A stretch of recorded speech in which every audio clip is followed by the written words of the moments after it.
The story begins on a battlefield, where we see the estate of a noble family in ruins. Maids are being slaughtered in the yard, some even burned alive, falling one after another like flies. Even those who don't resist are mercilessly killed. Amidst the chaos, two swords clash as two men engage in a fierce fight. One man raises his sword and swings down, but the other blocks the strike, his eyes filled with fury. We are introduced to the Ragnar clan, a grand ducal family that guards the empire at the northernmost edge of the continent. The Ragnar clan has been able to maintain their position as the Great Northern Wall for over a millennium due to a unique trait they possess. It is said that they carry the blood of dragons. Every member of the Ragnar bloodline is born with exceptional magical abilities, physical endurance, and a natural talent for swordsmanship. Everyone, except for the man currently fighting. As the man is slashed across his chest and collapses, bleeding out, the robed figure before him says that, even in the end, the man never understood that there are things he simply cannot achieve, no matter how hard he tries. The man inquires about what he means, and the robed figure starts to remove his cloak, revealing his face. We learn that the fallen man's name is Theo, and the robed figure is called Rendon. Theo asks why Rendon is here. Rendon smirks and replies that watching Theo train tirelessly every day despite his lack of talent was a pitiful sight, especially when hard work alone would never get him anywhere. He laughs, mocking Theo, saying that the nickname Imbecile of Ragnar suits him perfectly. He adds that Theo should have hidden away, calling him a talentless fool. Theo, gritting his teeth, accuses Rendon of approaching him under the guise of becoming his sword instructor and teaching him useless sword techniques, only to betray him and sell out the Rose Palace to their enemies. Theo barely gets the words out before Rendon slices off his arm, leaving him screaming in agony. Rendon sighs, asking why Theo is blaming him. He grabs Theo by the head and tells him that this all happened because of him. Rendon forces Theo to look at the carnage, the burning Rose Palace, the slaughter of his household members, even his mother being dragged lifeless before him. Rendon coldly informs him that all of this happened because he is the imbecile of the Ragnar clan. In the Ragnar clan, where strength is everything, it's only natural for the weakest to suffer such a fate. Theo, devastated, calls out to Rendon as he grabs his blade with his remaining hand, screaming in a desperate charge. But before he can land a blow, another sword pierces his chest, sending him to the ground. The man who threw the blade tells Rendon to finish it already. Rendon apologizes, saying he was just reminiscing and is almost done. As Theo lies dying, he wonders if this is truly the end. He couldn't accomplish anything in life, and now he watches everything burn. He laments that perhaps, if he had possessed talent, things could have been different. With his final breath, he is consumed by the flames, and just as he dies, a status window appears before him, informing him that his trait Ragnar's talent has activated, returning him to the regression point. Theo opens his eyes, now staring at a wooden sword. It's Rendon, once again, offering to end the lesson for the day. Theo is shocked and confused, wondering what's happening. Rendon remarks that Theo seems distracted today. Theo, bewildered, believes he must be having flashbacks of his life since he just died. He can't believe he's seeing Rendon's face again in size, thinking that death is cruel even in its final moments. Suddenly, a status window appears before him again, with a tutorial quest instructing him to punch Rendon. Theo is confused, looking at the window and then at Rendon, wondering if he's hallucinating. He doesn't think Rendon can see the window. Rendon asks if something is wrong, and Theo, still confused, drops his sword, thinking that perhaps this is some sort of divine gift, a chance to vent his frustrations before he passes on. Deciding to go with it, he rears back and punches Rendon directly in the face. However, Rendon doesn't even flinch, and Theo is surprised at how weak his punch felt, commenting on how realistic the dream is. Frustrated, Theo swings his sword, knocking Rendon back. Rendon sighs, understanding Theo's frustration, remarking that with the awakening ceremony approaching, it must be difficult to see no progress despite all his hard work. Theo is startled to hear about the awakening ceremony but stays silent as Rendon lectures him on controlling his emotions. Rendon says that as a member of the Ragnar clan, Theo should rely on his sword, not his fists. With that, Rendon walks away, leaving Theo dumbfounded. The other trainees mock him, laughing at how the talentless Theo dared to strike his master. They question how someone so incompetent, even for an illegitimate child, could be a member of the Ragnar clan. Theo grasps a handful of sand from the ground, trying to make sense of his situation. The pain he feels is too vivid, too real. That's when it hits him, this isn't a flashback. Everything around him is real. A chill runs down his spine as he realizes that the awakening ceremony is still 10 years away, meaning he has returned to his 17-year-old self. He wonders how this could be possible. Once again, the status window appears, congratulating him for completing the tutorial quest and informing him that Ragnar's talent has activated. The window asks if he would like to receive his reward now. Hesitating for a moment, Theo raises his hand and selects yes. Immediately, he feels a strange sensation in his chest, as if he is being blessed with the talent of his ancestors. The window informs him that he has now received his reward, and all his stats will increase at an incredible rate. Theo, overwhelmed by the bright light from the activation of his reward, wonders what is happening. The window reveals that a new quest has started. The scene shifts to the Rose Palace, still standing in all its glory. A figure puts down a teacup, commenting on the situation. We see Rendon speaking to someone, mentioning that it's rare to see someone so talentless. Rendon, whose full name is Rendon Harvey, explains that this is why he is here, to be a true teacher.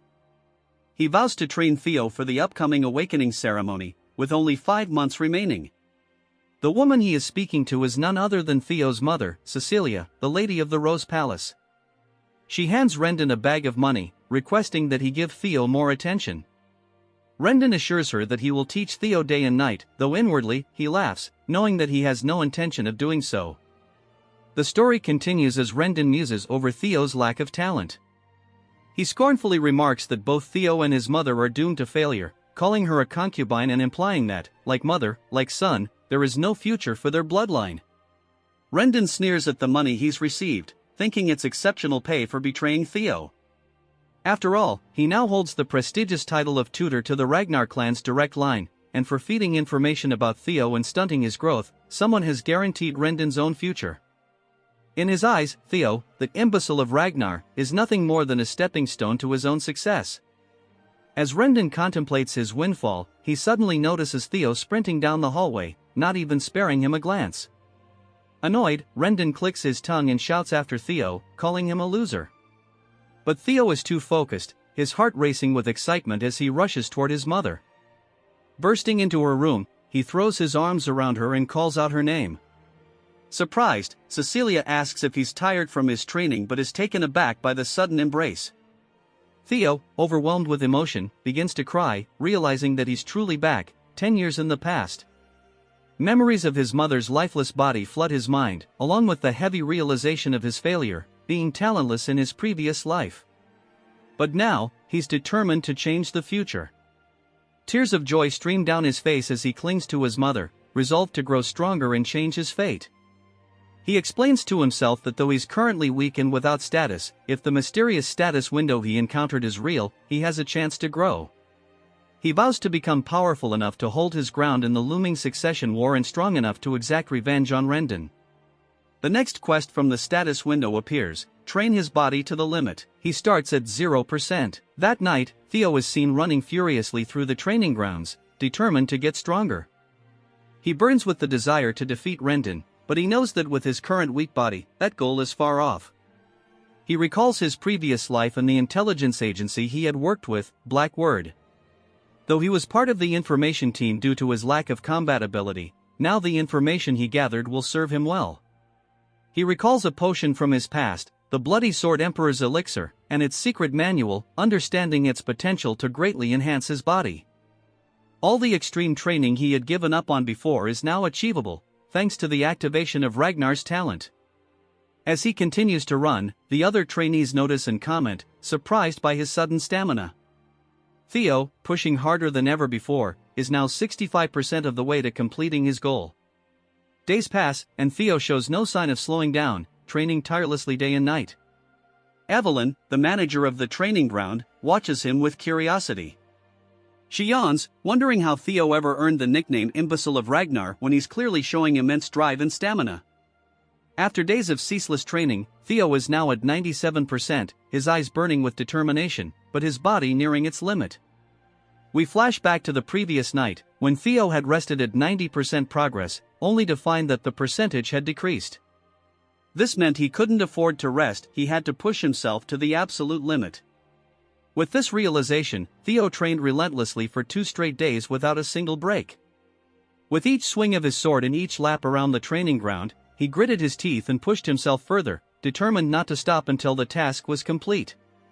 At last, as he teeters on the brink of collapse, the percentage ticks from 99% to 100%. Theo feels an overwhelming sense of relief as the status window appears, congratulating him for completing the second tutorial quest. As a reward, he has been granted a dragon's heart, and for completing the quest so quickly, he receives an additional bonus 10 years worth of magical power from his past life. Completely exhausted, Theo falls to the ground, barely able to move. The status window asks if he would like to receive his rewards now. With trembling hands, Theo clicks yes. The rewards flood into him, a brilliant blue aura emanating from his body as he lies on the floor. Evelyn, who is still watching from a distance, is stunned by the sight, feeling the shockwaves of energy radiating from Theo. After some time, Theo wakes up in a bed, disoriented. He looks around, wondering where he is, when Evelyn walks in, telling him not to worry. She explains that he is in the break room of training ground number 4. Even a Ragnar, she notes, would collapse if they pushed themselves as hard as Theo had.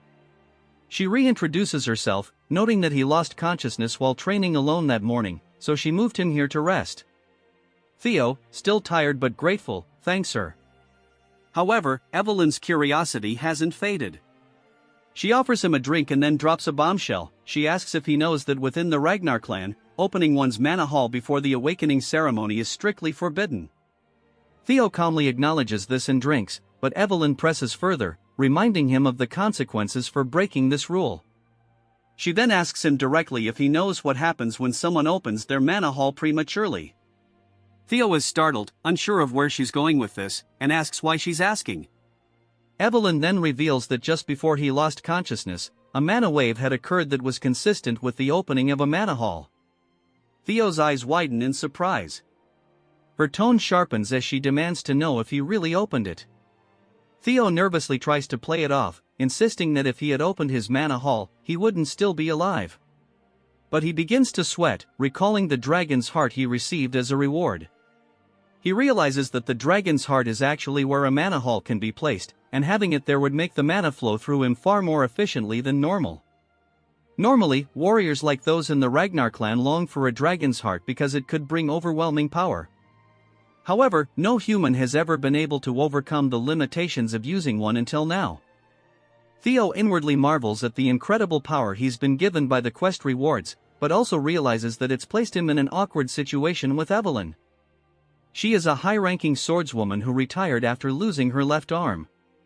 Though she now manages the training grounds, she once commanded the white-armored dragon cavalry, and was so skilled that even the demon dragon of the cavalry admired her.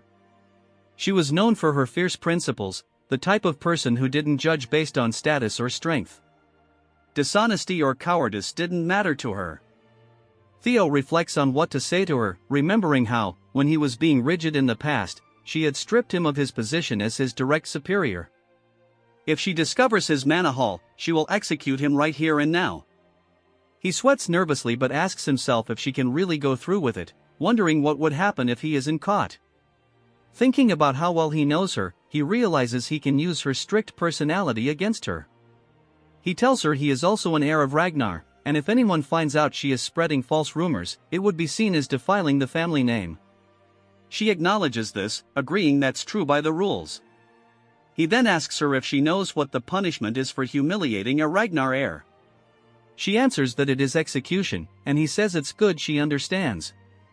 He tells her to go ahead and check. She's puzzled, wondering if he's always been this bold, but insists that what she sensed was definitely a mana wave. She begins to manifest mana in her hand, telling him to excuse her while she checks. Even if he is of Ragnar bloodline, she tells him, rules are rules and there are no exceptions. She analyzes his abdomen for a mana hall, but finds nothing, which leaves her baffled. She mutters in disbelief, saying there isn't a mana hall. Theo calmly asks her if she felt it or not. Immediately, Evelyn drops to her knees, begging him to execute her for her mistake, offering her life to atone for her sin. Smiling, Theo thinks to himself that, of course, there wouldn't be a mana hall because he possesses a dragon heart, something far beyond ordinary mana halls. Having a mana hall means being able to control one's mana freely, so with the dragon heart, Theo can conceal his mana at will. The fact that humans could possess dragon hearts wouldn't be known for years, so Evelyn would have never suspected such a thing. Patting her on the shoulder, Theo reassures her that there's no need for her to worry. He admires how principled she is, saying that there aren't many people willing to risk their life to enforce the truth, even against an heir. He realizes that having someone as strong as Evelyn indebted to him would be advantageous. The reason the opening of mana halls is forbidden before the awakening ceremony is to prevent overflow, so for her to be concerned about even him, the bastard of Ragnar, makes him happy in a way. He thanks her for taking care of him after he passed out and leaves, leaving Evelyn stunned and wondering what just happened. Theo reflects that, with the dragon heart and the magic power from his past life, he'll become absurdly powerful very soon. A few days later, Rendon is shouting again, telling Theo to swing more to the right. He yells at Theo, frustrated, wondering how many times he has to explain such a simple thing. Theo, on the other hand, doesn't care, pretending to be weak while steadily growing stronger. But it's starting to grate on his nerves. He glares at Rendon, knowing that his instructor is deliberately teaching him poor sword techniques to make him look foolish. Theo becomes more certain that there's a mastermind behind Rendon's actions, possibly the same person responsible for his death in his previous life. He needs to figure out who that is. Suddenly, Theo comes up with a plan and calls out to Rendon. The instructor barks at him, reminding him that he can't talk during lessons.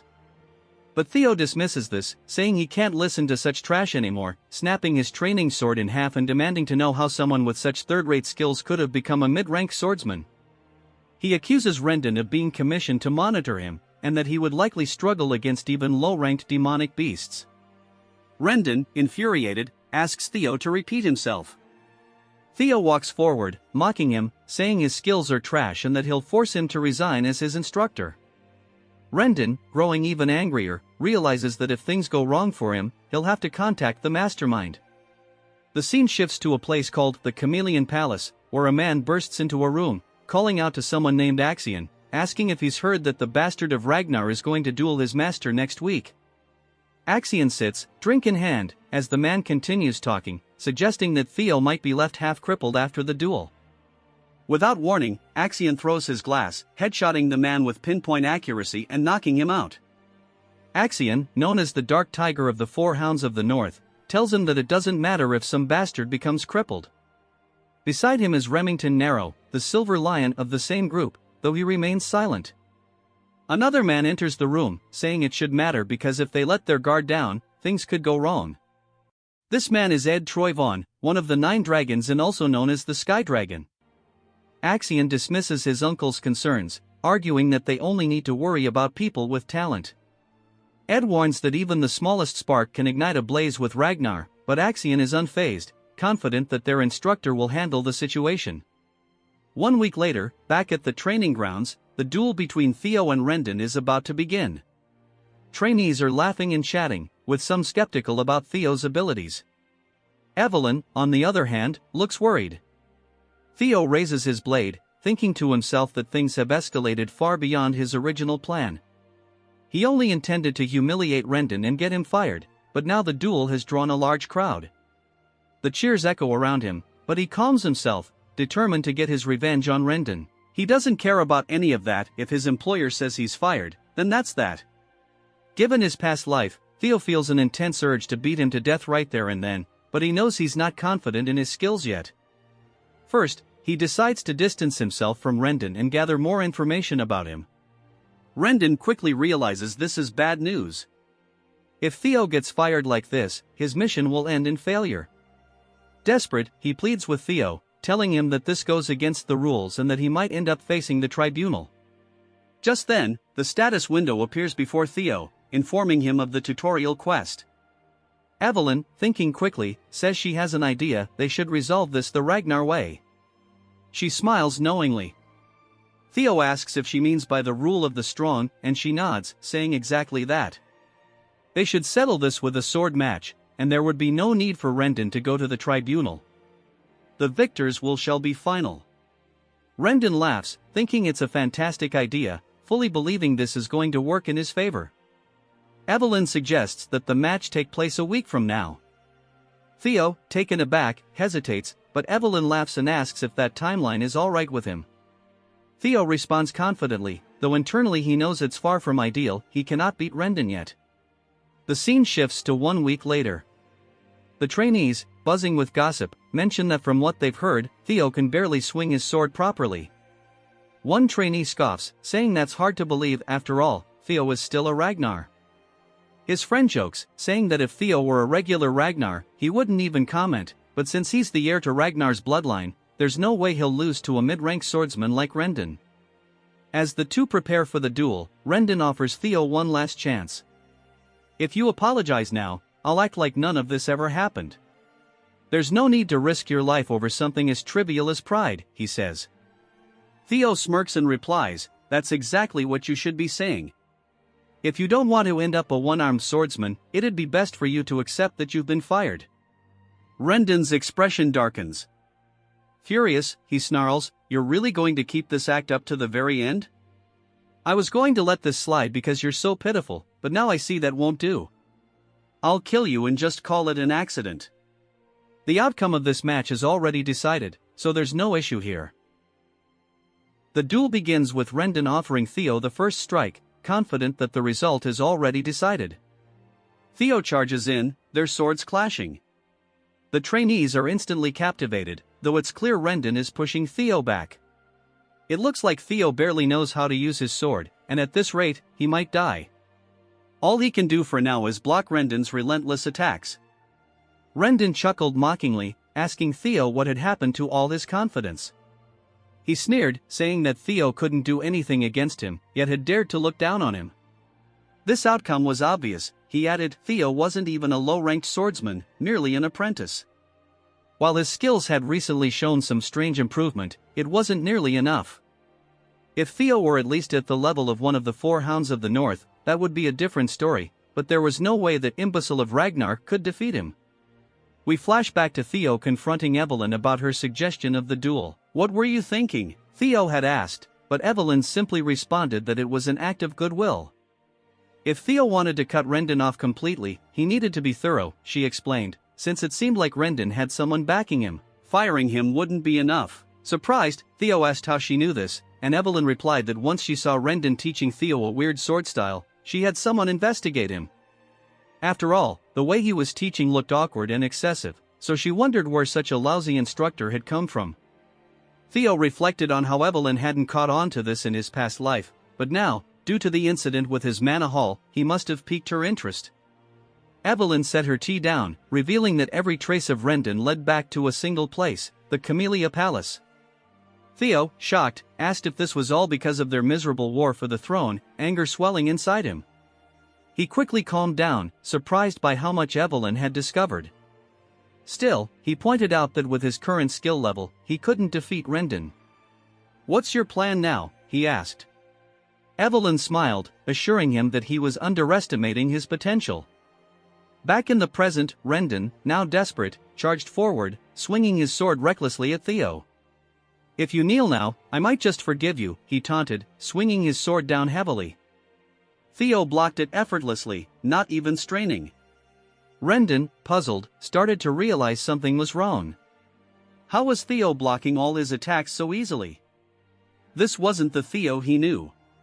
Growing more frantic, Rendon continued his assault, but to no avail. From the sidelines, Remington watched with the other trainees, shocked. He's not being pushed back, he's actually holding his ground, one whispered in disbelief. Evelyn, as expected, stood smiling. She had told Theo that 1 week of her personal training would be more than enough to surpass someone like Rendon. He was merely a pathetic excuse for a teacher, after all. Theo grinned, realizing how well things had turned out. Having Evelyn indebted to him had been more than worth it. However, there was one thing nagging at him, and he had asked her during their conversation why she was helping him so much. Evelyn had responded that while part of it was indeed because of what had happened before, she also knew someone who was obsessed with gathering talented individuals. Meanwhile, Rendon was panicking. Theo shouldn't have any talent, is he acting this whole time, he wondered. His mind raced as Theo suddenly asked, who's backing you? Caught off guard, Rendon stammered, what are you talking about? Theo, unimpressed, continued, did you really think I wouldn't notice? You've been giving me those worthless lessons on purpose. Show me a palace, perhaps? The moment Theo mentioned the palace, a chill ran down Rendon's spine. How did he know? Theo smiled, pleased with the response, and said, so you are being honest. Tell me, do you know what it feels like to have your arm chopped off? In an instant, Theo dashed forward, swinging his blade toward Rendon's arm. Before Rendon could react, his arm was severed, just as Theo had lost his in his past life. Rendon, horrified, watched his arm fly through the air, growing more distant with each passing second. He looked up at Theo in disbelief. Remington, too, was taken aback by the sudden turn of events, while Rendon collapsed, screaming in agony.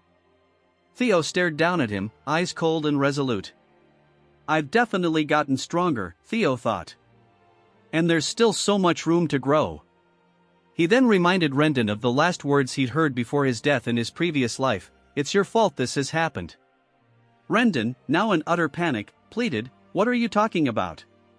But Theo simply readied his blade. It's your fault you're dying here today, Theo declared. Of all the Ragnars who believe in the rule of the strong, you are the weakest. These were the exact same words Rendon had spoken before killing Theo in his past life. Desperation filled Rendon's voice as he cried out, wait. But it was too late. With one swift strike, Theo decapitated him. Rendon's final sight was his own body, now separated from his head. With that, Theo completed his third tutorial quest. The trainees looked on, dumbfounded, unable to believe that Theo, an apprentice swordsman, had defeated a mid-tier opponent like Rendon. They murmured amongst themselves, how did he do that? Theo, however, simply looked down at Rendon's corpse with disdain. So weak, he muttered, disgusted that he had suffered at this man's hands in his previous life. But now, things were different. The system window popped up, notifying him that, in addition to completing the quest, he had earned an extra reward, a new ability called Observation. Theo also regained a year's worth of magic power. Confused yet intrigued, Theo wondered what Observation was. Suddenly, a figure descended from the sky, landing directly behind Theo with an explosion of aura that shattered the ground. Theo turned to see none other than Julius Ragnar, the demon dragon and commander of the white-armored dragon cavalry. Julius's overwhelming aura filled the air. How long has he been watching? Theo wondered, his heart pounding. Even Evelyn, usually calm, was annoyed by her former superior's dramatic entrance. Does he really have to destroy the floor every time? She muttered to herself. Julius approached, eyes glowing red. Theo braced himself for the worst, but Julius suddenly burst into laughter, slapping Theo on the back. That was exciting, Julius boomed. He praised Theo for his talent, even adding that he had surpassed his master. While Theo was still processing everything, Julius put his hand on his shoulder. Join the white-armored dragon cavalry, he said, leaving Theo completely stunned. Evelyn, on the other hand, had seen this coming. The trainees couldn't believe it either. There's no way, the imbecile of Ragnar got scouted by the white-armored dragon cavalry, they whispered in disbelief. No matter how well he fought, that's just not possible. Remington then speaks up, addressing one of the trainees. He asks if there's ever been a case where an apprentice swordsman, who hasn't even gone through the awakening ceremony, has been scouted. The trainee responds that he hasn't heard of such a case. Remington confirms, saying it's because it's impossible to accurately measure someone's potential while their mana hall is still sealed. Even if their swordsmanship is exceptional, their magical ability might be lacking. He admits that no matter how incredible Julius's intuition is, even he can't be completely certain. But for some reason, it seems Julius sees something in Theo that they don't. Remington wonders what kind of potential Julius saw in Theo and even muses if the commander might take an interest in him as well. Theo, however, firmly declines the offer, his expression stern. Julius is stunned, speechless, as is Remington. Evelyn drops her cigarette in disbelief. The entire arena is met with dead silence. Later on, rumors begin circulating among the trainees. Some speculate that Theo refused Julius's offer because he thought his own skills weren't yet worthy. After all, it's not every day one sees a humble Ragnar. The gossip spreads quickly. At Chamia Palace, a woman remarks on how complicated things have gotten, expressing disbelief that Rendon was killed. This woman is revealed to be Emil Ragnar, the lady of Chamia Palace. Ed, her brother, reassures her, reminding her that they didn't assign Rendon because of his exceptional skills. Emil brushes off Rendon's death, stating it's of little concern to them. She explains that Julius, the demon dragon, personally reached out to Theo, and what's more, it seems Evelyn was behind it. This means they can't interfere by assigning Theo a new master. If Theo starts gaining too much attention, it will only become harder for them to gain control over the Rose Palace. Asks Emil why she's so concerned about Theo standing out, suggesting that the clan head won't take much interest in him anyway, so their plans should proceed as normal. Emil reminds him that their best shot at taking control of the Rose Palace without offending the clan leader is to keep Theo weak and powerless. Axion agrees, saying that Theo is still powerless. He questions how much someone like Theo could have changed. Evelyn and Julius, after all, have always had a soft spot for underdogs. Ed, however, isn't convinced, warning Axion that they should have told Rendon to be more careful. Axion dismisses his concerns, saying their mother and uncle worry too much, and confidently announces he'll pay Theo a visit himself to remind him of his place. Back at the training grounds, Evelyn compliments Theo on his performance. He thanks her, acknowledging that training under a true master has made all the difference. She teases him, saying it would have been even better if he had joined the white-armored dragon cavalry, and asks why he turned it down. Theo admits that a small part of him regrets it since joining Julius's cavalry had been a dream of his in his previous life. But he believes that joining now would be premature and that there's no need to limit himself so early. He points out that the privileges awarded to the top performer at the awakening ceremony are far greater than simply joining the cavalry. He confides that he doesn't want any special treatment and is content training under her until the ceremony. Evelyn, satisfied with his response, tells him Julius won't be disappointed either. Theo then activates his newly acquired skill, observation, to analyze Evelyn. He discovers her age, title, rank, and even her admiration for his humility and character. Theo muses that this skill will be incredibly useful, and he's confident he'll be able to leverage it to his advantage. While scanning her status, he notices something unusual. Her profile mentions that she misses the white-armored dragon cavalry. He's intrigued by this revelation. Suddenly, a man approaches and introduces himself as Sybil from the Southern Inspection Post. He informs Theo that he has something important to discuss with him. Theo, finding him a bit intimidating, uses observation on Sybil and is startled by the results. Sybil's title is revealed as the Dunce of the Southern Inspection Post, and his demeanor is described as full of enthusiasm and excitement. He longs to cross swords with Theo, though this sentiment comes across as unsettling to Theo, who starts to feel creeped out. The last tutorial quest has begun, and it's titled Discard the Imbecile of Ragnar. Sybil pleads with Theo, admitting that in the past, he ignored him, fully believing that the title of Ragnar's imbecile was appropriate. Theo debates whether to kill him on the spot, but Sybil goes on to explain that he's been observing Theo's efforts. He notes that Theo trains harder than anyone else, day in and day out. He then confesses that after seeing Theo's performance against Rendon, and the fact that Julius himself invited him, Theo has now become his idol. He shares that he was once on the verge of giving up after being labeled the idiot of the Southern Inspection Post, but Theo inspired him to keep going. He begs for the chance to spar with Theo. Theo, initially skeptical of Sybil's intentions, uses observation to verify his sincerity. He's surprised to find that Sybil's admiration is genuine. Reflecting on how people react to him, Theo realizes that after defeating Rendon and gaining Julius's attention, he expected people driven by jealousy to come and challenge him.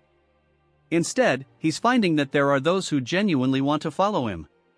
He concludes that perhaps the Ragnar family members still have some pride left after all. Realizing that he'll need loyal allies if he's to rise to the position of clan head, Theo sees this as an opportunity. This quest, which is the final part of the tutorial, gives him a chance to shed the unwanted title of Ragnar's imbecile, something he was never able to escape in his previous life. He asks Evelyn for a moment to spar with Sybil, and she agrees, encouraging him to showcase his skills. Theo and Sybil take their positions, each formally introducing themselves and their masters. Evelyn smiles upon hearing Theo proudly name her as his master. Sybil, too, introduces himself, revealing that he wields the swordsmanship of the core clan and specializes in the quick sword. He expresses his excitement for the fight. Sybil charges in with a flurry of swift attacks, which Theo effortlessly blocks. Sybil, impressed, comments on how fast Theo is, despite his reputation. He adds that even though he was called the fool of the Southern Inspection Post, he takes great pride in his speed. But as expected, Theo's skills are the real deal, as he easily fends off every strike. Theo reflects that if this had been his previous life, he would have struggled against even a few of these hits. But now, things are different. With a single, decisive swing, Theo sends Sybil flying across the training grounds, crashing into the wall with such force that Sybil vomits a little. Sybil, still in awe, thanks Theo for the fight, saying he learned a lot. Theo then catches his reflection in his sword and wonders if he can use observation on himself. To his surprise, it works. He sees his own title, his talents, and a few locked abilities that Red Access denied. He's also surprised to see that he's still at level 1, and there are sections of his profile that are hidden. Having finally accessed his stats for the first time, they will now be notated with numbers. He notices that his magic power is high, likely due to inheriting his past life's magic in his dragon heart. But oddly, his luck is in the negatives, bro is cursed. Theo speculates that the bad luck he experienced in his previous life may have been due to this and decides he'll need to figure out a way to improve his luck in the future. While lost in thought, Theo suddenly realizes he's completely surrounded by the other trainees. He wonders what's going on. Evelyn explains that no matter how weak Rendon was, he was still a mid-rank swordsman, and now that Theo has defeated him and earned the approval of the commander, the Ragnar family, being focused on strength, has two ways of reacting. They either become envious or begin to admire him. The ones gathered around clearly fall into the latter category. The trainees murmur amongst themselves, admitting that if they were in Sybil's place, they don't know if they could have even blocked Theo's strikes.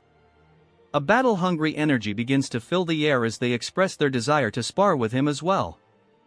Theo, feeling a bit overwhelmed, sighs and calls forward one of the men he recognized, named Eody, surprising the man that Theo knew his name. Theo calls Eody forward, saying he looks forward to sparring with him. Eody, feeling honored, introduces himself as the third son of Viscount Naylan and a practitioner of the double ascension swordsmanship. Theo, as he did with Sybil, introduces himself formally, expressing his hope for a good fight. They charge at each other, clashing swords several times. Theo's basic swordsmanship proficiency increases during the duel. As Eody prepares for a powerful strike, aiming for Theo's neck, Theo calmly raises his sword and deflects the blow, disarming Eody in the process. His proficiency increases once again. Eody, in shock, admits his defeat, stating that it's clearly his loss.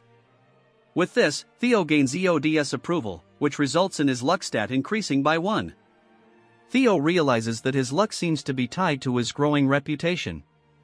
He also gains experience points, strengthening his resolve to continue challenging others.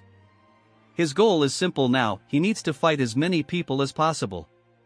Soon, he gains the approval of several others, including Bonnet Ramiro, Eric, Manfred, and Manuel. Though there are too many names to mention individually, each duel raises his luck further. After fighting continuously, Theo becomes visibly tired, but he remains eager. Looking at his quest progress, he notices that despite the many fights, his completion percentage has only increased by 1. He speculates that perhaps all of his opponents already respected him, and to make greater progress, he needs to face stronger foes or situations where many doubt him. Suddenly, Remington approaches and remarks that Theo looks exhausted, asking if he'll be alright. Theo responds that he'll rest when necessary, but not yet. To his surprise, Remington steps forward and requests a spar with him, revealing his identity as the Silver Lion. Theo is astonished, recognizing the man, and so does the crowd. Remington is one of the famed Four Hounds of the North, a title reserved for the strongest of the Ragnar clan's awakening generation. Remington formally introduces himself, saying he's come to test the swordsmanship of his fellow Ragnar before the awakening ceremony. He expresses gratitude for this opportunity and reveals his talents: sword genius, keen senses, and extreme hard worker. His status shows that he sees Theo as an unexpected rival. Theo, awestruck, introduces himself once more, this time mentioning that he is the 31st son of the great guardian of the North, Ragnar. He humbly states it's an honor to duel someone as respected as Remington. They begin their duel, their swords colliding and sending sparks flying. Theo's quest progress increases by 1 as the battle intensifies. Their swords grind against each other, and then suddenly, pieces of Theo's sword shatter, flying through the air. Remington stands confidently, having broken Theo's blade. The crowd is stunned, while Evelyn watches with a knowing expression. The trainees are in disbelief, and Sybil struggles to accept the result. Despite breaking Theo's sword, Remington unexpectedly admits defeat, saying it's his loss. The trainees are confused, but Remington explains that Theo's sword was already worn out, and on top of that, he was clearly exhausted from previous fights. Theo, however, responds that in a real battle, no one would offer such considerations. As soon as his blade broke, he had already lost. Remington smiles, and they shake hands, acknowledging each other's strength. This moment earns Theo a 5% increase in his quest completion, and even Evelyn seems pleased with the outcome. Theo reflects on the duel, realizing just how strong Remington is. While he's grown stronger through acquiring talents and secret techniques, he still has a long way to go compared to the other elites of his generation. Despite the duel being cut short, he gains a lot from it, including a significant increase in his luck and reputation. Remington then reveals that he didn't come just for a duel. He formally invites Theo to join the Scaled Dragon Society, an exclusive group that only those selected can join. Sybil, overhearing, is astonished and explains that the society is prestigious. Theo is curious about Remington's true motives but sees this as an opportunity. The society, led by Action, is filled with individuals who look down on him. It's the perfect environment for Theo to progress his quest and gather intelligence on Action. Without hesitation, Theo accepts the invitation, thinking it will also provide useful reconnaissance at the Camellia Palace. Later, at the Rose Palace, Cecilia bursts into Theo's room, overjoyed by the news of his invitation to the Scaled Dragon Society. She informs him that, since Action and other influential figures will be present, everything about him, from his attire to his behavior, will be scrutinized. She takes his measurements, preparing him for the event, reminding him that as a former actress, she can help him make a strong impression. Theo reflects on his past life, remembering how his mother had always carried guilt for him being labeled as the child of a concubine. The cold and harsh Ragnar clan had been unforgiving to them both. He realizes how difficult it must have been for her, having a son who never quite met expectations. His mother, resting her head on his chest, assures him she believes in him. She knows he can succeed, and he smiles, comforted by her unwavering faith. Hugging her tightly, Theo vows that every step he takes forward will be for both of them. He's determined now more than ever he's going to crush the Scaled Dragon Society. The scene jumps to the night of the banquet for the Scaled Dragon Society. Remington is standing outside a carriage, waiting, when he's surprised by the sight of Theo slowly approaching. Theo is decked out in sharp attire, and he gives Remington a confident smile. Remington, astonished, asks if it's really Theo, remarking that he looks like an entirely different person. They both chuckle, and Remington gestures for Theo to head inside. Theo admits that Remington has a point. Not only has he grown taller, but his body is also more developed after 2 weeks of intense training. During that time, Remington visited him daily, and they've grown close. Theo has also amassed quite a few followers, though he notes that most of them look like the same guy with slightly different haircuts. Evelyn, observing the situation, sighs and mutters that she only intended to train Theo for a short while, but it has turned into a much bigger ordeal than she expected. Theo reflects on the past 2 weeks and sighs, admitting it was exhausting. As they approach the venue, Remington comments that he heard this is Theo's first formal banquet, and Theo confirms it. Remington reassures him, telling him not to be nervous, he'll do well. But there's one thing Theo should know. Curious, Theo asks what it is. Remington explains that his friend, Action, can be quite mischievous, and it was actually Action who extended the invitation, wanting to meet Theo personally. Remington hopes Theo won't judge him too harshly, as Action is the one who organized the banquet. Theo realizes that it wasn't Remington who invited him but Action instead. He muses that things are going almost too smoothly and tells Remington that he's looking forward to it. At least now he knows that when he arrives, he'll likely face some hostility, which works to his advantage. Meanwhile, Action, who is already at the banquet, thinks about the imbecile of Ragnar coming to meet him, excited to have a new toy to play with. As the carriage pulls into town and comes to a stop, Remington informs Theo that they've arrived. Stepping out of the carriage, Theo immediately spots the Camellia Palace, a place deeply tied to the trauma of his past life, as they were the ones who interfered with his growth and ultimately consumed him, his mother, and the entirety of the Rose Palace. Remington asks if Theo is ready to enter, and Theo replies that he is. Remington then shares the news that Action will personally come out to greet him, and they should find him near the entrance. As they approach, Theo begins tuning out Remington's words, realizing that Action is likely trying to put him in his place. But he didn't come here without a plan. Action will soon realize that Theo is no longer the same as before. Theo's attention shifts when he notices a blue light shining from one of the windows, the same light that signals a quest, making him wonder if a new quest awaits inside the palace. While Theo is distracted, something suddenly explodes near him, releasing a white powder into the air.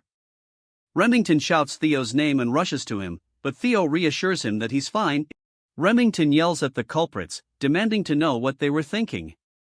Theo, on the other hand, muses that in his past life, he wouldn't have been able to dodge that. He initially suspected that Remington was in on the prank, but now he realizes that Remington is genuinely confused. The ones who threw the powder laugh from a window, saying it was just a friendly greeting and a basic courtesy. Remington, furious, asks them what they mean by greeting. Action steps in, telling Remington not to be angry, it was just a greeting between brothers. Action's behavior reveals that he has a talent for manipulation, and Theo mentally prepares himself for the challenges ahead. Looking at Action, Theo pauses for a moment, then smiles, thanking him. His response catches Action off guard. Theo adds that with such a warm welcome, he can only be grateful, and he's looking forward to the party. This subtle shift annoys Action, though he quickly masks it with laughter, remarking that Theo has become quite entertaining since he last saw him. Inside the palace, people are already socializing, though most are murmuring about why Action would even invite Theo in the first place. Although Theo is from a direct line, his reputation as the imbecile of Ragnar leaves many questioning the decision. Remington apologizes to Theo, saying the group usually doesn't behave this way. Theo brushes it off, saying he's actually more than grateful. Remington, puzzled, wonders why Theo is so nonchalant about the situation. In reality, Theo is pleased. The more they underestimate him, the easier it will be to crush them later. His attention drifts back to the blue light upstairs, confirming that it must be related to his quest, but he doesn't yet have a natural way to approach it. As Theo sips his drink, deep in thought, Action begins descending the stairs, asking how Theo is enjoying the party. Theo briefly feels a surge of anxiety but quickly calms himself, smiling and thanking Action for the invitation. Action, with a sly smile, apologizes for the earlier incident, admitting it might have been too much. He steps in close, his tone turning menacing, and asks Theo if he agrees. Remington, sensing the tension, grows concerned, but Theo surprises everyone by asking why Action would apologize. He plays it off casually, saying he only remembers it as a friendly greeting that even caught him off guard. Theo then slaps Action's back playfully, laughing and complimenting his mischievous side, claiming he never knew Action was so fun. Theo continues, saying he's changed a lot and that he likes this new side of him. The others, watching from a distance, laugh quietly, assuming Theo is only playing along because he knows he's inferior to Action. They comment that as an illegitimate child, Theo has no real standing and cannot possibly challenge the noble bloodline of thron. Even though both he and Action are Ragnar's sons, they are on entirely different levels. As the banquet continues, someone remarks that there's no way to compare thron, the prestigious swordsmanship clan from the east, with some random woman from who knows where. Tries his best to stay calm, especially after hearing the insult aimed at his mother. Soon after, they start taking jabs at Remington, asking why he's wasting his time with that imbecile, but then they add that it makes sense Remington, after all, is also an illegitimate child. Remington begins to grow visibly irritated. The atmosphere shifts as the other party members realize they've touched on a forbidden subject. Remington is clearly struggling to hold back his anger. Theo, seeing this, decides he's done watching and calls out to Action. With a smirk, he tells Action he should greet his new friends as well. He grabs Action's hand, pulling it off his shoulder, and strides toward the ones who were insulting Remington. He picks up a wine bottle and raises it towards one of their glasses. The man, clueless, asks if he said something wrong. Without warning, Theo smashes the bottle directly into the man's face. Action and Remington are both stunned as the man collapses to the floor, screaming in agony, blood pouring from his head. The man, still in shock, looks up at Theo and curses, calling him a bastard. Theo responds without hesitation, landing a fierce kick that sends the man flying to the other side of the room. He mocks him, asking who he thinks he is to insult him, and sarcastically adds that it was just a little greeting, nothing more. His viciousness starts to change how many in the room view him, and the progress on his quest suddenly jumps from 41% to 43%. Remington, still shocked, realizes that this isn't the Theo he's used to. He wonders if Theo's aggressive actions were because of him. Theo, standing over the man, says that he believes he's given a warm enough greeting and places his foot on the man's arm. He smiles cruelly, asking if he was wrong. The man screams, begging him to stop, but Theo, showing no mercy, snaps the man's arm with a swift motion, shattering the bone completely. Panic ripples through the crowd as they realize they've greatly underestimated Theo's brutality. His quest progress jumps to 58%, and when the man loses consciousness from the pain, it ticks up another percentage point. Theo, now satisfied, releases the man's arm and glances around the room, asking if anyone else would like to say hello. His progress skyrockets to 66%. Suddenly, 4 men leap down from the upper floor, surrounding Theo in an instant. Each one unsheathes their blade in unison, pointing their weapons directly at his throat. One of them declares that Theo has committed the grave sin of harming the young master, and such a crime will be repaid with death. Theo, unfazed, laughs and remarks that this is exactly how it should be. He asks who the young master is, and the guards respond that he is the third young master of the Hanabi clan. His name is Ian. Theo smirks, realizing this is what he expected. He came here knowing the place was filled with enemies. He recognizes the Hanabi clan as one of the 6 snow clans that serve Ragnar, and he anticipated that they wouldn't sit quietly while the imbecile they've long mocked suddenly started causing trouble. Theo then shrugs, asking, "So what?" His question unsettles the guards, but Theo is done letting others walk over him. He questions whether the dogs of one of Ragnar's bannerman clans dare to demand his death and asks if they can truly take responsibility for their words. His aura grows heavy, causing all the guards to sweat nervously, unsure of what kind of pressure they're feeling. They begin to wonder if this is really the same imbecile of Ragnar they thought they knew. The guards come to a terrifying realization: while Theo has been treated like a joke for so long, he still has the right to succession. He carries Ragnar's direct bloodline. Ragnar, after all, is the lord of the north and ruler of the 6 snow clans. Declaring death to one of Ragnar's bloodline would normally result in swift retribution, with an entire clan potentially being wiped out. They now realize the situation has changed, and they need to apologize quickly. Before the guards can act, Theo coldly orders someone to kill them all. In the blink of an eye, swords flash, and all 4 guards lose their heads, one after another. Blood spills across the floor, but Theo remains unfazed. A familiar figure taps the ground. It's none other than Evelyn. She wipes the blood off her blade, shocking everyone in the room. Even Action didn't expect to see her here. Theo's quest progress hits 70%. Evelyn calmly asks Theo when he realized she was following him. He laughs, saying it was obvious. He's not entirely sure why, but having her here will allow him to turn the tables without any worries. Standing before the 4 headless bodies and the unconscious Ian, we flash back to a scene with Julius. He's popping open a bottle of wine, remarking that Evelyn once told him she wouldn't take on any more disciples, which means Theo must be someone special to her.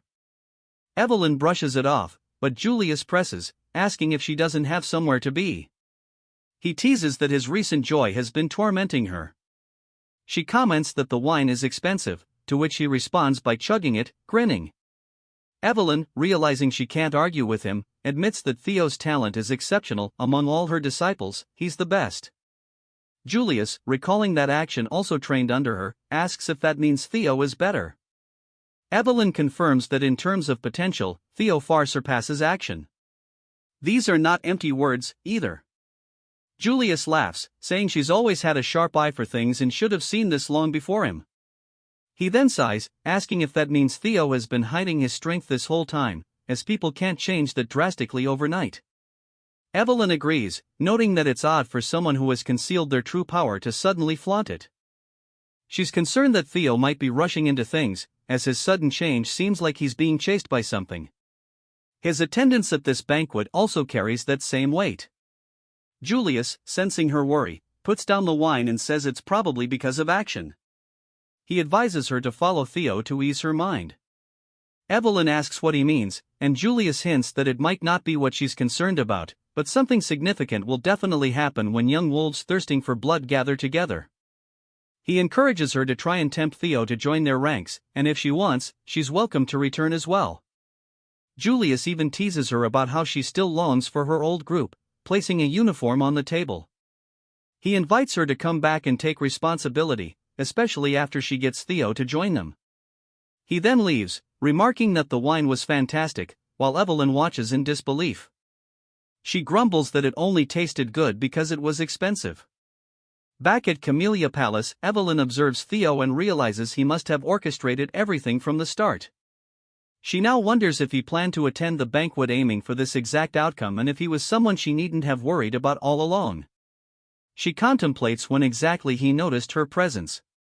But, of course, Theo had sensed her the moment he entered the carriage. As a possessor of a dragon heart, he has enhanced energy perception, akin to a sixth sense. With the stage now set, Theo addresses Evelyn, stating that most of the people here have disrespected a successor candidate and asks what the punishment is for such an offense. Evelyn responds that, according to clan law, immediate execution is an option. Theo laughs, saying since they're all just kids who haven't even undergone their awakening ceremonies, they should lose an arm each, and that will suffice. Without hesitation, Evelyn charges into the crowd, cutting off the arms of everyone who had mocked Theo. As she does, Theo calls out their names and their family status, making it clear how insignificant they are compared to the power of the Ragnar family. By the end of Evelyn's ruthless spree, Theo's quest progress hits 79%. One man, trembling, grabs onto Action's pants, begging him to intervene. Action looks down at him, asking why he should help in the first place, adding that this is merely a greeting.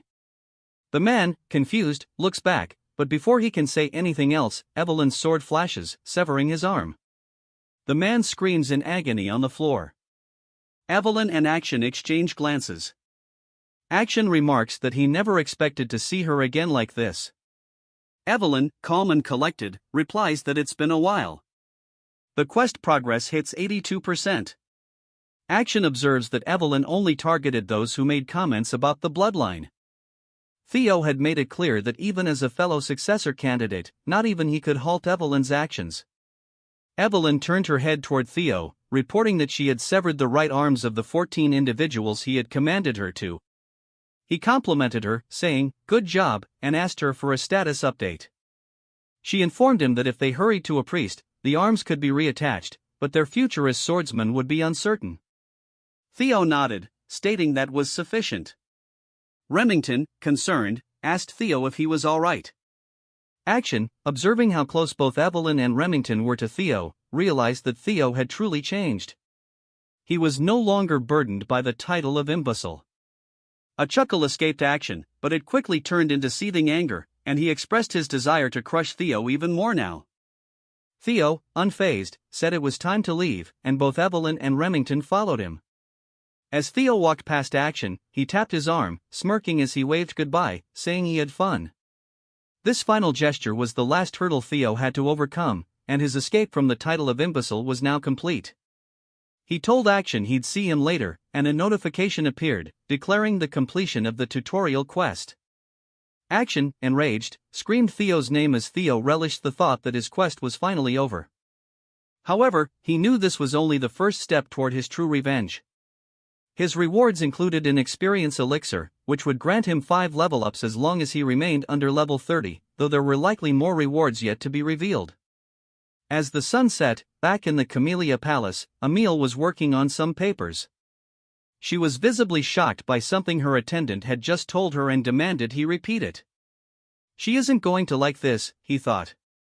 The scene shifted to a lively tavern, a stark contrast to the noble banquet they had just attended. Sybil was leading the celebrations, loudly cheering for Theo and his successful debut in society. The trainees were in high spirits, enjoying themselves, and even Theo allowed himself to relax and join in with the revelry. This place felt much more comfortable than the stiff and pretentious noble party. Meanwhile, back in the Camellia Palace, a sharp sound echoed a slap. It was Emile, berating Action. She furiously demanded to know how he could let that imbecile justify his actions and even allow people's arms to be cut off. Action, looking to the side, muttered a weak acknowledgement. This only enraged her more as she shouted that she had warned him repeatedly not to take things lightly. Instead of pressuring Theo into submission, he had given him the grounds to act freely. She reminded him that she had already warned him that if Theo stood out, it would make it much more difficult to take control of the Rose Palace. The scene panned to the view of the Rose Palace from their window, something the audience had not known was so close by. Action tried to reassure her that he would handle it, but Emile wasn't having it. She snapped that she didn't want to hear any more excuses. He needed to reflect on his failure and how he had nearly ruined her meticulously crafted plan with his reckless pursuit of shallow enjoyment. Bitterly, Action promised to keep that in mind. Emile, fanning herself to cool down, wondered aloud whom Action took after to be so impulsive. A voice from the shadows responded. It was Ed, who remarked that Action resembled her when she was younger. Emile shot him a withering glare, asking if that was supposed to be a joke. Ed, unfazed, advised her not to be too angry. He believed that this incident might not be as terrible as it seemed. Curious, she asked why.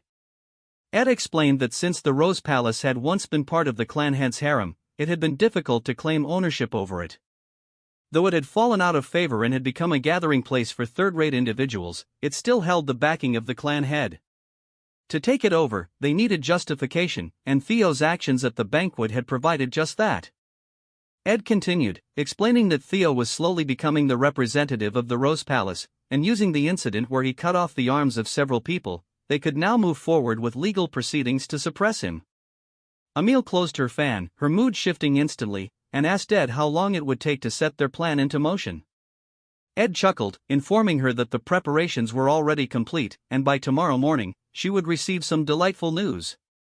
He even prepared an aromatic candle from the volcanic region of Akron for her to enjoy a relaxing bath before bed. Their closeness was unsettling, almost inappropriate for siblings, as Emile wrapped her arms around Ed, praising him as always and saying that this was why she adored him so much. The atmosphere was eerily intimate. Back at the tavern, Remington expressed his surprise. He was still in disbelief over how much Theo had stood up for him. Theo, confused, asked what he was talking about, wondering if Remington had had too much to drink, even though he'd only been sipping orange juice. Remington clarified that he was talking about the banquet. While Remington had been willing to endure the insults aimed at himself, the moment they insulted Theo's friend, Theo had immediately acted without hesitation. Remington admitted he had done nothing to defend himself and found it embarrassing. Looking at Theo, Remington realized how extraordinary he truly was. Despite all the ridicule he had faced for being an untalented, illegitimate child, Theo had grown into a formidable person. Not only that, but even when confronted by enemies he stood little chance against, he had the courage and resolve to emerge victorious. Theo had gone up against the formidable Camellia Palace, a force that no one else dared to challenge, yet he wielded his sword without hesitation, all for the sake of defending a friend. Using his observational skills, Theo notices that Remington believes Theo's actions at the banquet were driven by how much he cares for him. Theo, however, tells him that he seems to be misunderstanding something. Remington, ignoring the comment, reveals that although his clan head had instructed him to build ties with Action, he's had a change of heart. He declares that, from now on, he wishes to follow Theo instead. The other trainees, witnessing this, get excited, shouting that it's only natural for the strong to recognize strength in others. Theo, still unconvinced, insists that Remington is misunderstanding things. At that moment, he hears Evelyn's voice in his mind, using telepathy to tell him to just let Remington be. Startled, Theo glances over at her and sees her smiling. She says it's not a bad misunderstanding, after all, and perhaps everyone just wants to get along with him. Theo sighs, surprised, and says he's really not anyone special. Reflecting for a moment, he considers that everything might be because of the message window he has. Whether it's his regression to the past, acquiring Ragnar's talents, or becoming stronger, he can't quite pin down what it is. At first, he thought it might be fragments of his regret, but the window is far too detailed for that. A vague sense of déjà vu nags at him, but he concludes that since it's been helping him, it doesn't matter. As the banquet wraps up, Theo notices his level has gone up. He realizes that each level up grants him stat points that he can allocate however he wants, allowing him to enhance his abilities at will. He finds this both thrilling and frightening, and he gets excited at the thought of how powerful he could become. But first, he knows he needs to prepare for the inevitable counterattack from the Camellia Palace. Turning to Remington, he gives him the nickname Remy and says, "Since you've mentioned it, maybe you can help me with something." Remington, eager, agrees and asks what Theo needs, before noting how Theo just called him Remy. Theo pulls out a piece of paper and tells him that the battle for the throne between him and Action is about to intensify. To prepare, he really wants Remy's help. Remington is taken aback by this, but Theo explains that in the future, Remington will become the head of the Narrow Clan, and their forces will grow strong enough to rival even the Ragnars. Theo adds that Remington's strength and leadership are symbolized by the silver lion and that he hopes to have him on his side. Theo then hands Remington an envelope, saying he really hopes Remy will take it. Still surprised, Remington accepts the envelope and pledges to follow Theo, saying that if there's anything he can do to help, he will. Theo laughs, thanking him, while Remington again points out how Theo called him Remy. Just then, someone shouts Theo's name from behind the door. The door bursts open, and a group of knights enters. Everyone in the room is shocked.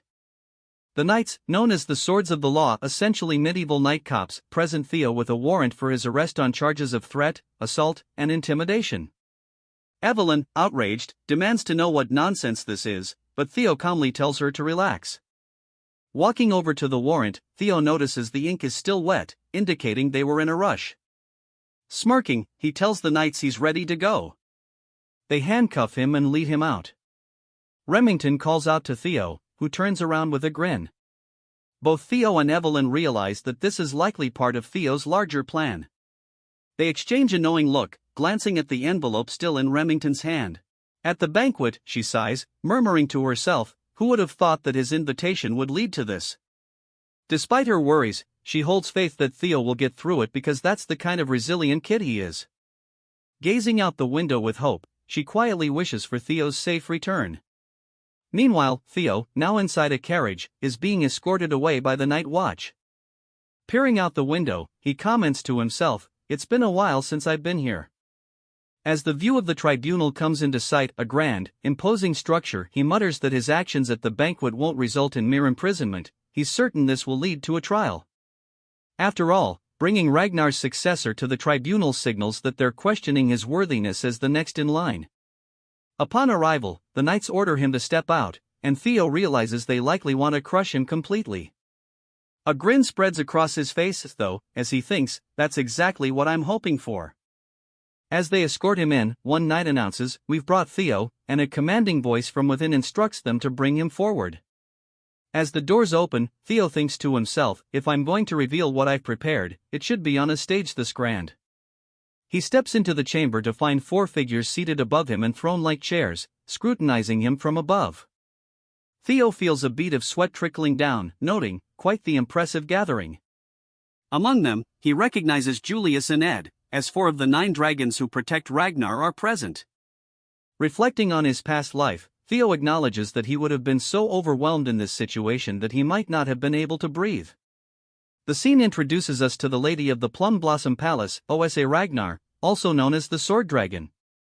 The elder dragon and head counselor, Wolfgang Ragnar, is there as well. Wolfgang calls out Theo's name, and Theo nods in response, saying it's been a while and that he didn't expect to encounter him here. Theo notes that Wolfgang highly values bloodlines and likely considers him an illegitimate half-blood, distasteful, something the man doesn't even try to conceal. Wolfgang cuts off any pleasantries, sternly stating that Theo is here to answer for his misdeeds. He recounts all the people who suffered and lost limbs, emphasizing that due to Theo's reckless actions, many now threaten to sever ties with the family. He questions if a bastard like Theo can bear the consequences of the damage he's inflicted, adding that he will hold Theo accountable for dragging Ragnar's honor through the mud. Unfazed, Theo replies exactly as Wolfgang has described, admitting he was far too reckless. Wolfgang sighs, but then Theo, with an intense gaze, adds that he should have gone further by severing heads, not merely limbs. Everyone in the chamber reacts with surprise as the atmosphere shifts, becoming sharp and tense. Theo continues, passionately asserting that the subjects of a lord are granted land and honor, and in return, they owe loyalty in their lives. That's the essence of chivalry. He bellows, "How dare they threaten their lord? Had I known they'd be this insolent, I would have beheaded them without hesitation.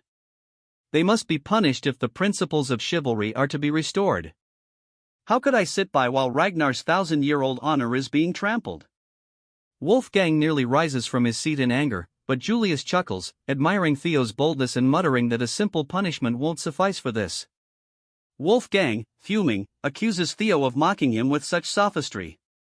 OSA speaks up, saying that while Theo's opinion may be controversial, he is theoretically correct. Wolfgang, startled, wonders why OSA seems to agree with Theo, but she goes on to explain that Ragnar, though strong, would never truly be great if it ignored the voices of its knights and vassals. To rule through tyranny alone is a surefire path to downfall. Taking this in, Theo responds, "I'll be sure to keep that in mind." We finally learn more about OSA. She is the clan head's first wife and one of the North's greatest swordsmen. Surprisingly, she doesn't appear hostile toward Theo, though he recalls that she had something to do with the fall of the Rose Palace in his previous life. OSA tells him she hopes he understands that his punishment will be justified. Theo asks what punishment he's to receive, and Wolfgang hesitates before declaring that he'll serve 3 months of probation. Theo objects, noting that the awakening ceremony is only 2 months away. Wolfgang snaps at him for talking back, but OSA reassures Theo, saying she considered the timing and has arranged for him to participate in next year's ceremony.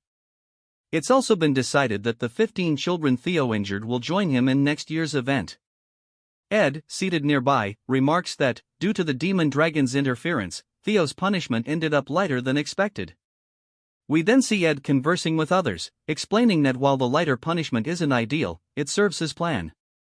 With the awakening ceremony delayed, Theo will bear great dishonor within Ragnar, and as the Rose Palace's representative, this dishonor will give the Camellia Palace an opportunity to overtake them.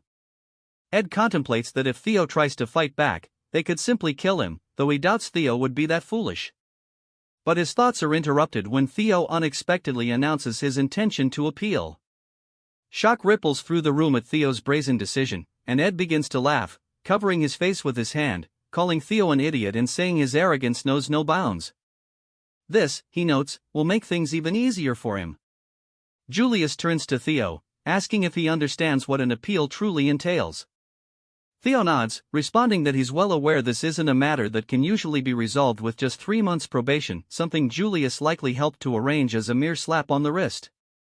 In the proud and powerful Ragnar, appealing means war, and he has no intention of accepting a simple slap on the wrist.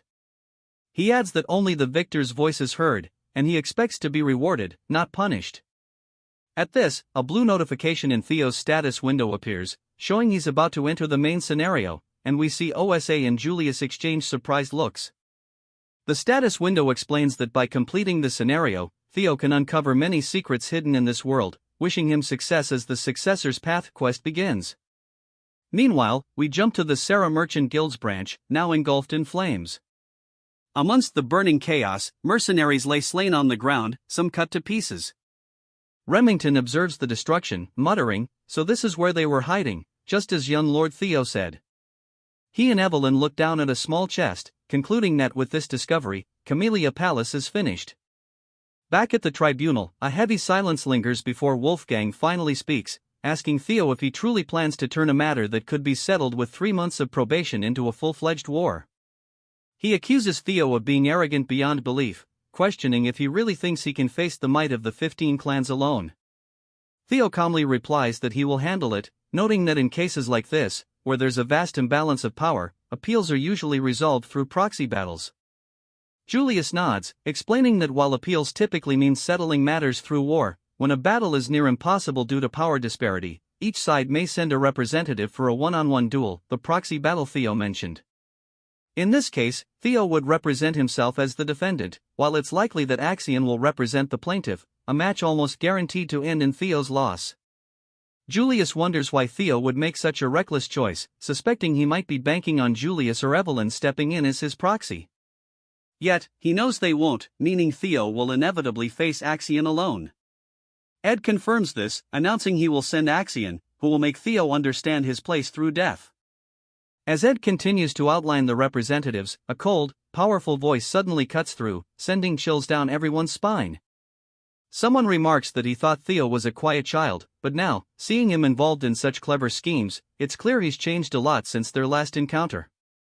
Calling Theo his son, we are introduced to the Ragnar clan head, Kyle Ragnar, a towering figure who commands attention. All 9 dragons present at the tribunal greet him respectfully, as does Theo, who bows, greeting Kyle as the incarnation of the great dragon god. Theo's status window lights up once more, revealing that his next objective is to take over the Camellia Palace and uncover its secrets, marking the beginning of his first tutorial quest.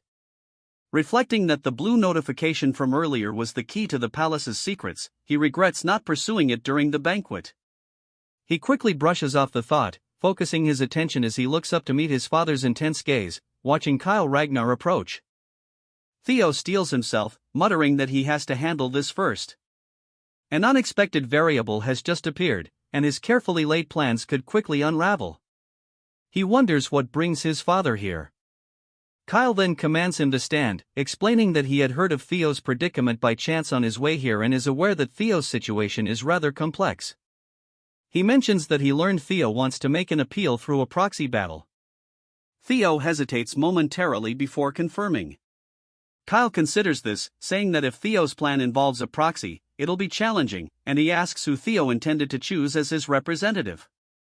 Realizing this is a test, Theo replies that there's no one who could represent him and that he planned to fight himself. At this, Ed senses something amiss, growing uneasy. Kyle tells Theo he'll likely lose, but Theo meets his gaze steadily, replying that he can't know that without trying, and even if forced to yield, he won't willingly bow. Kyle starts to grin, then laughs heartily, proclaiming to everyone present that these words define his son. Even if he's made to bend, he will not lower himself. He commends Theo, calling this attitude the very essence of a Ragnar. Theo thanks him, explaining that the proxy battle is just bait, he doesn't intend to actually fight, and it's refreshing to be able to admit it freely. The work he assigned to Evelyn and Remington will prove Camellia Palace's treason, securing his victory without bloodshed. But then, Kyle takes it a step further, declaring that he will personally grant Theo an opportunity. As Ragnar's leader, he wishes to test Theo with a single strike. Theo is taken aback, unsure if Kyle is serious, but Kyle calmly orders him to follow outside, declaring that if Theo can withstand this one strike, all charges will be dropped. Ed, visibly panicked, shouts in protest. He realizes that if Kyle is testing Theo, it means he's ready to approve of him as a potential leader. Even though Ed doubts Theo can survive the blow, he knows that if he somehow does, he'll gain the clan head's approval, a fact Ed can't tolerate. With a controlled tone, Ed objects, insisting that the tribunal should continue as planned. Kyle, unfazed, cuts him off coldly, telling Ed that any vassal brazen enough to speak out against the Ragnar bloodline should simply be dealt with. Ed bites his lip, grumbling that he understands. Kyle then turns his attention to Julius, who has been stifling laughter, asking if he has something to add, since he seems amused. Julius brushes it off, saying it's just been a while since Kyle has shown such keen interest. Kyle waves him off, calling it nonsense, and dismisses the small talk, turning back to Theo, asking if he intends to go through with the challenge. Theo pauses, thinking about the fact that this single strike from his father has altered everything, dismantling his original plan entirely. Yet he begins to chuckle, welcoming the unexpected change. Smiling, he tells his father that his blow seems too heavy, asking how a single strike from him could compare to a proxy battle with mere vassals. Kyle raises an eyebrow, asking if Theo intends to refuse. Theo clarifies that he merely wanted to express how unfair it is, but he has no intention of declining. Kyle, intrigued, asks what he means by unfair, and Theo boldly suggests that, since the trial has become so severe, shouldn't his reward be greater? Amused, Kyle asks what Theo has in mind. Theo scans the room, fixing his gaze on Ed, who stares back warily, and confidently states that he would like something akin to Camellia Palace. Ed clenches his fists, struggling to keep his anger in check. Wolfgang watches, thinking Theo must be mad to propose a deal with the clan head. A deal assumes both parties are equals, and he mutters that Theo's arrogance will lead to his ruin. But his shock deepens as Kyle, surprisingly, agrees, saying that if Theo truly aims to become his successor, he'll need that kind of boldness. He then turns to Ed, asking if he has any objections. Ed, seething, replies that everything within Ragnar's domain belongs to Kyle, so he couldn't possibly question his decision. Kyle smirks, declaring that everything is settled and ordering preparations to be made.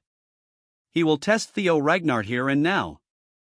Theo stands in the arena, visibly anxious, while across from him, Kyle watches, preparing to unleash his strike. 4 of the 9 dragons observe closely, along with Ed, who sneers to himself that his trap to ensnare Theo has somehow transformed into a platform to elevate him. Ed reminds himself that, even if Theo has grown stronger, there's no chance he can withstand a single blow from the clan head, a feat that even high-ranked swordsmen would find daunting. Theo must fail here, he thinks, as Theo clearly occupies every inch of his thoughts. But Theo, sensing Ed's intentions, smiles subtly. Unbeknownst to Ed, Theo is fully prepared to handle this, thanks to a tutorial reward he recently received. Kyle narrows his eyes, noting something different in Theo's demeanor, and asks if Theo took an elixir in secret. He remarks that even if Theo had, such rapid improvement would be unlikely, and adds that he's interested in seeing just how strong Theo has become. Theo admits Kyle is sharp, even the 9 dragons hadn't noticed, but confirms he's ready. Kyle then points out that, though he usually wields a greatsword, he'll be using a rusty steel blade this time, out of fairness, since Theo doesn't yet know how to use mana. He asks if Theo has any objections. Theo, keeping his voice steady, says he has none. Kyle releases his fiery red aura in a powerful wave, the pressure forcing Theo to stagger slightly. With his blade aimed downward, Kyle tells Theo to prepare himself. Theo trembles under the sheer force of Kyle's fighting spirit but maintains eye contact, saying he can endure it. He notes that his strength has nearly tripled due to leveling up with the experience elixir, and he put all he could into building his strength. Feeling the raw power coursing through him, Theo muses that he's crossed into the extraordinary and believes he can handle a single strike from his father. However, as Kyle draws closer, Theo envisions him as an unscalable wall. The strike comes, and the tension mounts as the spectators watch in stunned silence, except for Count Brad, who secretly hopes Theo will fail. As the strike lands, the ground shudders, and a shockwave blasts out from where their swords collide. Kyle, sensing something, immediately eases up, a satisfied laugh escaping him as he steps back. Theo's sword splinters and shatters, but Kyle, clearly impressed, chuckles, saying it's been a long time since he's felt so proud of a son. He then declares that Theo has proven his innocence, and the trial has concluded. Theo has passed out while still standing, completing the quest single strike of Kyle Ragnar. He's earned an inventory as well as a mysterious blue key as a reward. The scene shifts to Theo waking up in bed, disoriented. He sees Cecilia holding his hand, her face full of relief. She tells him he fainted while standing and that she's been worried. Theo assures her he's fine, asking where exactly he is. At that moment, Julius enters, informing Theo that the former lady of Camellia Palace, Axion, and the intelligence director have all been removed by order of the clan head. Theo's eyes widen, and he asks if this means what he thinks it does. Julius nods, grinning, confirming that Theo now resides within Camellia Palace. The scenario updates, and Theo's new task is to uncover the palace's secrets. Outside in the garden, we see Emile furiously stomping on a flower, railing against the injustice of being forced to leave her own palace. The butlers around her plead for her to stay calm, while Axion watches in silence. Ed, determined, walks over and calls out to Axion, who releases an intense killing intent and coldly asks what he wants.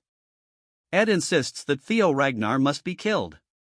Axion calmly suggests he could injure Theo during the awakening ceremony, perhaps take an arm, but Ed interrupts, demanding that he take Theo's head, convinced this is the only way to redeem the chaos Theo has caused.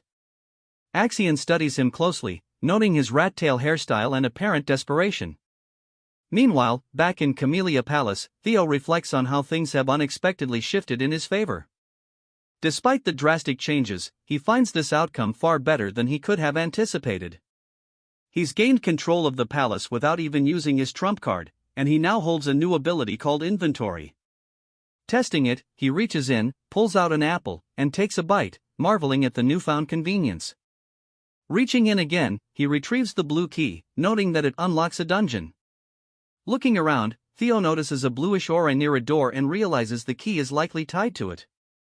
Stepping closer, he spots a small blue keyhole embedded in the door. Theo fits the key into the lock and carefully opens the door, intrigued by what lies beyond. To his surprise, he's greeted by a vast cave. Wondering how something like this could even exist inside the palace, he suddenly sees a window appear before him, notifying him that he's discovered a dungeon for the first time, and as a bonus, he'll earn double experience for everything inside. Theo recognizes this as another quest and confidently steps forward, vowing to conquer it and maximize the experience rewards. Yet, he quickly stops himself, deciding it's foolish to enter unarmed. He dashes through the palace, gathering weapons and loading his inventory to the brim with swords, feeling much more prepared to face what lies ahead. As he ventures deeper into the cave, blue torches light up the stone walls, guiding him to a wide, open chamber. But then, to his shock, he spots a huge, silver wolf, its teeth bared in a menacing snarl. Noting its size, he realizes this wolf might be as powerful as a demonic beast. Without warning, the wolf lunges at him, and Theo raises his shield, but the beast's powerful bite punctures a hole right through it. Theo pushes forward, unwilling to lose in a test of strength, and swings his sword at the creature. But the wolf deftly evades, countering with incredible speed. Frustrated, Theo acknowledges that the wolf's hide is thick and impervious to weak attacks, while its agility makes it nearly impossible to land a strike. This creature is no ordinary wolf, it may even have the strength of a demonic beast from the dangerous northern seas. As it swipes a massive paw at him, Theo dodges and dashes underneath, mentally replaying his father's awe-inspiring, pure white strike. He raises his sword overhead, trying to emulate his father's flawless technique, but the wolf dodges effortlessly. Leaping back to create some distance, Theo realizes that simply imitating the skill won't work. He recalls the essence of his father's technique, known as the single strike, meant to deliver certain death in one blow, and he guesses the key may lie in channeling everything he has into one decisive move. Casting his shield aside, he decides to focus purely on speed and technique, incorporating Evelyn's teachings. He lunges forward with such blinding speed that the wolf momentarily loses sight of him. When the creature finally detects his presence, it's too late. Theo's blade is already thrust into its eye. Blood spurts from the wound as the wolf howls in agony, now one-eyed. Realizing he's finally gaining the upper hand, Theo steels himself for the finishing blow. He and the wolf launch at each other, ready for a decisive clash.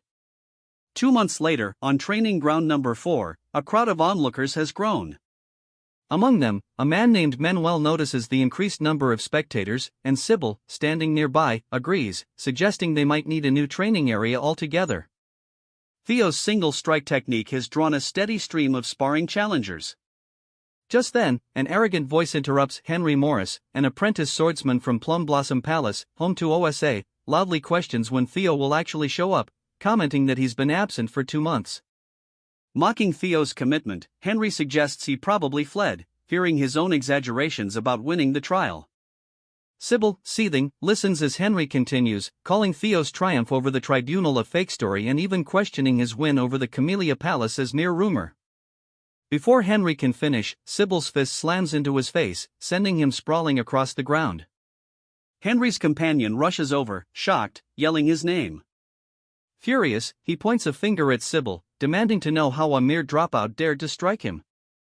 But the trainees all glare back in support of Sybil.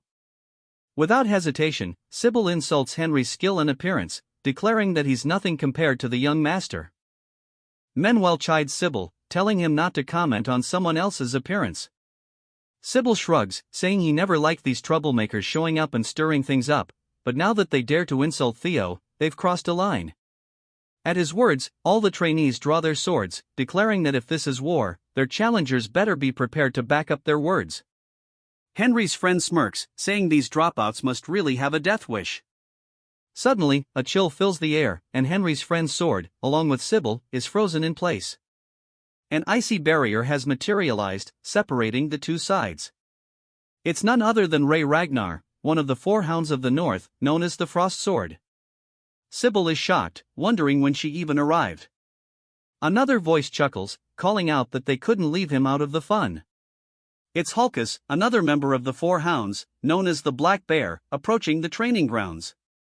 Sybil, already surprised by Ray's presence, is stunned to see Hulkus there as well.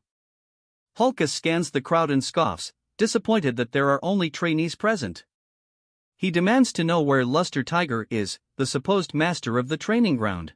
Hulkus, wielding an oversized blade reminiscent of the Dragon Slayer, shouts, asking if the guy is deaf and repeating his demand for Luster Tiger. Without a word, Ray stands by, and it's clear Hulkus is referring to Theo. It cuts back to Theo, deep in the dungeon, panting heavily, clearly exhausted, his sword shattered. A notification window pops up, telling him he's leveled up, and not just once, he's gained multiple levels. Theo, resting atop a large wolf's corpse, realizes he's taken down a total of 170 demonic beasts, leaving only one remaining. He uncorks a potion, chugging it, thinking about how close he came to death on multiple occasions, and marvels at how this potion has saved his life. What seemed impossible at first has gradually gotten easier with each level he gained. Thinking about the intense grind, Theo notes it's already been 2 months since he entered the dungeon. Looking around at the cave's dim glow, he senses a powerful presence nearby, realizing that with only one beast left, the final challenge must be close. He readies himself, knowing this encounter can only mean one thing: a boss fight is coming. Theo steps onto the 5th floor of the dungeon, heading up the stairs and examining his broken blade.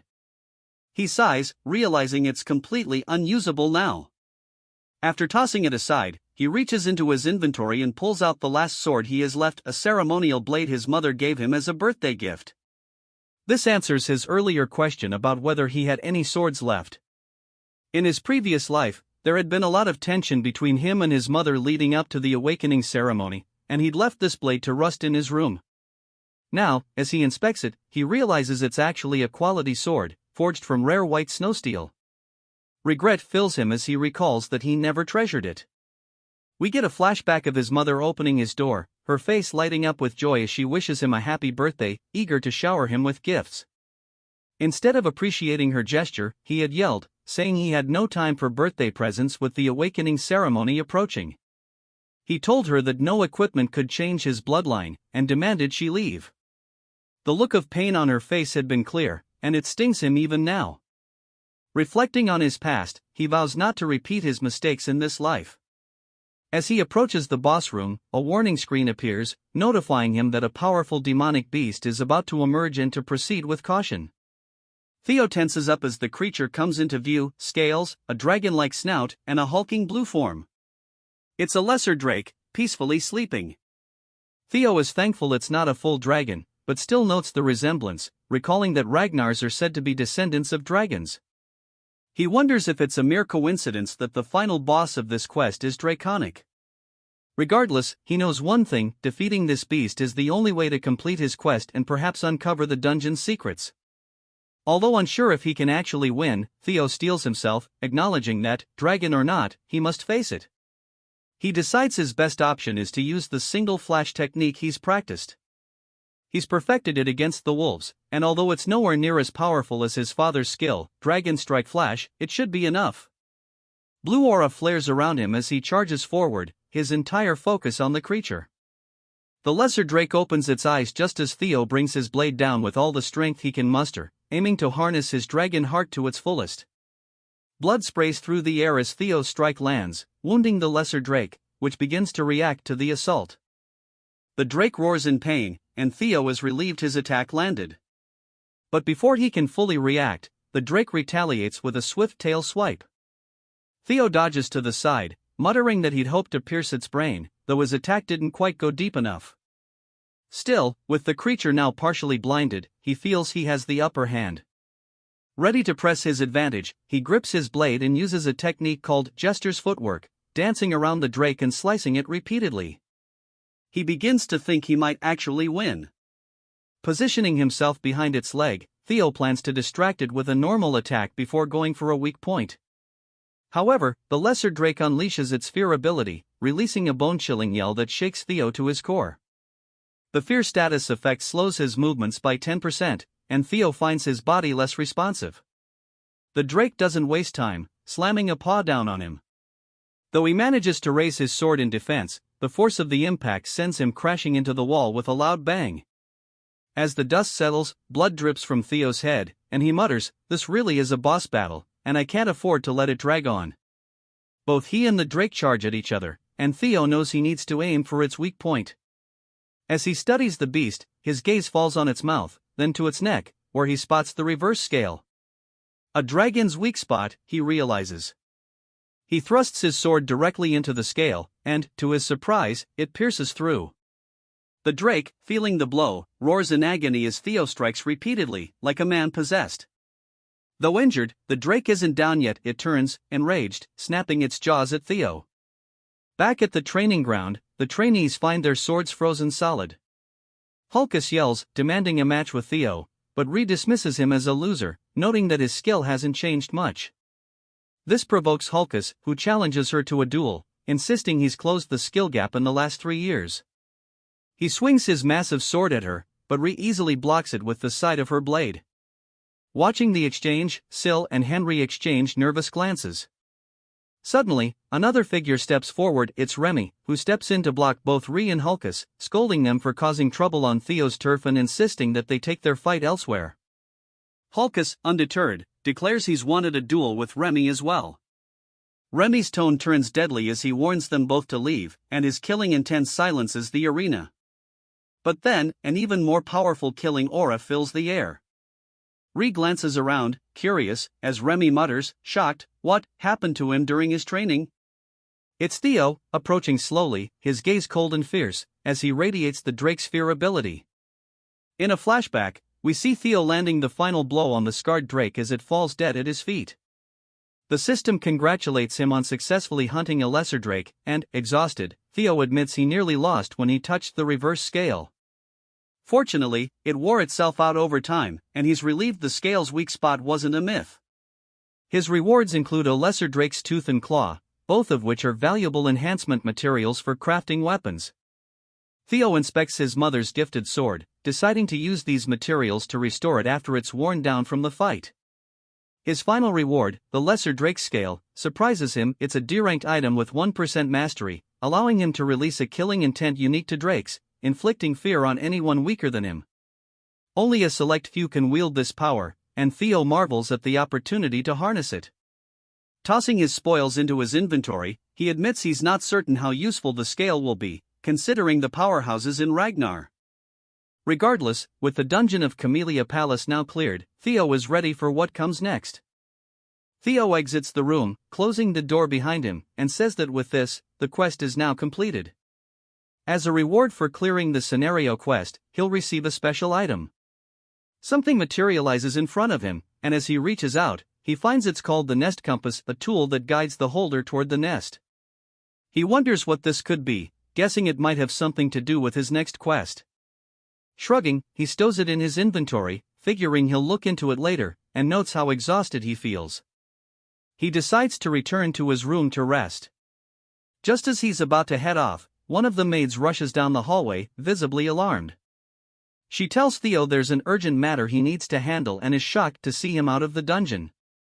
When she asks where he's been, Theo simply responds with a quick, "What's going on?" She tells him there's a brawl happening at training ground number 4, and in a flash, he recalls the current situation there. Back in training ground 4, the scene resumes with Theo using the Drake's Fear ability. His intense aura overwhelms everyone, and he scowls, telling them all to leave since he needs to rest. Henry's lackeys, visibly shaken, start foaming at the mouth, while Henry, horrified, screams that the aura is practically toxic. One by one, they start collapsing from the pressure. Hulkus laughs at the chaos, impressed with the killing intent, and charges at Theo, declaring that he knew Theo would be a worthy challenge and eager to see his strength firsthand. He swings his massive sword down on Theo, but Theo deflects it with an upward swing, sending Hulkus flying backward. Remy, along with the others, looks on in shock, as even Hulkus is stunned by how easily Theo repelled his attack. Internally, Theo is a bit surprised that he actually managed to deflect Hulkus's strike. Hulkus, regaining his balance, smirks and charges in again, telling Theo he won't back down so easily. Theo recalls that Hulkus, while considered the weakest of the four hounds, was still powerful in terms of brute strength.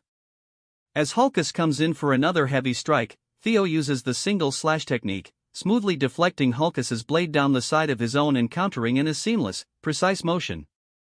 To his own amazement, Theo's blow lands cleanly on Hulkus, causing him to cough up blood as a deep wound opens across his abdomen.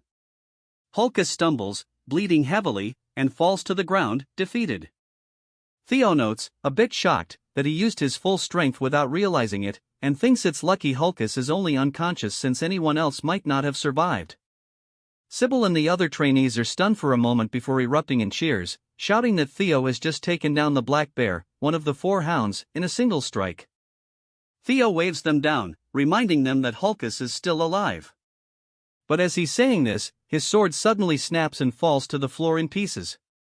Staring down at it in dismay, Theo realizes with dread that it was the sword his mother had gifted him.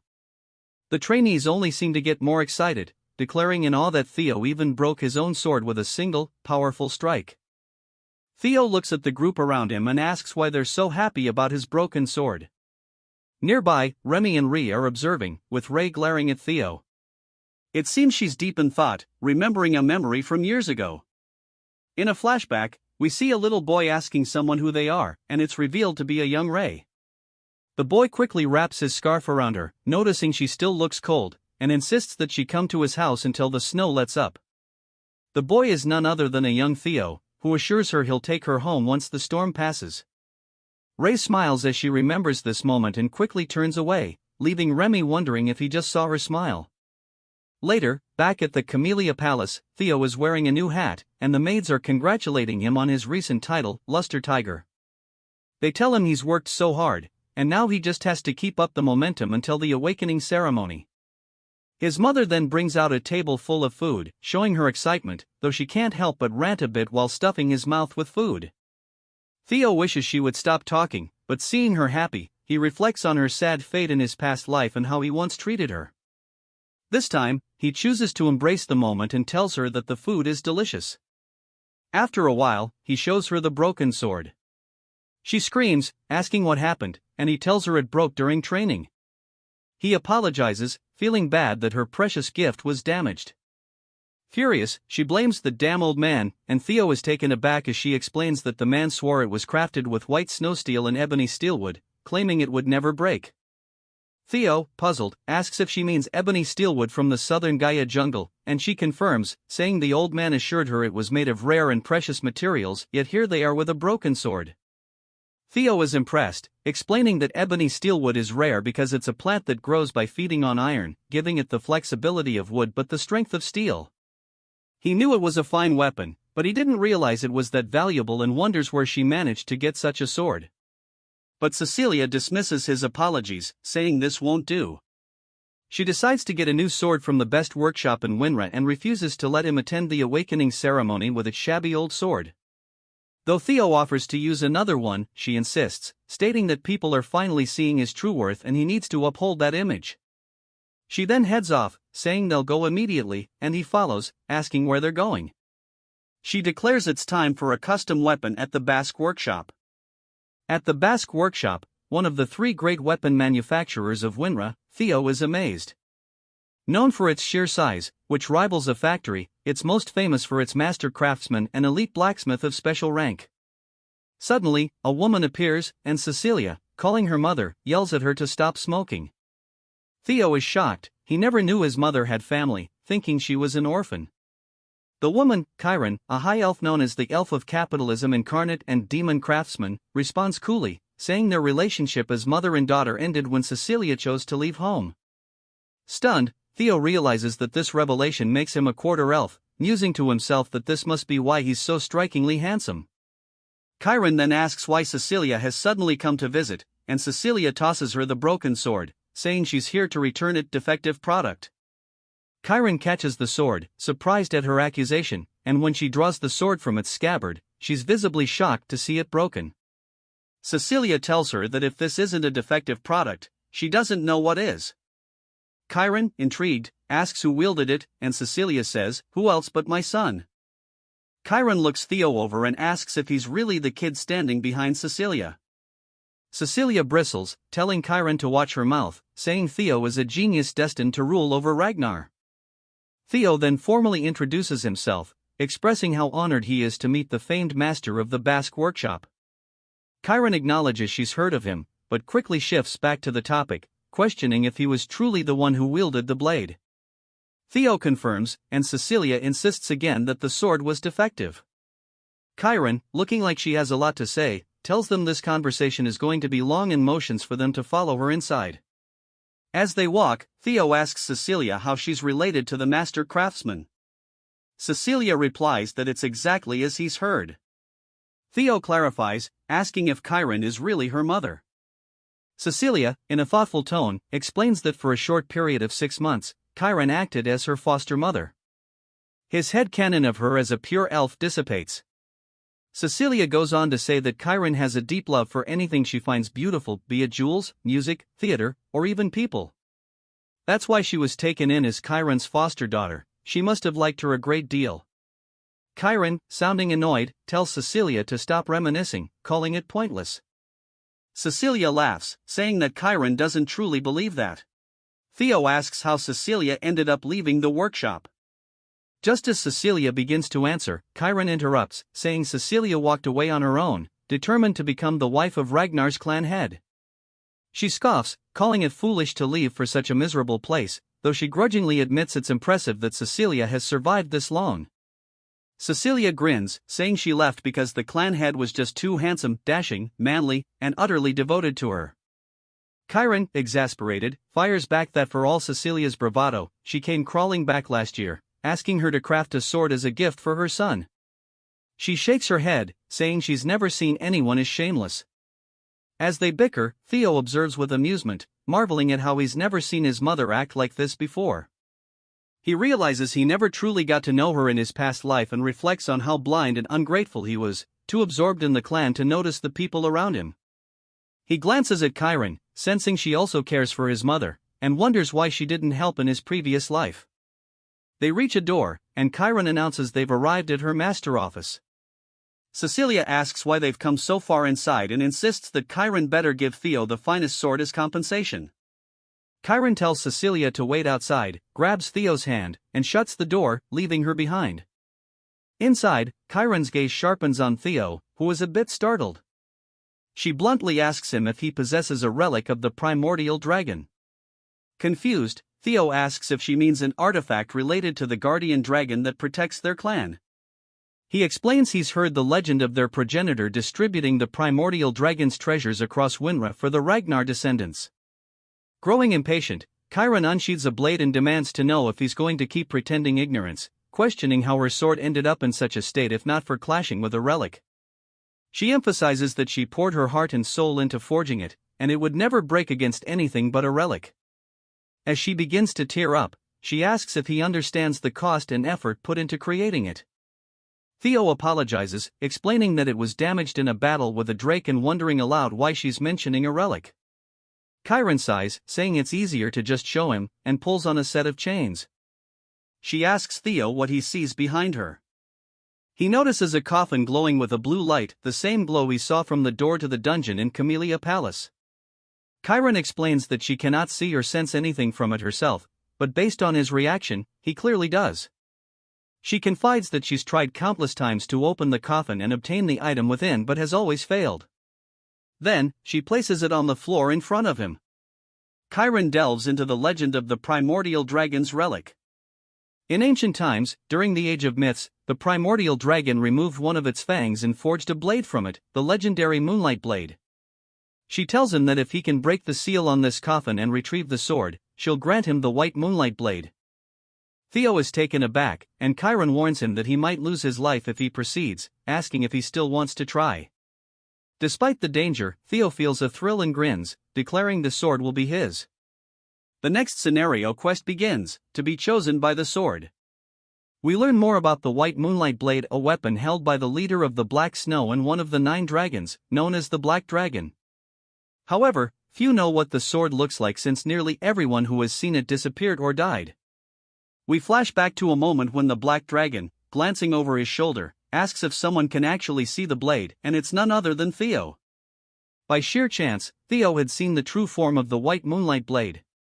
He wonders why the Black Dragon allowed him to live, recalling it was troublesome and he was unsure what to do. Now, back in the present, Theo finds himself puzzled as to why the sword, a relic of the primordial dragon, is here with Chiron.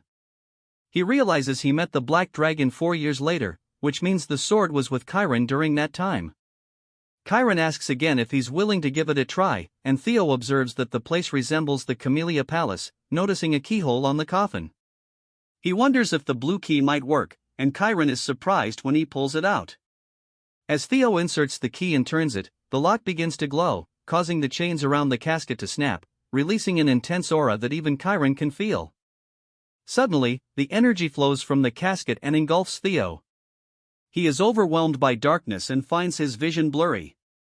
He wonders where he is as he sees the Rose Palace in flames, shocked to be witnessing it again.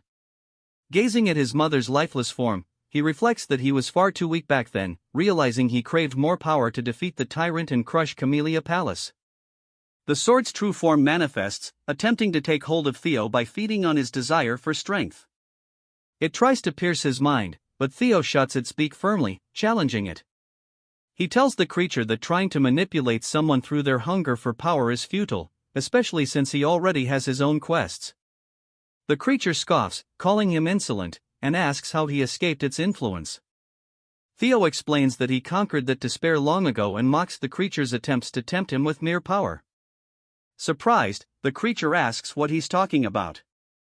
Theo notes that it looks different from the griffin in his memory, as it once stood over 10 meters tall but now appears similar in size to him. He suspects that the sword's prolonged confinement has weakened it.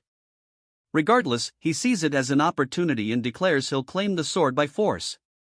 The griffin, taken aback, tries to reason with him, saying it's actually quite civilized. Meanwhile, Cecilia is trying to wake Theo up, tapping his face frantically and asking her mother what she did to him. Cecilia says she wanted a sword forged for her son, not for him to die. Chiron, visibly concerned, explains that the sword's energy has merged with Theo's bloodstream, something she's never seen before. She thought he'd be fine since he already possessed a relic, but now she is unsure. With tears in her eyes, Cecilia looks at her mother and vows that if anything terrible happens to Theo, she will never forgive her. As tension fills the room, Theo's grip tightens on the blade, and a dark aura swirls around him, forming a black orb that descends into his chest. Cecilia calls out to him, confused, and he finally opens his eyes. She embraces him, relieved that he's awake, and cries with joy. Theo reassures her that he's alright and that she doesn't need to worry. With the completion of his second quest, Theo now holds the white moonlight blade. Chiron sighs with relief, acknowledging his success in claiming the legendary sword as his own. Theo notes that he was fortunate the griffin was easy to overpower, thanks to its recent unsealing, and, of course, its attempts at psychological manipulation didn't work on him. By absorbing the sword's monstrous energy, Theo's magic power has increased significantly, giving him an additional boost of 30. With his power now surpassing 200, a faint white aura begins to emanate from him, indicating that his magic has started to gain a hint of divinity. He realizes that his magic is now on par with that of a high-ranking swordsman, though he regrets not being able to fully wield this newfound power until after the awakening ceremony. His stats are phenomenal. Chiron, visibly impressed, congratulates him on his success. Theo asks if she'll honor her promise, and Chiron reassures him that elves don't lie. Just then, he feels the sword vibrating and is puzzled. Chiron explains that it's merely resisting, not because it hasn't accepted him as its master, but rather because it feels stifled after being trapped for hundreds of years. Now, finally freed, it wants to unleash its pent-up energy. She points to a wall with sword marks on it and tells him to give it his all against it. Theo asks if it's truly safe, but Chiron laughs confidently, saying his concern is unnecessary. Even the white moonlight blade, she boasts, couldn't possibly harm the Basque workshop from a swing by a brat who hasn't even undergone his awakening. Theo finds her words slightly annoying and asks if she's sure, thinking this is a perfect chance to test his sword. Walking toward the wall, he wonders whether he should channel his magic, politely asking for her forgiveness. The bandages on the sword begin to unfurl, revealing its true form, and Theo's eyes darken as he imbues it with his magic, widening his stance in preparation for a powerful swing. Realizing too late what's about to happen, Chiron frantically tells him to stop, but Theo unleashes a single flash, mimicking his father's technique and completely obliterating the wall. In fact, it's not only the wall, the entire side of the Basque workshop has been sliced cleanly down the middle. Cecilia stares in shock while Chiron, now wearing a mystical mask, screams in horror about the damage to her workshop and the money she's lost. Theo, sheepishly, admits that may have been a bit too intense, as the sword drained all his magic power in one go. Suddenly, Chiron is in front of him, pressing her hand against his stomach. Theo, taken aback by her speed, realizes she's assessing him. She remarks on his lack of proficiency with magic, noting she can't detect a mana core, and asks if he achieved that cut through the blade's sheer sharpness alone. She gazes into his eyes, confirming he is indeed a genius, and realizes that this genius is her grandson. Calculating how much wealth she could earn from this prodigy, she places a hand on his shoulder and declares she will be his patron. All he has to do is show the world his skills, he'll become her workshop's greatest advertisement. Theo is surprised by her sudden interest, and even Cecilia is a bit taken aback, pointing out that she can practically see dollar signs in Chiron's eyes. That night, as Theo and his mother prepare to leave, Chiron watches them go, holding the treasures he retrieved from the dungeon to help her repair the workshop's wall. She's pleased, marveling at how her daughter has raised such an incredible son and guessing he must have acquired this loot while retrieving the relic. Laughing, she admits her pride. As they leave, a voice calls out to Chiron from above, greeting her with a long time, no see. She scowls, looking up at a tree and demanding to know why this person has shown up, addressing the stranger through a bird perched there. 5 days later, it's the day of the awakening ceremony, and Theo is training with Evelyn. He's nearly pushing her back, though she manages to deflect his strikes and eventually starts pushing him back. She comments that his swordplay has become sharper and faster overall, and he notes with relief that she's complimenting him. Observing from the sidelines, the trainees are stunned. Evelyn reflects that it's been 6 months since Theo began changing, and he's already strong enough to challenge her.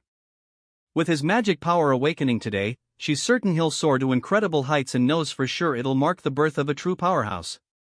She smiles and praises his progress, telling him he could even aim for valedictorian at the ceremony and wishing him success. Theo laughs, crediting her training, and says that if he does win, he'll mention her in his speech. She cringes, embarrassed by the thought, and the other trainees chime in, asking him to mention them too. Theo jokes about the trouble of being popular, to which Evelyn cringes even more. With a wave, Theo bids her goodbye, mentioning he has somewhere else to be.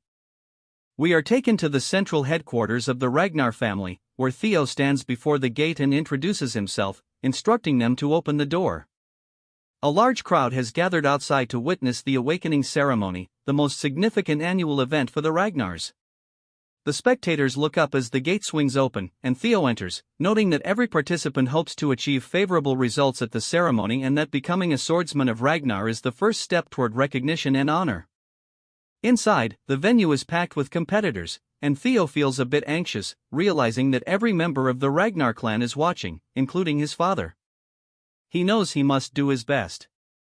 The 9 dragons are present as well, along with Hilda Ragnar, the former clan head from 2 generations ago.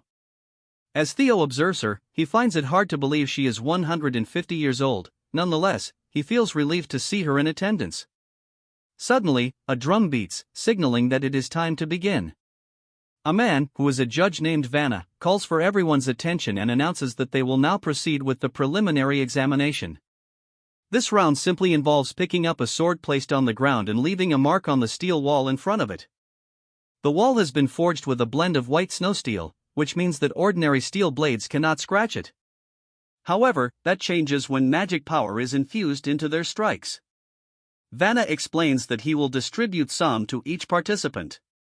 One some pill grants 10 years of magical power. It is an elixir designed to help them open their mana hall, which they must do in their abdomen. Only then will they be able to cut through the white snow steel wall with their blades. The depth of their cut will determine their results. He calls out the names of participants one by one, starting with none other than Theo. As Theo steps forward, he reflects on how, in his past life, Axion had been the valedictorian. He reaches out to take his pill and grabs one of the blades, stepping forward with determination, vowing that he won't let Axion be the star this time. His quest is to become the valedictorian of the awakening ceremony. Hilda turns to Kyle and asks if Theo is the one he mentioned in their earlier conversation. Kyle nods, acknowledging that Theo must have piqued her interest. Hilda admits that she grew curious after what he said and expresses her eagerness to see how competent this descendant of hers truly is. Theo lets out a quick sigh, starting to limber up his body, admitting he feels a bit nervous since it has been a while. Vanna instructs him to swallow the pill, and Theo responds with an okay.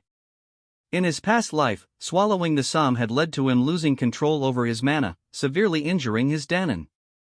He swallows the pill, assuring himself that he won't face the same fate this time.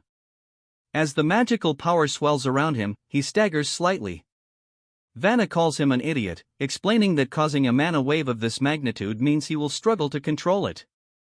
When one consumes the pill, they must use it cautiously to allow the mana hall to settle in the Danon. The more talented Ragnars possess vast amounts of mana, and if they aren't careful, they risk becoming disabled. Just as it appears he is about to become crippled, the mana suddenly calms down as Theo shapes it into an orb around his body. Vanna is surprised that he has managed to endure it. Clenching his fist tightly, Theo realizes that he is now both a dragon heart and possesses a mana hall. He admits it's somewhat disheartening that he succeeded so easily compared to his last life, but from this moment on, he is officially allowed to wield mana. Using his newfound power, he prepares to leave his mark.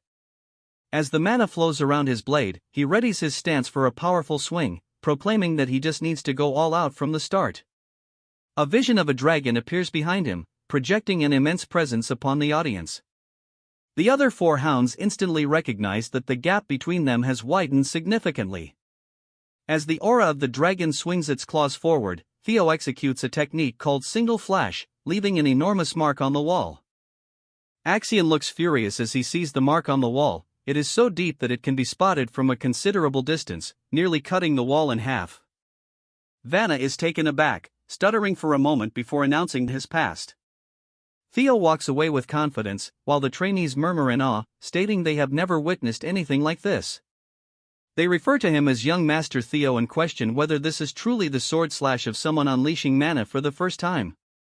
With his reputation soaring, Theo realizes that his luck has now dropped to 0. However, he is relieved to see that his status window indicates the curse of bad luck that had been affecting him is finally over, and his fame has spread across the realm. Theo feels exhilarated, declaring that he has finally reached the same starting point as everyone else. Many people have taken notice of his remarkable performance. OSA wishes to take him on as a disciple, while Julius is enraged by the amount of attention directed toward Theo. Even someone named Rubber Ragnar is shown to be cautious of him, just like the bird Chiron had mentioned. Hilda, too, shows interest, smiling as she observes the scene. Theo reflects that, although the Black Dragon and the Sword Dragon were unexpected, he is particularly thrilled to have caught Hilda's attention. After all, she possesses the heart of Garuda, and if he can gain that, he can achieve so much more. It is now Sybil's turn, and he gives it his all with a powerful swing that leaves a mark on the wall, securing his pass. Overcome with emotion, he cries manly tears, exclaiming that he has succeeded. Hulkus, and Remington also manage to leave their marks, each one befitting of their sword techniques. However, poor Sybil realizes that while their marks were impressive, none made nearly as significant an impact as Theo's. The only participant remaining is Axion, who steps forward after his name is called. The crowd murmurs that at this rate, it seems to be a contest solely between Theo and Axion. Some even speculate that even Axion cannot compare to the performance they just witnessed, unable to believe Theo has reached such an advanced level. Angered by the chatter, Axion grabs his blade and quickly consumes his pill. As he begins to infuse his aura into his sword, Vanna tells him to wait, but it's too late. Axion unleashes a dragon-type aura reminiscent of Theo's, but it produces a terrible sound as it scrapes against the wall. Vanna exclaims that this is outrageous, he has been surprised multiple times today. Axion's attack is just as grand as Theo's, leaving an X mark on the wall.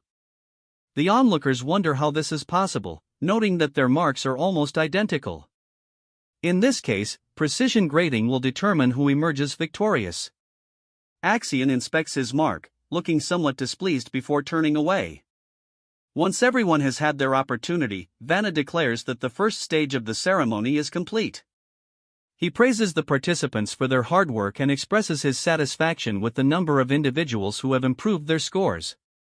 Those who have passed are instructed to prepare for the second stage in 4 days, at which time he will announce the rankings that everyone has been eagerly anticipating. The crowd beams with excitement for the results as Vanna prepares to announce the valedictorian for the first stage of the awakening ceremony. Both Theo and Axion wait in anticipation to hear the results. The scene begins with a booming announcement marking the end of the first stage of the awakening ceremony and the results about to be revealed. Among the participants, Theo Ragnar and his cousin Axion stand in tense anticipation.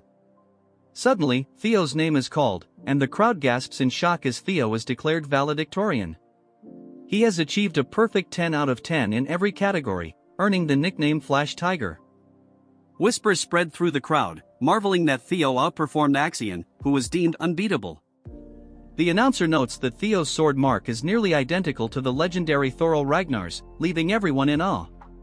Meanwhile, in the snow-covered mountains, Thoro Ragnar, a major figure in the clan's succession, is seen walking alone, his presence hinting at his importance. Back at the ceremony, Axion is announced as second place, his perfect score edged out by Theo's slightly longer sword mark. Axion's blazing eyes reveal his fury as the crowd falls silent, tension thick in the air. The announcer concludes by congratulating the participants and announcing that the second stage will take place in 3 days in the Winter Mountains, leaving the 87 examinees preparing for what lies ahead. Later, Theo celebrates with Remington and friends in a cozy cabin, humbly thanking them and emphasizing that the journey is far from over. Reassuring Remington, who feels ashamed of his performance, Theo brushes it off and reminds him of their friendship, reigniting his determination as they toast to the next stage. Alone in the snowy mountains, Theo reflects on his victory, knowing it isn't the end and recalling his true enemies, Axion and Skydragon. Pulling out the nest compass, Theo sees it pointing toward the Winter Mountains, realizing the second stage might reveal the nest's location. Suddenly, sensing someone behind him, Theo vanishes and reappears with his sword at the intruder's throat. The man, introducing himself as Jotun from the Gil Sword Unit, explains that his captain was impressed by Theo's performance and offers him the chance to take the entrance exam for their elite squad. Theo, still wary, questions why he must take a test if the Gil Sword Unit is so eager to recruit him. Jotun explains that merely being invited to the test is a rare privilege.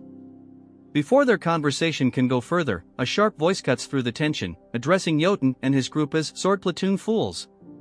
It's the fiery vice commander of the Black Iron Cavalry, nicknamed the Fire Goblin, who wastes no time offering Theo a position in her unit, claiming her offer far outweighs anything the Gil Sword Unit can provide. Suddenly, representatives from other elite units arrive, each vying to recruit Theo into their ranks. Chaos erupts as the heated competition intensifies, with each group trying to outdo the others. Theo, growing increasingly amused, considers quietly slipping away from the escalating madness.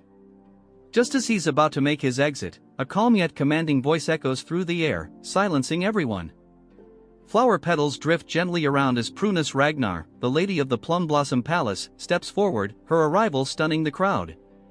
She gracefully announces her interest in Theo, leaving onlookers in awe. Meanwhile, elsewhere, Axion Ragnar, consumed by rage over Theo's victory, vents his frustration in a furious rampage, striking down anyone near him. His uncle intervenes, effortlessly stopping Axion's sword with 3 fingers. Chiding Axion for his outburst, his uncle advises him to focus and leans in with a chilling promise, "Follow me, and I'll show you how to make the second stage Theo Ragnar's funeral." Back with Theo, Prunus Ragnar steps forward with confidence and elegance, commanding attention. Her presence alone leaves a powerful impression on everyone, with whispers of admiration and speculation filling the air. As some try to impede her, Prunus unleashes a surge of energy, silencing any opposition and creating a separate space for herself and Theo. Within this mystical energy, she demonstrates her sword technique, Celestial Flower Rain, a style emphasizing grace, precision, and control, in contrast to the destructive power of Lord Kyle Ragnar. A breathtaking flurry of flower petals accompanies her moves, leaving Theo awestruck as he absorbs every detail. Prunus reassures Theo that mastering the technique immediately isn't necessary, encouraging him to reflect on its essence. With a final burst of energy, she invites Theo to seek her out after the ceremony for further lessons, leaving him both inspired and humbled by her gift. 3 days later, the scene shifts to the vast winter mountains near the northern Great Wall, an expansive, imposing range that has served as a bastion of protection for humanity against horrors beyond for over a millennium. Here, amidst this historic and treacherous landscape, the second stage of the awakening ceremony is about to begin. Jackie Ragnar, the ceremony supervisor, steps forward to address the participants, emphasizing the sacred duty of the Ragnar clan as humanity's shield against the Demon Sea, a cursed land teeming with monstrous creatures. He reminds the apprentices that they will one day shoulder this responsibility. For this test, they must remain within the Great Wall, as venturing beyond is too perilous. The objective is simple: hunt beasts, collect the bells around their necks, and survive in the harsh winter mountains for 15 days. The bells vary in color, with higher value ones indicating tougher challenges. Jackie warns of a beast so powerful it requires teamwork to defeat, hinting at significant rewards for those who succeed.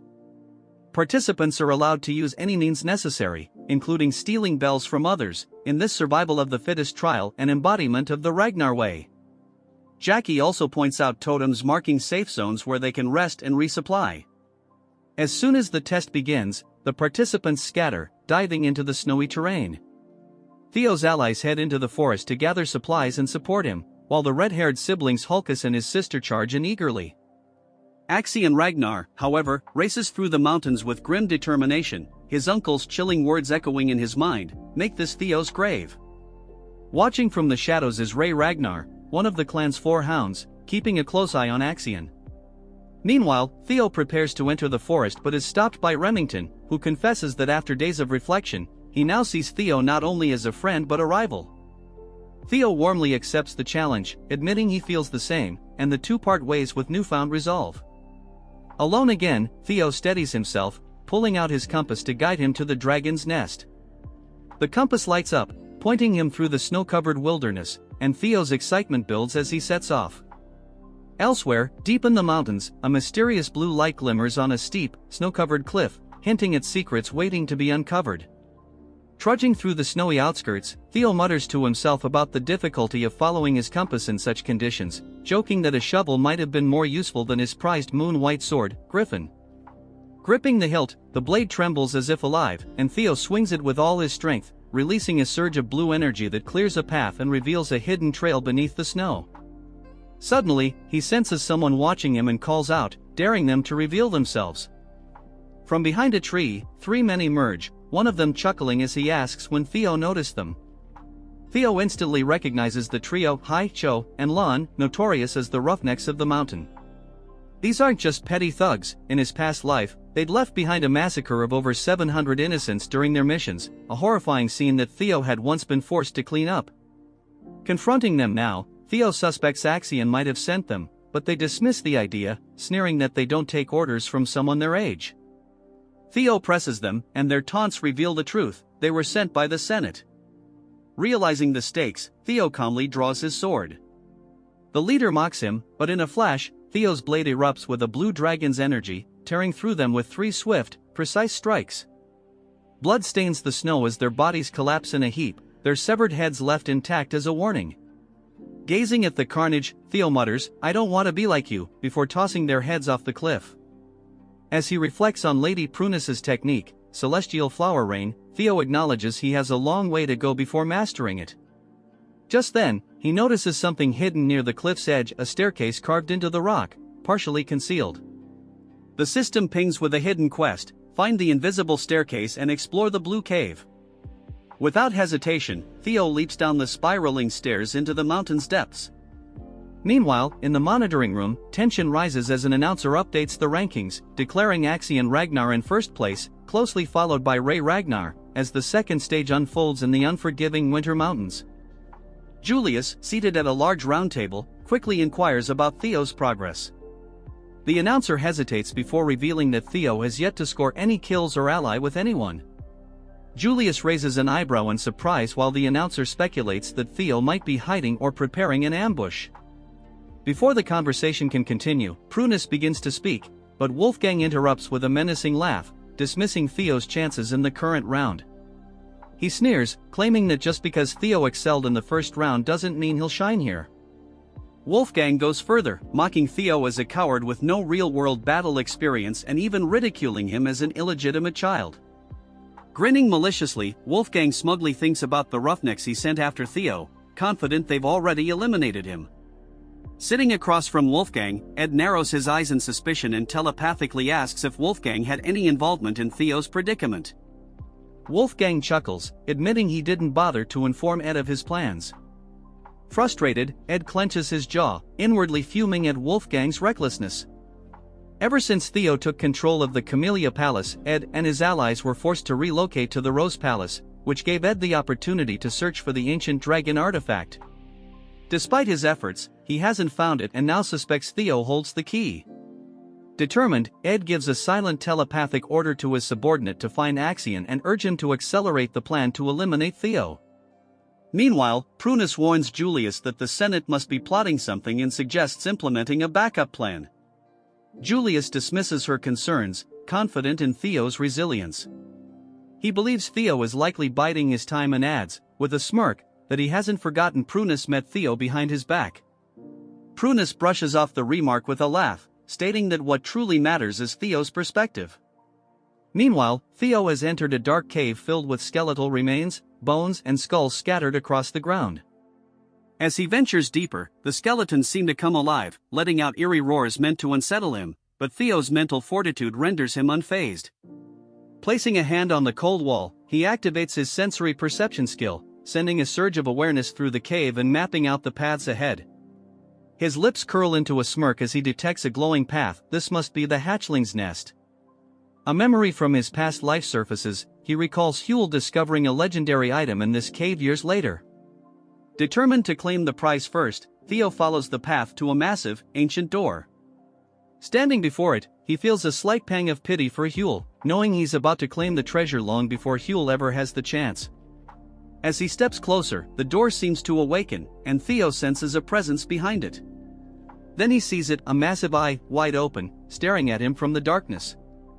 Dumbfounded, Theo pushes the door open, stepping into a vast, fantastical chamber. Before him lies a hoard of glittering gold, rare swords, and treasures from across the world. Yet, instead of excitement, Theo feels unease. This isn't the hatchling's nest he anticipated, it's something far greater. This is the lair of the ancient dragon. A bead of sweat rolls down his face as he grasps the magnitude of the situation. Challenging a dragon of this caliber is unthinkable. Survival alone would be a miracle. Scanning the treasure, Theo wonders if he arrived years too early or if Huel's intel had been wrong. Deciding to retreat, he turns to leave, but an intense gaze freezes him in place. Slowly, he turns back to see a massive, gleaming golden eye locked onto him. The dragon awakens, its voice resonating through the cavern with ancient authority. "You are the first selector in a very long time," it says. The dragon, lounging atop the treasure, watches Theo intently. Overwhelmed by the honor, Theo drops to his knees, bowing deeply, and greets the dragon as his ancestor. The dragon, amused, tilts its head at the term ancestor. Theo hurriedly explains, recalling his clan's history. Wasn't the guardian dragon the lifelong companion of Sigurd, the Ragnar clan's great progenitor? Wasn't it also the mother of the famed dragon that birthed their bloodline? The dragon snorts in what sounds like amusement, its voice laced with sarcasm as it clarifies the myths. That bastard Sigurd spread quite the tale, it says.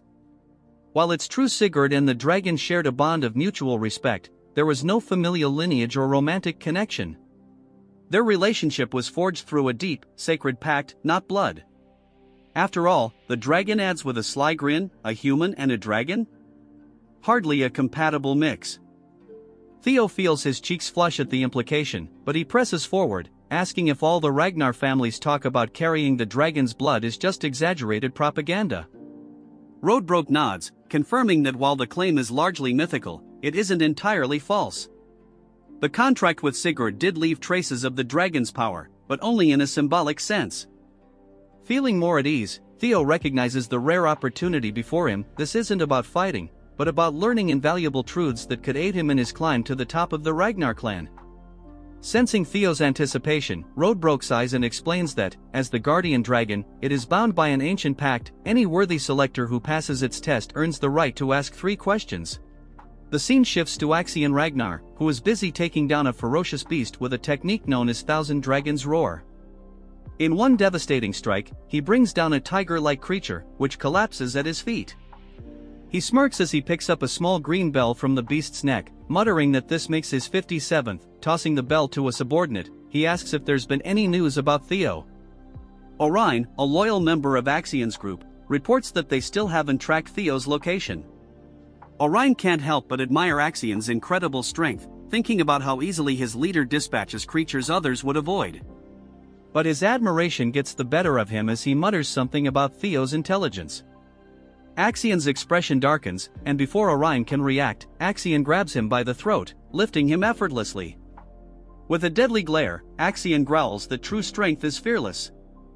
Orion, gasping for air, stammers out an apology. Just then, another messenger arrives with news that the Central Intelligence Bureau has ordered them to hasten their mission.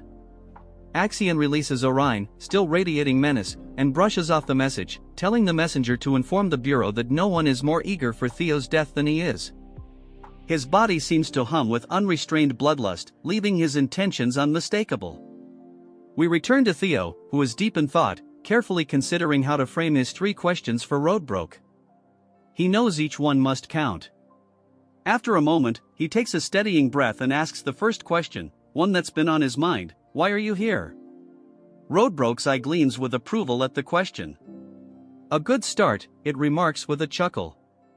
The dragon explains that far beyond the edges of the known world exists a being called the Nameless Monarch, a monster of unfathomable power. For thousands of years, it has been Roadbroke's mission to shield the world from this threat. Winter Mountain, grand as it is, serves merely as an outpost in a far greater conflict. Theo feels a chill as he realizes that even this ancient, powerful dragon harbors fear of the Nameless Monarch. Pushing aside his unease, he asks his second question: what is the ancient dragon's relic? Roadbroke, impressed by Theo's curiosity, explains that there are 3 relics tied to its soul, each a powerful artifact. But with a mysterious glint, the dragon reveals that Theo already possesses 2 of them. Shocked, Theo quickly recalls the dungeon in the Camellia Palace and his moonwhite sword, Griffin, but wonders about the 3rd relic. Roadbroke identifies it as paper, a result of the dragon's soul being split into 31 fragments, each given to humans to aid in defending against the Nameless Monarch. These relics, Roadbroke explains, can take many forms: an item, a weapon, or even an event. Theo's mind races as he connects the dots to his miraculous return to the past. Could his regression, a phenomenon he once thought impossible, have been caused by a relic? The revelation leaves him stunned, forcing him to rethink his entire journey. Gathering his courage, Theo asks his 3rd and final question: why was I chosen? Inwardly, he wonders why someone like him, who was once talentless, would be deemed worthy of facing the Nameless Monarch over others far stronger or more gifted. Roadbroke meets his gaze with a knowing look and counters with its own question: why do you think you're the only one chosen? Theo's eyes widen in shock as the implication sinks in. Others must have been selected by relics as well. His mind races to figures like Ed and even the Black Dragon. Did they know about the relics? Could they have experienced regression, too? The weight of the dragon's answer leaves Theo reeling, filling him with both clarity and more questions. A terrifying Nameless Monarch, an ancient dragon bound by duty, and the possibility of other regressors, the enormity of it all settles on his shoulders. Breaking the silence, Roadbroke declares that Theo's 3 questions have been answered and that the hidden quest is now complete. As per their covenant, Theo is entitled to a reward. A system notification appears, congratulating him on completing the quest and offering him a treasure. Roadbrook gestures to the vast trove surrounding them, inviting Theo to choose whatever he desires: gems, relics, elixirs, skillbooks, or armaments, each beyond ordinary imagination. Scanning the treasures, Theo feels a spark of boldness and surprises even himself as he smiles and declares, "I want you." Roadbrook freezes, visibly stunned, utterly bewildered by Theo's unexpected request. Roadbrook lets out a booming laugh, remarking, "It seems my popularity is truly eternal," and calling Theo's claim an amusing jest. However, her tone sharpens as she asks what he genuinely desires. Theo remains silent for a moment, then cryptically hints at something about her standing atop the treasure. Confused and increasingly irritated, Roadbrook narrows her eyes and demands, "That wasn't a joke, was it?" With unshaken confidence, Theo confirms her suspicion. Spreading her massive wings, Roadbrook generates a powerful gust, the sheer force nearly toppling Theo as it drives him back. Radiating an overwhelming aura of dragon fear, she demands, "Are you seriously trying to claim all my treasure and my knowledge with clever wordplay?" Theo braces himself against the oppressive force, his thoughts racing as he realizes the full weight of the guardian dragon's aura pressing down on him. Determined to withstand it, he grits his teeth, blood trickling from his eyes and mouth as he fights to stay upright. Summoning Lesser Drake's fear, a blue, smoke-like energy begins to emanate from him. Roadbrook sneers at his attempt. "How foolish," she mocks. "Do you think you can stand against me with such a minor fear?" Yet Theo remains resolute, defiantly declaring that the guardian dragon had promised he could claim any treasure within her nest, without any limitations. He boldly suggests that she herself, as the heart of this hoard, could be considered a treasure. Knowing he's gambling with his life, Theo clenches his jaw and resolves to press forward. He understands that Roadbrook, the legendary guardian dragon who had once forged a pact with Sigurd, the Ragnar clan's progenitor, represents an unparalleled claim to legitimacy. Summoning every ounce of his will, he declares that he will not let this opportunity slip through his fingers. Blood continues to drip as he demands that she honor her promise, choosing her as his prize and asking her to stand by his side. Roadbrook, watching Theo endure her overwhelming aura with unflinching resolve, feels a strange familiarity, a reminder of Sigurd's unwavering determination centuries ago. Slowly, she exhales, her fiery gaze softening. "Very well," she says, her voice carrying both amusement and nostalgia. "I accept your request." Theo, stunned by her words, takes a moment to process them. As her enormous form begins to transform, her dragon body is enveloped in a thick fog, and her golden eyes glow with an ancient, otherworldly light. When the fog fades, a humanoid figure emerges from the treasure, stepping into view. The mist clears entirely to reveal a breathtakingly beautiful woman. Horns curl gracefully from her head, her eyes shimmer with a golden hue, and an aura of ancient majesty radiates from her. Taking a few steps closer, she chuckles at Theo's awestruck gaze. "You seem captivated by my beauty," she teases. Then, with a somber tone, she reveals that she is over 2,000 years old and has suffered the loss of her heart 50 years prior. Her time, she explains, is short. She has only 3 years left to live due to her condition and is bound to her nest, unable to leave. Extending a hand toward him, she asks, "Do you still wish to choose me as your reward, even knowing this?" Theo smiles, his resolve unwavering. "My answer remains the same," he replies firmly. "I choose you, Roadbrook." A system notification appears, confirming that Theo has selected Ragnar's guardian dragon, Roadbrook, as his reward. Roadbrook shakes her head, half amused, half resigned. "You're a fool," she says, though her tone carries a hint of approval. "But such stubbornness is fitting for a chosen one." The system window updates, granting Theo 2 new titles, Guardian Dragon's Significant Other and Descendant of the Progenitor. Theo, bloodied yet triumphant, stands with fierce determination as Roadbrook gazes at him, her expression unreadable. Theo vows to grow stronger in search for more relics of the primordial dragon, determined to find something that can substitute for Roadbrook's lost heart. A system notification appears, indicating that a soul link has been established between him and the guardian dragon. Eyes filled with resolve, Theo assures Roadbrook that he will uncover a relic capable of fulfilling the role of her heart. Another system message informs him that he has gained a significant amount of experience points, resulting in a level up. With newfound determination, Theo declares, "I must at least accomplish this to be worthy of the title Guardian Dragon's significant other." Roadbrook smirks and instructs him to care for her in his new role as her chosen partner. However, she warns that since she cannot leave her nest until a solution is found, she will soon enter hibernation. Before doing so, she produces a glowing blue book and, in an instant, appears directly before him. Pressing the book against his chest, she explains that reading it will awaken his mind gate, enabling him to form a true soul link with her. She gestures around the cave, informing him that food is available near the nest and encouraging him to take his time studying. A system notification appears, announcing that Theo has acquired the Grimoire of Aman. Stunned, Theo stares at the book in his hands as the system elaborates. The Grimoire of Aman is a mystical tome containing principles tied to the sound that resonated at the dawn of creation, a holy resonance embodying the universal truths of existence. Marveling at his fortune, Theo asks Roadbrook about the timeline for awakening his mind gate. She clarifies that the initial awakening process takes roughly a month. Theo's expression shifts as the weight of her words sinks in. He recalls the urgency of his current situation. The second stage of the awakening ceremony is underway, and he has only 15 days left to complete the exam. Anxiously, he asks if he can return to her nest after finishing the trial. With a teasing yet authoritative tone, Roadbrook perches on one of the treasure chests, her golden eyes gleaming. "I won't permit you to leave until you open your mind gate," she declares. Theo freezes, realizing she's serious. The pressure mounts as he calculates the time he has left, just 13 days to accomplish what others would need a month for, all while his competitors are out gathering bells and battling to secure their positions. 3 days prior to the commencement of the second stage, snow carpeted the grounds of the Central Intelligence Bureau. The chill in the atmosphere wasn't solely from the freezing weather but from Axion's uncle, whose malicious grin hinted at something far more sinister than frost. Axion stood stiffly as his uncle rifled through a container, eventually pulling out what appeared to be an innocent marble. But in this world, nothing was truly innocent.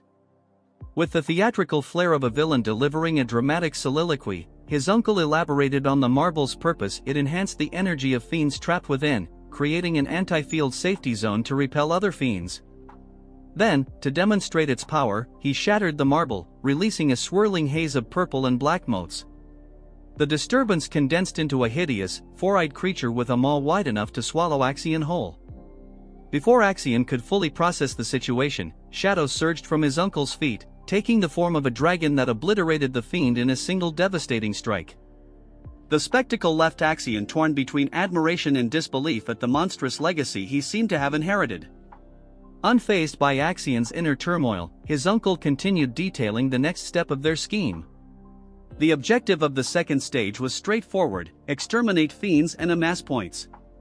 However, Axion's mission was far more specific and vindictive. His task was to lure Theo out using the marbles. Axion, never one to embrace subtlety, suggested torturing Theo first to wring out every shred of information about the Rose Palace relic. His uncle, the ever-pragmatic voice of reason, reminded him that Theo wasn't someone to be underestimated. "Restraint has never been your forte," he chided, earning a murderous glare from Axion, whose clenched fists cracked audibly. Instead, they would exploit Theo's emotional vulnerability, targeting his treasured followers from Training Ground 4. Fast forward to the present, and Axion's plan was unraveling. Theo hadn't risen to the bait.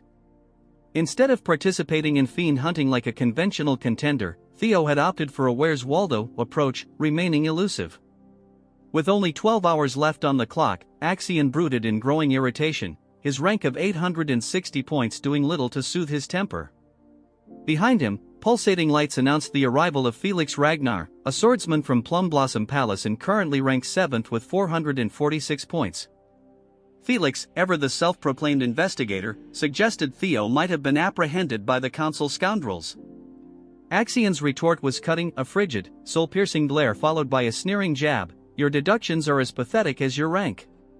To twist the knife further, Axion ridiculed Felix's association with Lady Plum Blossom. Felix's jaw tightened, his hands quivered slightly, but he wisely restrained himself, unwilling to retaliate.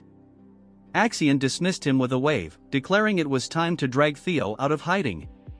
Gathering members of the Scaled Dragon Society in Plum Blossom Palace, Axion laid out a plan to systematically hunt down Theo's companions. The Scaled Dragon members grinned maliciously, relishing the prospect. Unknown to Axion, an eavesdropper lurked nearby. Concealed behind a tree, Ragnar, ranked third with 561 points, listened intently. In the shadowy, echoing forest, the agonized shriek of a dying forest lizard reverberated. A band of hunters stood triumphantly over its carcass, the rancid odor of blood mingling with the earthy scent of damp moss. This wasn't just any forest lizard but a mid-tier fiend. The hunters, however, basked in their own inflated sense of accomplishment. Among them was Sybil, ranked 68th with a paltry 31 points, barely managing to escape the realm of participation awards. He clutched a yellow demon bell, a keepsake from an earlier triumph over a fiend that had somehow been even less formidable than their current prey. His comrades, Gordon, ranked 53rd with 52 points, and Romero, ranked 62nd with 36 points, shared in his self-satisfaction, equally thrilled by their modest triumphs. If points were currency, Sybil and his crew would still be destitute, but at least they were breathing. Sybil held up the yellow demon bell, a lackluster emblem of mediocrity, and grumbled, 12 hours left, where's Theo? His tone carried less worry for Theo's well-being and more irritation over their meticulously saved supplies now feeling like wasted effort. The group's self-proclaimed strategist speculated with a blend of respect and cynicism, Theo's probably orchestrating something big. He's not like us, scrounging for points just to scrape by. The resident optimist added with a spark of excitement, what if he takes the top spot again? His glee earned a round of annoyed glances.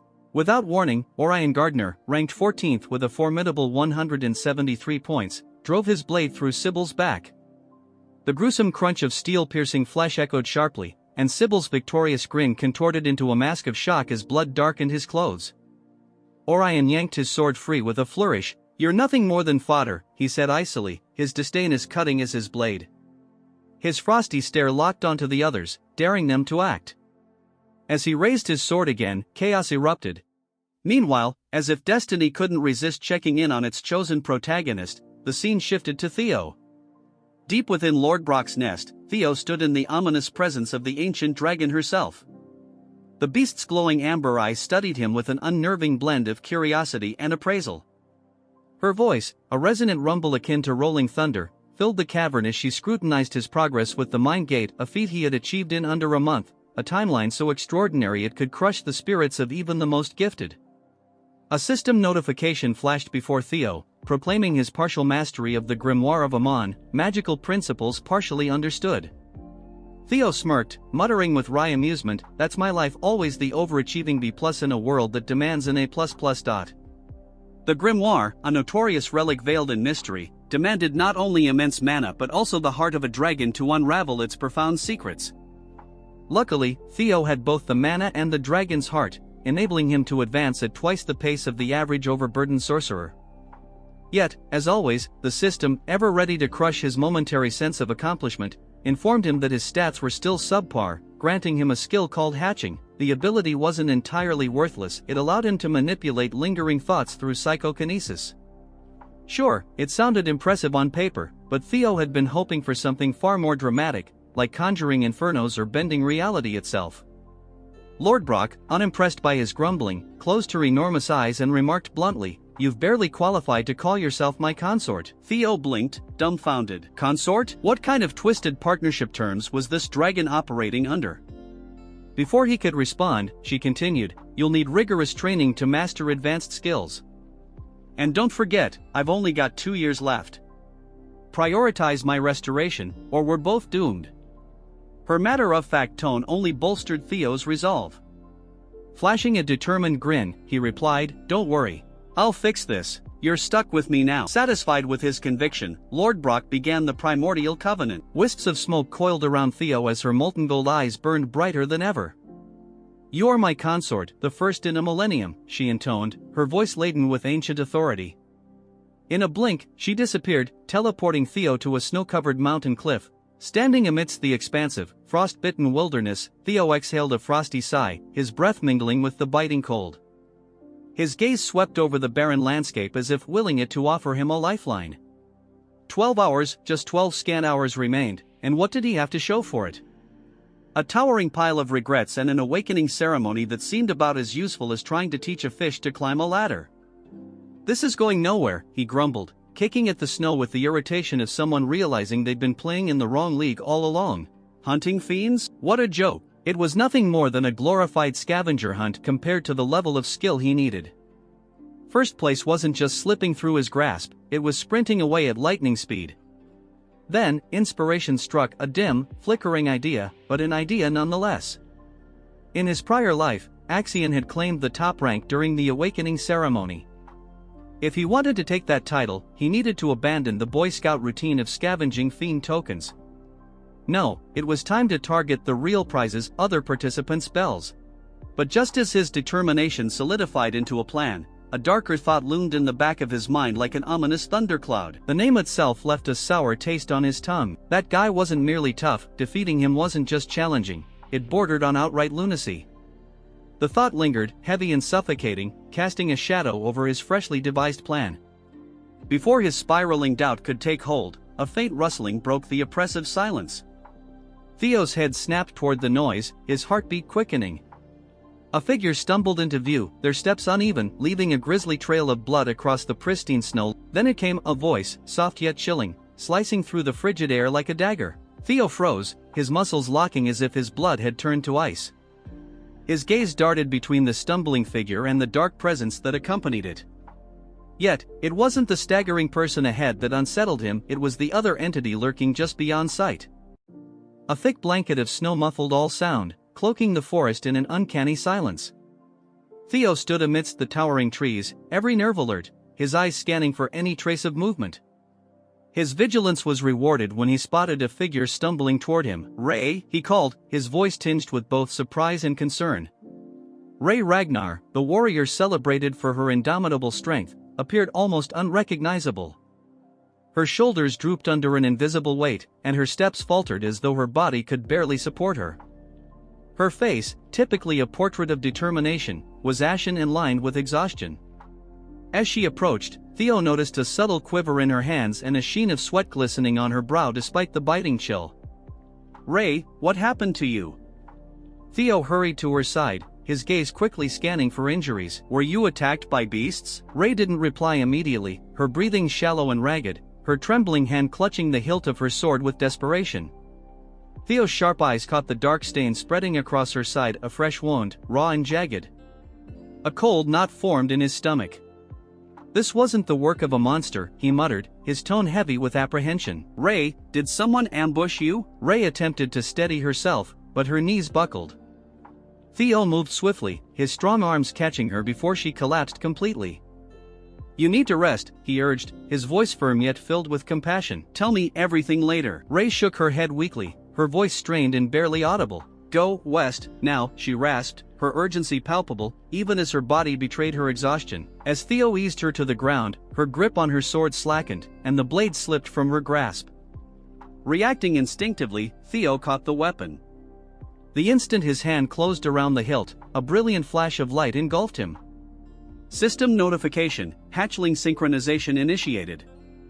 Accessing memories within the sword. Reading the thoughts of its owner, Ray Ragnar. Theo's vision blurred and twisted, pulling him into a vivid recollection. The scene around him transformed, and he found himself in a secluded part of the forest. Concealed within the shadows of towering trees, he saw Ray Ragnar crouched behind a colossal trunk, her piercing gaze fixed on a group gathered a short distance away. In the center of the clearing stood Axion, his imposing presence dominating the space. Around him, Theo's comrades were bound and bloodied, their faces swollen and battered from relentless abuse.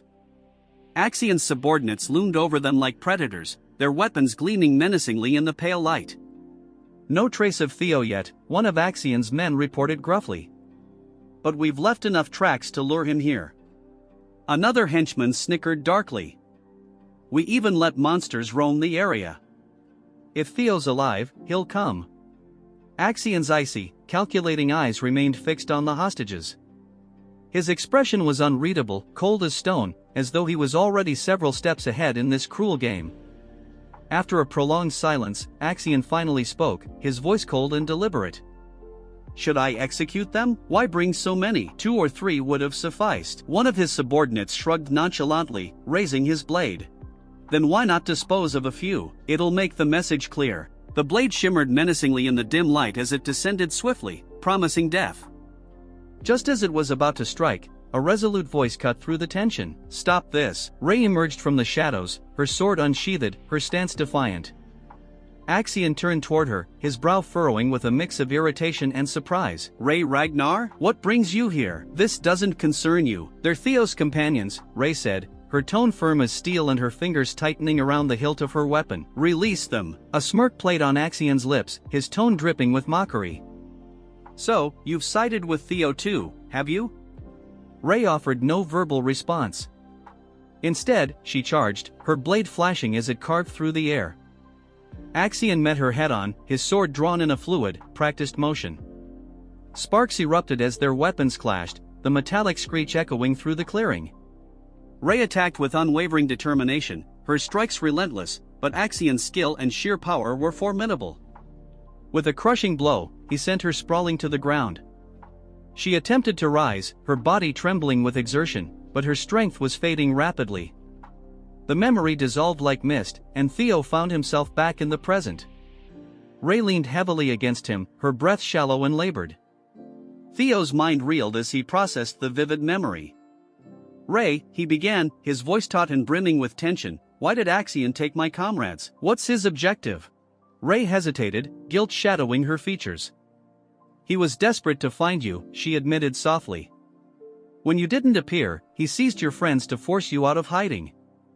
Theo's fists clenched tightly, his nails biting into his palms as anger, guilt, and determination churned within him like a storm. Where are they? He demanded, his voice sharp and unyielding. Where is Axion? You can't go, Rei whispered, her voice fragile and strained. The Central Intelligence Bureau's supervisors are backing him. Not even you can handle them all. Theo's jaw tightened, his resolve like iron. I don't care. Every moment we stand here, they're in danger. This isn't just a trial anymore. Rei shouted, her voice breaking under the weight of her emotions. It's a carefully laid trap to eliminate you. We need to regroup, rally support, and strategize. There's no time, Theo barked, urgency blazing in his voice. I won't stand by and let them perish. Rei's frustration boiled over, her voice trembling as she countered, even if it means sacrifices, I can't bear to lose anyone else. Theo's voice exploded, reverberating through the hushed forest. I've already lost more than I can bear. Not again.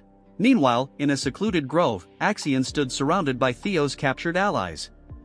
The once pristine snow beneath them was tainted with streaks of crimson, evidence of a fierce and ruthless struggle. A subordinate approached cautiously, bowing slightly before speaking. Sir, Theo has been sighted. He's at the northern cliffs, currently in communication with Ragnar. A wicked smirk spread across Axion's lips. Finally, Theo Ragnar. I'll make you understand the price of defying me. A guttural, raspy voice resonated in his ear, audible only to him. Remember, young Master Axion, there's no need to confront him head-on. Extract the information about the relics, we'll handle Theo ourselves.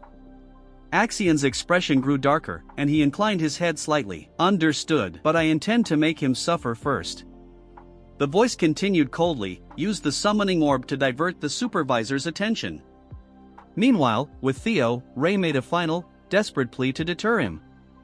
Theo, please, don't do this. You're walking straight into their ambush. Theo's resolve didn't falter for a moment. Thank you for warning me, Rei, he replied, his tone unwavering, but I refuse to stand by while my comrades are in peril. As Rei was not ready to answer Theo, he pleaded her to tell their location, as memories of the time spent with his subordinates flashed through his mind. Hero's palace fell in his previous life and he couldn't do anything but watch as he was weak. With resolve and power this time he tells her that she also interfered, so Theo cannot just stand by and watch his subordinates die in front of his eyes. The air around Theo grew dense, charged with an unmistakable energy. A faint, dragon-like aura flickered behind him, embodying the sheer force of his determination. Rei's eyes widened, her breath catching as she felt the weight of his presence bear down on her. Where is Axion? Theo demanded, his voice steady yet authoritative, his gaze unrelenting. Elsewhere, deep within another part of the forest, three figures stumbled across a grim and disconcerting scene. Supplies lay scattered across the snow, and faint streaks of blood trailed away from the area. One of them, Remington, ranked second in the competition, knelt to inspect a blood-stained box. His expression grew somber as he spoke. These provisions, they belong to Theo's team. Behind him loomed Hulkus, a towering figure ranked fifth, and Eric's, who held the fourth rank. Both scanned the area, their faces etched with unease. "This doesn't look promising," Remington remarked grimly. He turned to his companions, his voice resolute. "We need to find them before it's too late. I'll need both of you to back me up." Chaos erupted as Theo faced a gargantuan white creature, its absurdly massive weapon poised to pulverize him. "Perfect," Theo muttered sardonically, evading at the final instant as the ground shattered under the beast's colossal blow. Unperturbed, he tightened his hold on the blade. "Just a giant, ill-mannered brute with no respect for boundaries," he quipped before lunging forward with surgical precision, targeting the creature's vulnerabilities. The beast collapsed with a guttural wail, but Theo spared it no glance, already forging ahead, his thoughts fixed on his imprisoned friends. As if fate conspired against him, 5 identical monstrosities emerged, their glowing crimson eyes radiating menace.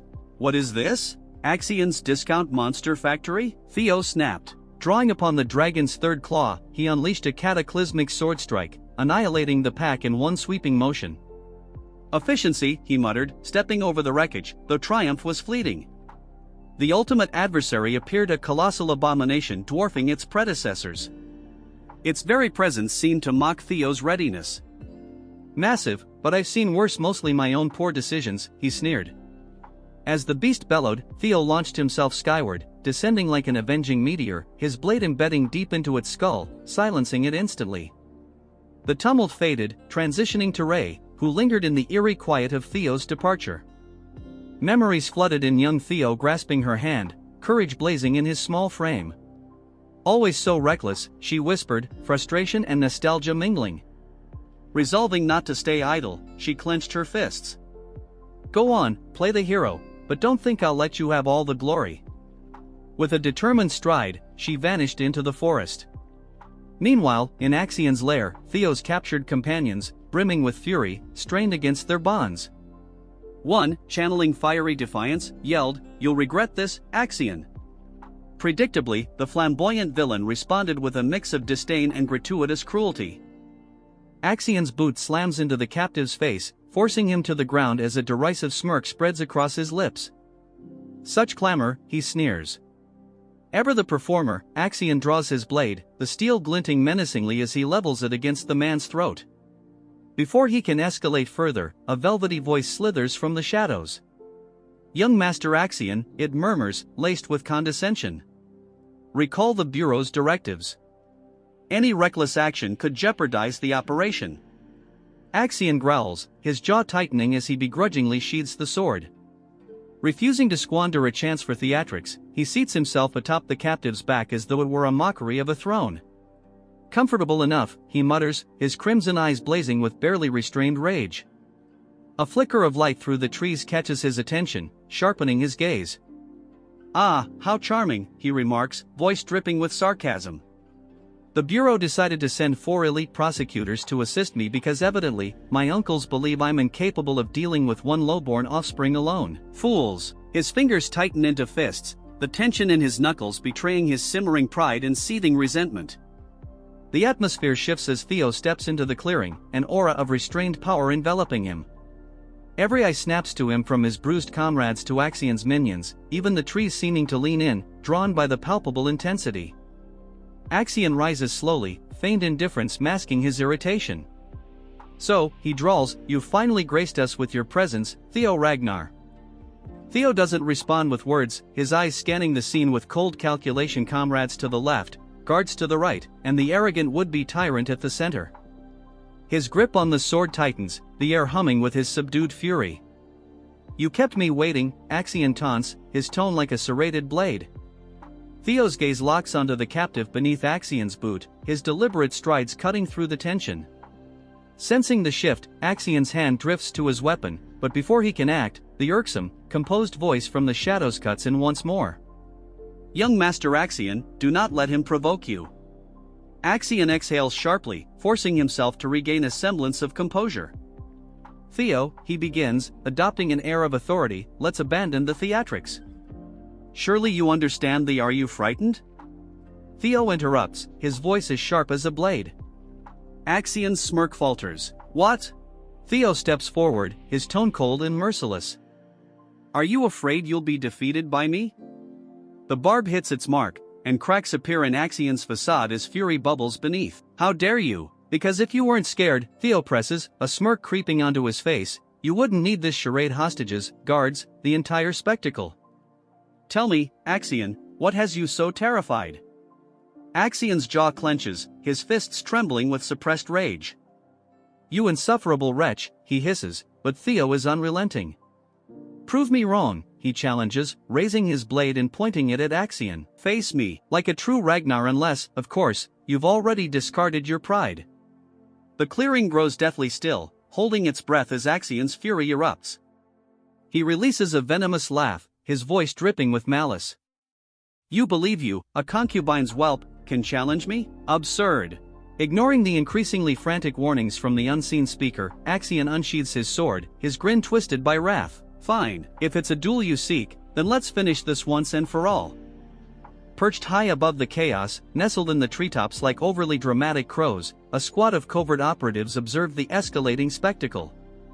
Cloaked in shadow and armed with expressions of grave importance, they exchanged hushed remarks.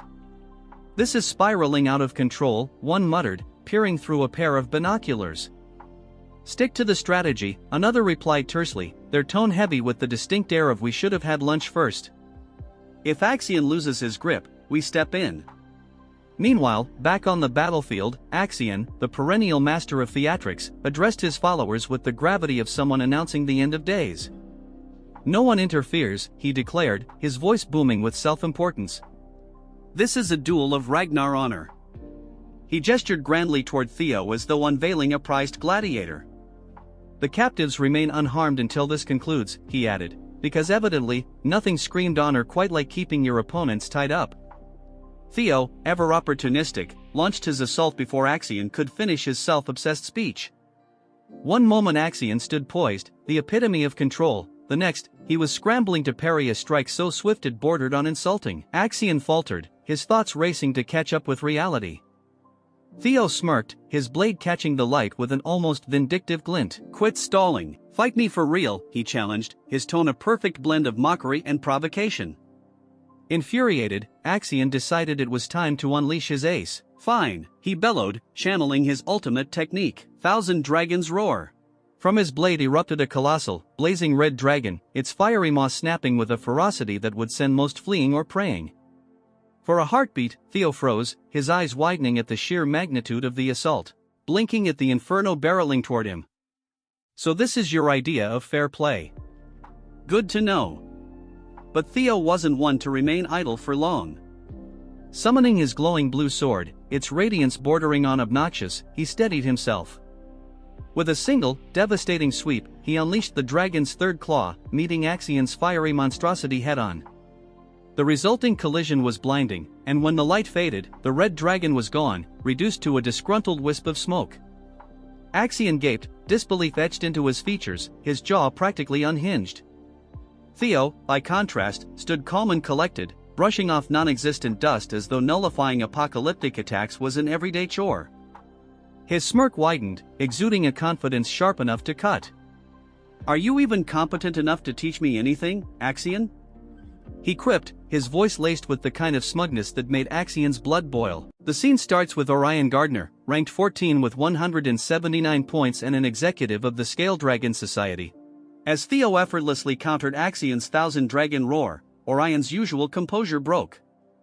Unbelievable, he muttered, his voice laced with disbelief and a touch of dread. This was not how the day was supposed to go. For weeks, Orion had dismissed Theo as a minor obstacle someone Axion could crush without much effort. But now, here was Theo, calm, precise, effortlessly dismantling Axion's flashy attacks as if swatting a fly.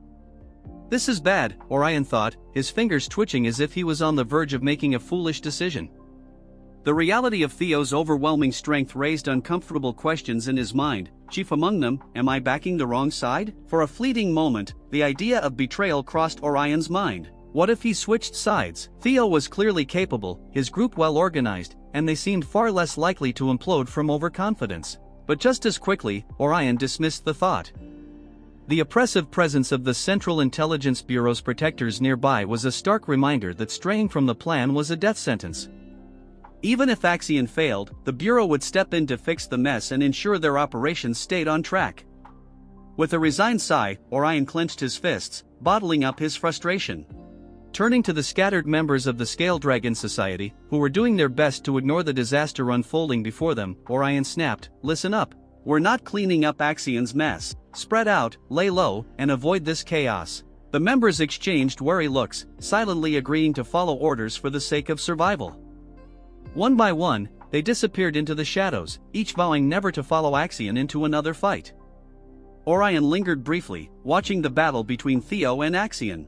The scene shifts to a sunlit training ground, where an 8-year-old Axion tightly grips a wooden sword, his small body trembling with a mix of fear and determination. Across from him stands his uncle. Axion, his uncle barked, remember your purpose. You're not just a Ragnar, you're a thron. That bloodline runs stronger in you than anything else. Axion glanced up with wide, confused eyes that seemed to ask, why me? The Ragnar name is just a mask, he declared, his voice heavy with ambition. Behind it lies the true power of the Thron clan. The scene returned to the present. Grinding his teeth, his crimson eyes burned with anger, frustration, and unresolved childhood pain. He glared at Theo, who stood calm and composed, as if meditating amidst the chaos. Impressive, Axion growled through gritted teeth, his tone a mix of reluctant respect and seething rage. Without hesitation, Axion charged, his sword gleaming like a terrible decision in motion. His movements were quick, precise, and honed by years of grueling training. Theo, he yelled, his voice cutting through the tense air, but Theo didn't flinch. He stood his ground, his blade raised in a defensive stance that seemed to mock Axion with a silent bring it on. His eyes were steady, calm, and calculating, as if he already knew the outcome. Axion's sword came down with all the fury of a man fighting his own insecurities, but Theo met it with ease. The clash of steel rang out, sending shockwaves through the battlefield as sparks flew from their blades, momentarily lighting up their intense expressions. How could Theo, a so-called concubine's child, stand so confidently, matching him blow for blow? Meanwhile, Theo allowed a faint smile to cross his lips, not smug, but worse. The scene shifts again to the shadowy halls of the Central Intelligence Bureau, a fortress of secrets. Within its most secure chamber, Julius, the dramatic chief advisor, paced like a child who just heard juicy gossip. His ceremonial robe swished with every step as he grinned from ear to ear. Theo Ragnar lives. That boy is far more resilient than we ever gave him credit for. Across the room, Wolfgang stiffened. Sweat beaded on his weathered face as his mind struggled to process the implications. Theo survived, Ed Ragnar muttered in disbelief, his hands trembling slightly, a rare crack in his normally steely composure. I sent my 3 best scoundrels after him, how could they fail? Meanwhile, seated in a highback, Ed's expression remained eerily calm. The scheming uncle of Axion, he didn't let his emotions show until the weight of the report sank in. Slowly, with the grace of someone who'd been plotting for years, a smirk stretched across his face. So, Theo is alive, he murmured, his voice smooth and almost pleased. In his mind, the gears started turning. Axion will uncover the relic's secrets, and then my swordsman will finish Theo for good. Before he could spiral into another villainous monologue, the room's informer interrupted, their voice trembling. Sir, there's more. Ed's smirk faltered as his head snapped toward the informer. What is it? He demanded sharply. The informer hesitated, clearly aware they were about to ruin Ed's carefully constructed sense of control. Theo and Axio, they're currently dueling, they stammered. The words landed like a slap. Ed shot to his feet so quickly that his chair nearly toppled. A duel, he exclaimed, his calm demeanor shattering. The room fell silent as his mask of composure cracked. Back on the battlefield, Theo moved with a deadly grace, his precise footwork making his movements unpredictable. Axion, for all his anger, matched him move for move. He deflected Theo's first attack, parried the second, and narrowly avoided the third. He's stronger than I expected, Axion thought, his grip tightening on his sword. But then his crimson eyes gleamed with confidence. But he's not fast enough. With a sharp motion, Axion hurled his sword, the blade slicing through the air with deadly precision. Theo's eyes widened as the weapon hurtled toward him, and for a brief moment, time seemed to slow.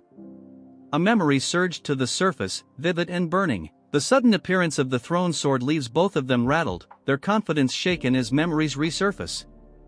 Theo recalls a haunting moment from his past, a thron sword, his death, the pain. Axion lands lightly on the snow, the swirling flakes forming a shroud around him. His icy gaze locks onto Theo, sharp and cold like shards of frost. "There's a basic flaw in your strategy," he states, his voice dripping with contempt. He continues, his words cutting like a blade, "Relying on flashy, predictable moves only makes it easier for me to read you." A single drop of blood falls from Axion's blade onto the untouched snow, a grim reminder of the fight's deadly stakes. The pristine white around the fallen soldier quickly turns crimson, the scene stained by violence. Theo's eyes narrow as his gaze shifts to the fallen man. His mind flashes back to the cloaked figure he faced in his final moments before his regression. Axion, standing over the lifeless form, feels a twinge of unease. The man's face, frozen in a silent scream, etches itself into his memory as the puzzle pieces start falling into place. In the memory, a cloaked figure pulls his hood lower, shrouding his face in shadow, an ominous presence against the snow-covered backdrop. Axion's patience thins, his blazing eyes reflecting his rising frustration. "End this," he commands. Theo's fury builds, his face a mix of grief and anger. Memories of the burning palace, screams, and devastating loss flood back. "The monster who caused this," he growls, his voice heavy with venom, "will pay." His memories deepen, taking him back to the Rose Palace, now engulfed in flames. Once magnificent, it is reduced to a crumbling inferno. "The day I died," Theo whispers in the memory, his voice laden with regret. He remembers running through the burning halls, helpless and desperate. "I was supposed to die that day," he thinks bitterly, the weight of his powerlessness crushing him. And Theo recalls Evelyn's relentless investigation. Her efforts uncovered the truth. Randon and the Camellia Palace were intertwined, two faces of the same coin. The attack was orchestrated, the burning palace a cruel reminder of betrayal. Theo clenches his fists as the realization sharpens. Among all the swordsmen, only one would dare to use such a reckless technique, a thron sword. The truth hits him like lightning. "Axion Ragnar," he whispers, the name bitter in his mouth. Analyzing his opponent's style, Theo concludes, only someone blinded by arrogance would rely on such a gamble.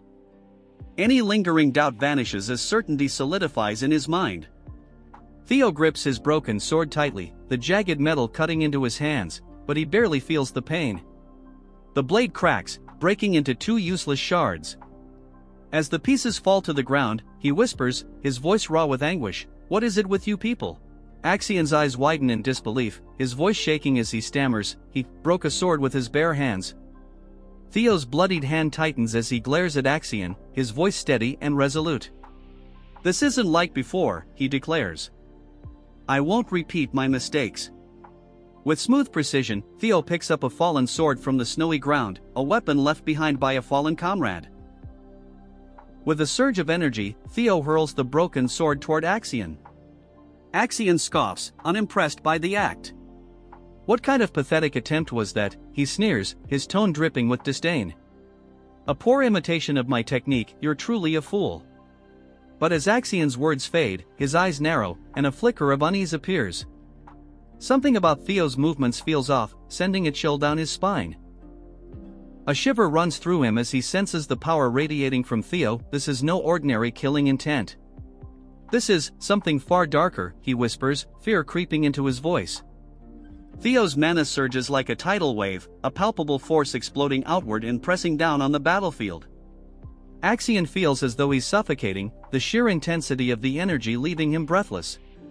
How can his mana be this strong? He wonders, his blood turning cold as realization strikes. Axion is frozen in shock, his mind reeling with unanswered questions, failing to notice Theo's rapid approach. Theo unleashes a devastating wave of energy, a force so overwhelming it tears through the forest, shattering trees and shaking the ground. The air crackles with raw power as Theo raises his glowing blade, its light almost otherworldly. With a fierce cry, he swings the sword down, aiming for Axion's head. Axion, driven by desperation, lifts his own sword just in time to block. Sees an opening and presses his advantage. A cruel smile curls his lips as he taunts, "Is this all the mighty Axion Ragnar has to offer? I'm honestly disappointed." Axion's face contorts in rage, his voice a guttural growl. You'll pay for that." In a sudden move, Axion grabs Theo's arm, catching him off guard. Theo stumbles, his balance momentarily lost. Axion seizes the opportunity, his sword swinging toward Theo's head. Theo barely manages to leap away, narrowly avoiding a fatal blow. As Axion rolls back to his feet, Theo's lightning-fast kick slams into him, forcing him to block with trembling arms. Theo advances, his cold, determined gaze locked on Axion.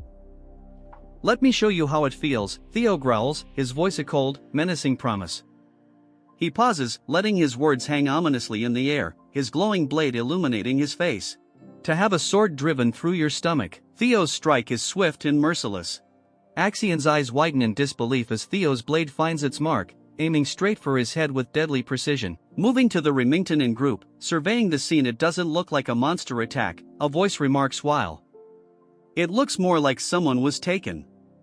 "The only one capable of such an act is Axion," Remington suggests. Hulkus, Erica, and Remington exchange uneasy glances before Remington adds, "Axion? But he's in first place." Hulkus wonders aloud, does he want to collect more bells? Remington's eyes narrow as he pieces the situation together. "It seems like he's taken Theo's subordinates hostage to lure him out," he says grimly, his voice hardening. "He's planning to eliminate Theo during the second blooming ceremony." Hulkus is furious. "What? He should face him fair and square. What is he even doing?" Erica, ever pragmatic, remarks coolly, "Turns out Axion's a coward." Hulkus, still seething, shouts, "So what?" Erica responds calmly, "This is Ragnar's blooming ceremony. Situations like this are common." Remington falls silent, deep in thought, his expression unreadable. Finally, he speaks, his tone filled with disapproval. "That's why I dislike Ragnar. Even if this is a contest of strength, such actions are unacceptable." Erica cautions him with a piercing gaze. "Your words are dangerous," she warns. "Are you serious about this?" Remington, with newfound determination, declares, "I must save his subordinates." His voice is firm as he adds, "If it were Theo, he would do the same." Hulkus turns to Erica, his voice urgent. "Sister, if you come with us, you'd be a great help." Erica's reply is blunt. "No, I'm not interested." She elaborates coldly, "I followed you because I thought I'd meet Theo Ragnar, but I don't see him. And to be honest, I really hate weak men. I have no desire to save them." Hulkus stares at her, aghast. "Nuna, are you trash?" he blurts out. Erica snaps back, "What did you say, you punk?" Remington steps in to defuse the tension. "Erica," he says knowingly, "I understand why you want to meet Theo." Erica's eyes widen in surprise, caught off guard by his words. Remington continues, his voice calm yet persuasive. "If you help us now, I guarantee it will bring you closer to achieving your goal." A sudden burst of movement breaks the stillness of the snow-covered landscape. Remington, Hulkus, and Erica sprint across the expanse, their mission clear. Glancing back, Remington calls out with determination, "Hold on a little longer, everyone." Suddenly, a sword materializes in their path, its wielder blocking their advance. The owner's intent is clear as they command, "Stop, you can't go any further." In the distance, a group of figures emerges, swords drawn, forming a formidable barrier. Remington's eyes widen in recognition. "Scaled Dragon Society," he mutters. One of the figures steps forward, a smirk playing on his lips. "It's been a while, Wellington," Orion says, his voice dripping with sarcasm. "I can't believe you abandoned us to hang out with some dumbass," he sneers before adding, "and now you're running with those stupid bare-brained muscleheads." Hulkus, enraged, explodes. "What did you say? That we're dumb muscle-headed bears?" Orion feigns innocence. "I didn't say all that," he replies mockingly. Remington's voice cuts through the rising tension. "Move aside, Orion. I don't want to fight an old friend." Orion, unyielding, shakes his head. "I refuse." Remington's gaze hardens, his hand tightening around his sword hilt. "If you won't move," he warns, his voice cold, "then I'll remove you." A sword swings with deadly force, and the clash is immediate. Blood splatters across the pristine snow, stark against the white expanse. Elsewhere, Sybil desperately struggles to untie himself. Nearby lies Axion's broken sword, discarded after Theo deflected it. Grasping it, Sybil thinks, "This is the chance the young master gave me. I must cut these ropes." His gaze shifts to the ongoing battle, where a hooded figure clashes with Theo. Sparks fly as swords collide, their echo breaking the snow-laden stillness. Theo, clad in his white uniform, deflects a fierce blow from a dark-haired opponent. Observing the fight, Theo whispers, a tear tracing down his cheek, he's finally stepping forward. The opponent, revealed as Liam Troyven, grimly apologizes. "I'm sorry, young Master Axion," he says, his voice heavy with resignation. "I will accept my punishment after the blooming ceremony." The duel intensifies as Theo and Liam's swords whirl in a dance of deadly precision. Liam barks an order, "Escort the young master." In the background, Axion watches the chaos, his expression unreadable. One of his men confirms the order, "Yes, sir," as the snowy battlefield descends into further chaos, each clash inching closer to an uncertain resolution. Liam dashed through the snow-covered landscape with unmatched speed, his movements a blur against the frozen backdrop. One of his men stepped forward, holding Axion's dropped sword with reverence. "We've retrieved your sword," the subordinate announced. Axion silently took the weapon, his grip tightening on the hilt as he stared ahead. His expression was unreadable, though a flicker of seriousness and resolve glinted in his eyes. Liam turned his attention to Theo, swinging his sword with immense force, the blade slicing through the air with lethal precision. Theo met the attack head-on, their swords clashing in an explosion of sparks, the sound reverberating through the quiet forest. Gritting his teeth, Theo managed to deflect the powerful blow, forcing Liam to momentarily lose balance. Seeing his opportunity, Theo readied a counterattack, but Liam recovered quickly. His sword resumed its deadly arc, this time aimed directly at Theo's exposed form. Theo braced himself, his eyes burning with a mixture of determination and defiance, as the fatal strike loomed closer. Liam's face remained a mask of cold calculation. Inside, his thoughts raced. "Theo is stronger than I anticipated. He won't fall to Axion or even the senior prosecutors I brought along today. But we're not on the same level." His gaze darkened as he thought, "This is my only chance to eliminate him, now that no supervisors are here to intervene." A flicker of regret passed through Liam's mind. It's a waste to kill someone so talented, but sacrifices are necessary for the greater good. With unwavering resolve, he swung his blade with finality. "Goodbye, Theo Ragnar," he muttered, his voice cold and absolute just as Liam's sword was about to strike. Theo's eyes flared with a sudden, ominous red glow. The air grew heavy, and an unsettling aura spread throughout the battlefield. The fiery light in Theo's gaze was intense, radiating an overwhelming power. Blood splattered across the pristine snow as Liam staggered backward, clutching his chest in sheer agony. His eyes widened in disbelief as he looked down at the sword that had pierced him. Pain and horror twisted his expression as he gasped. His expression turned from shock to a mixture of anger and dread. Axion, visibly struggling to contain his emotions, stood frozen. Axion's sword pierces through Liam's back, a crimson bloom spilling across the snow. Liam's body stiffens in disbelief, his own blade slipping from his grasp and clattering to the ground. Theo is frozen in shock as Liam's face twists with pain and betrayal. Blood trickles from his mouth, and his wide, disbelieving eyes lock onto Axion. He cannot comprehend this treachery. With a sickening sound, Axion yanks his sword free, spraying blood across the pristine snow, a brutal testament to his cruelty. Liam collapses to his knees, clutching at the wound. Axion's subordinates remain paralyzed, their faces etched with a mix of horror and confusion. One stands speechless, while another cries out in anguish at the sight of their fallen leader. "Axion, what on earth are you doing?" one of them shouts, voice trembling. Axion's eyes blaze with an intense, almost demonic red glow, his jaw tight as he spits out his justification. "You joined the fight because you thought I'd lose. That's an insult to me, an insult to the air." Theo's expression shifts between disbelief and dawning understanding. "Axion, you insane bastard. That's your own family." Axion turns to Theo, a cruel smirk curling his lips. "Yes, I must admit, Theo Ragnar, you are indeed strong.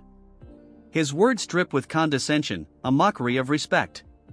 In a flashback, Ed stands before a younger Axion, his face hidden in shadows. His words linger in the air, filled with malice. The weak are worthless. But you, Axion, you were born with talent. A sinister smile curling on his lips. You should crush others beneath you and rise above them. Only then can you claim the throne of Ragnar. Young Axion's eyes shine with an unsettling intensity, his gaze filled with determination. Back in the present, Axion's face is set with pride and arrogance. You must be weaker than me. That's the only logical conclusion, he says, looking down at Theo with disdain. Axion raises his sword, his stance exuding power and ambition. I will be the strongest. I will claim the throne. There's no way I can lose to someone like you, not here. Axion's hand grips the hilt of his sword tightly, his knuckles white with strain. A silent promise of violence fills the air. His voice trails off as he launches a furious attack, his blade a crimson blur against the snowy landscape. Theo, however, stands firm, his determination clear in his narrowed eyes, fully focused on his opponent. As Axion's sword comes down with explosive force, Theo meets it head-on, their blades clashing with a deafening crash. Axion's eyes widen in shock. Where is he? In the chaos, Theo dodges the strike and positions himself to counterattack. With lightning speed, Theo's sword connects, slicing through Axion. Blood sprays into the cold air as Axion staggers, his face a mixture of pain and disbelief. Nearby, Liam's men rush to his side, supporting his weakened form. Senior Liam, are you all right? One of them asks, his voice heavy with concern. Liam coughs, clutching his wound. His face is pale, but his resolve is unshaken. One of the men glares at Axion. Damn it, I know you're reckless, but this is too much. He hesitates, torn between loyalty to Axion and disbelief at his actions. Despite the agony, Liam grits his teeth and gives a desperate command. Don't worry about me. Go help Master Axion. Kill Theo Ragnar. His eyes burn with a fanatical intensity. Axion spits out a mouthful of blood, his face twisted in pain and fury. Theo doesn't let up, his sword glowing with blue energy as it cuts through the snowy air. Axion's eyes widen in disbelief as he watches Theo's overwhelming power. This is impossible, he mutters, his voice filled with shock. A flashback interrupts the moment. Ed, with a sly smirk, looks directly at Axion and speaks with chilling certainty. When it comes to Ragnar, you should always expect the unexpected.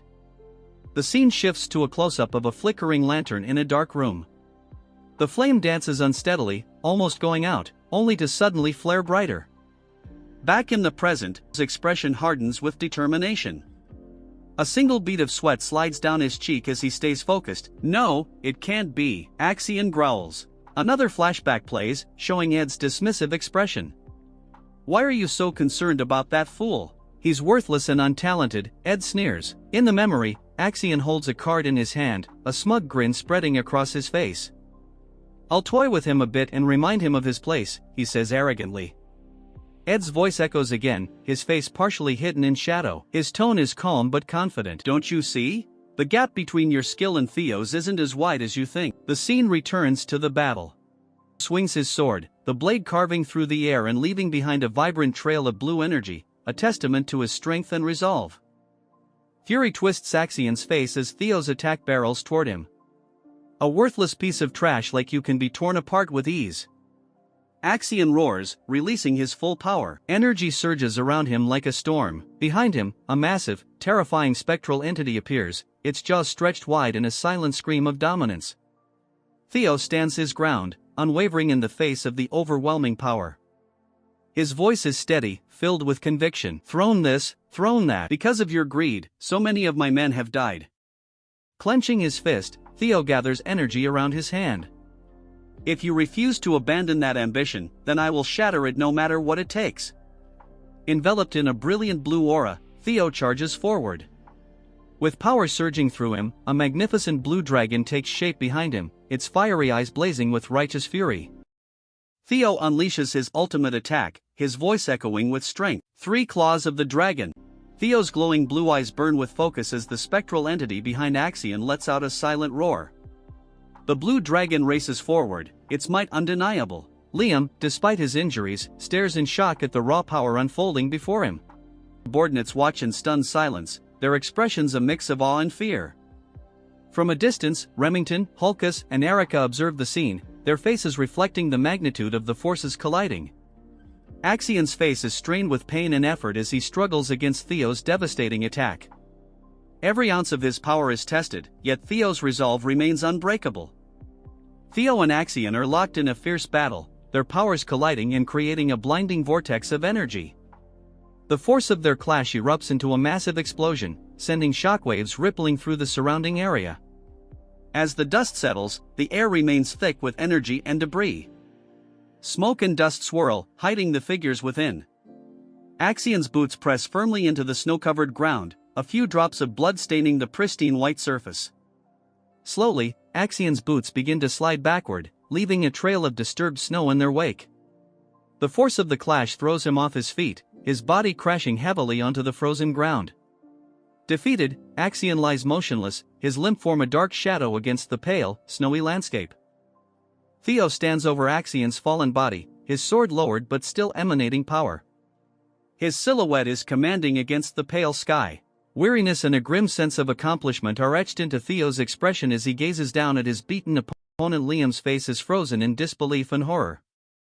His eyes remain fixed on Axion's lifeless form, his voice trembling in a barely audible whisper of denial. Master Axion. The cold, sharp edge of Theo's blade hung in the air like a deadly pendulum, its crimson droplets staining the pure white snow below. Axion lay sprawled on the ground, his lifeless eyes fixed on the unyielding sky. A heavy silence blanketed the battlefield, broken only by the labored breaths of the few who remained alive. Liam's subordinates, their faces pale with a mix of shock and fear, stammered, "Young Master Axion." Despite his serious injuries, Liam struggled to his feet, his gaze locked onto Axion's motionless body. "Kill him," he rasped, his voice barely audible. Theo, his once pristine white coat now soaked in blood, stood still among the group. His sword, though lowered, dripped with the evidence of his victory. Even though Theo was exhausted and wounded, he stood his ground. His sharp eyes scanned the remaining members of the Central Intelligence Bureau. "I'm in trouble," he thought grimly, assessing the situation. "It's a gamble from here on out. Even at my best, I couldn't take on 4 senior proctors at once. In my current state, it's impossible. My stamina is drained, and my mana is nearly depleted from that last attack." Gripping his sword tightly, Theo steadied himself, his mind racing. Soon, he thought, a flicker of hope cutting through the exhaustion. He should appear any moment now. As he prepared for what was to come, 2 cloaked figures began advancing toward him, their swords drawn. Figures dressed in dark cloaks moved with astonishing speed, their swords glinting in the dim light. A startled grunt was followed by the sickening sound of a body hitting the ground, breaking the stillness. Before anyone could react, more figures joined the fight, their movements fast and precise. Remington, Hulkus, and Erica emerged from the chaos, their faces set with determination as their blades clashed with the attackers in a storm of steel. This wasn't who Theo had been expecting. "You guys?" Theo shouted, his voice a mixture of surprise and relief. "How did you?" Remington, his silver hair glinting faintly, offered a faint smile. "Isn't it obvious? We couldn't just leave a comrade in trouble, young Master Theo," he replied, his calm voice contrasting with the chaos around him. Theo, momentarily speechless, could only stare at his unexpected allies. Erica, clearly impressed, grinned and said, "Theo, you look even better in person.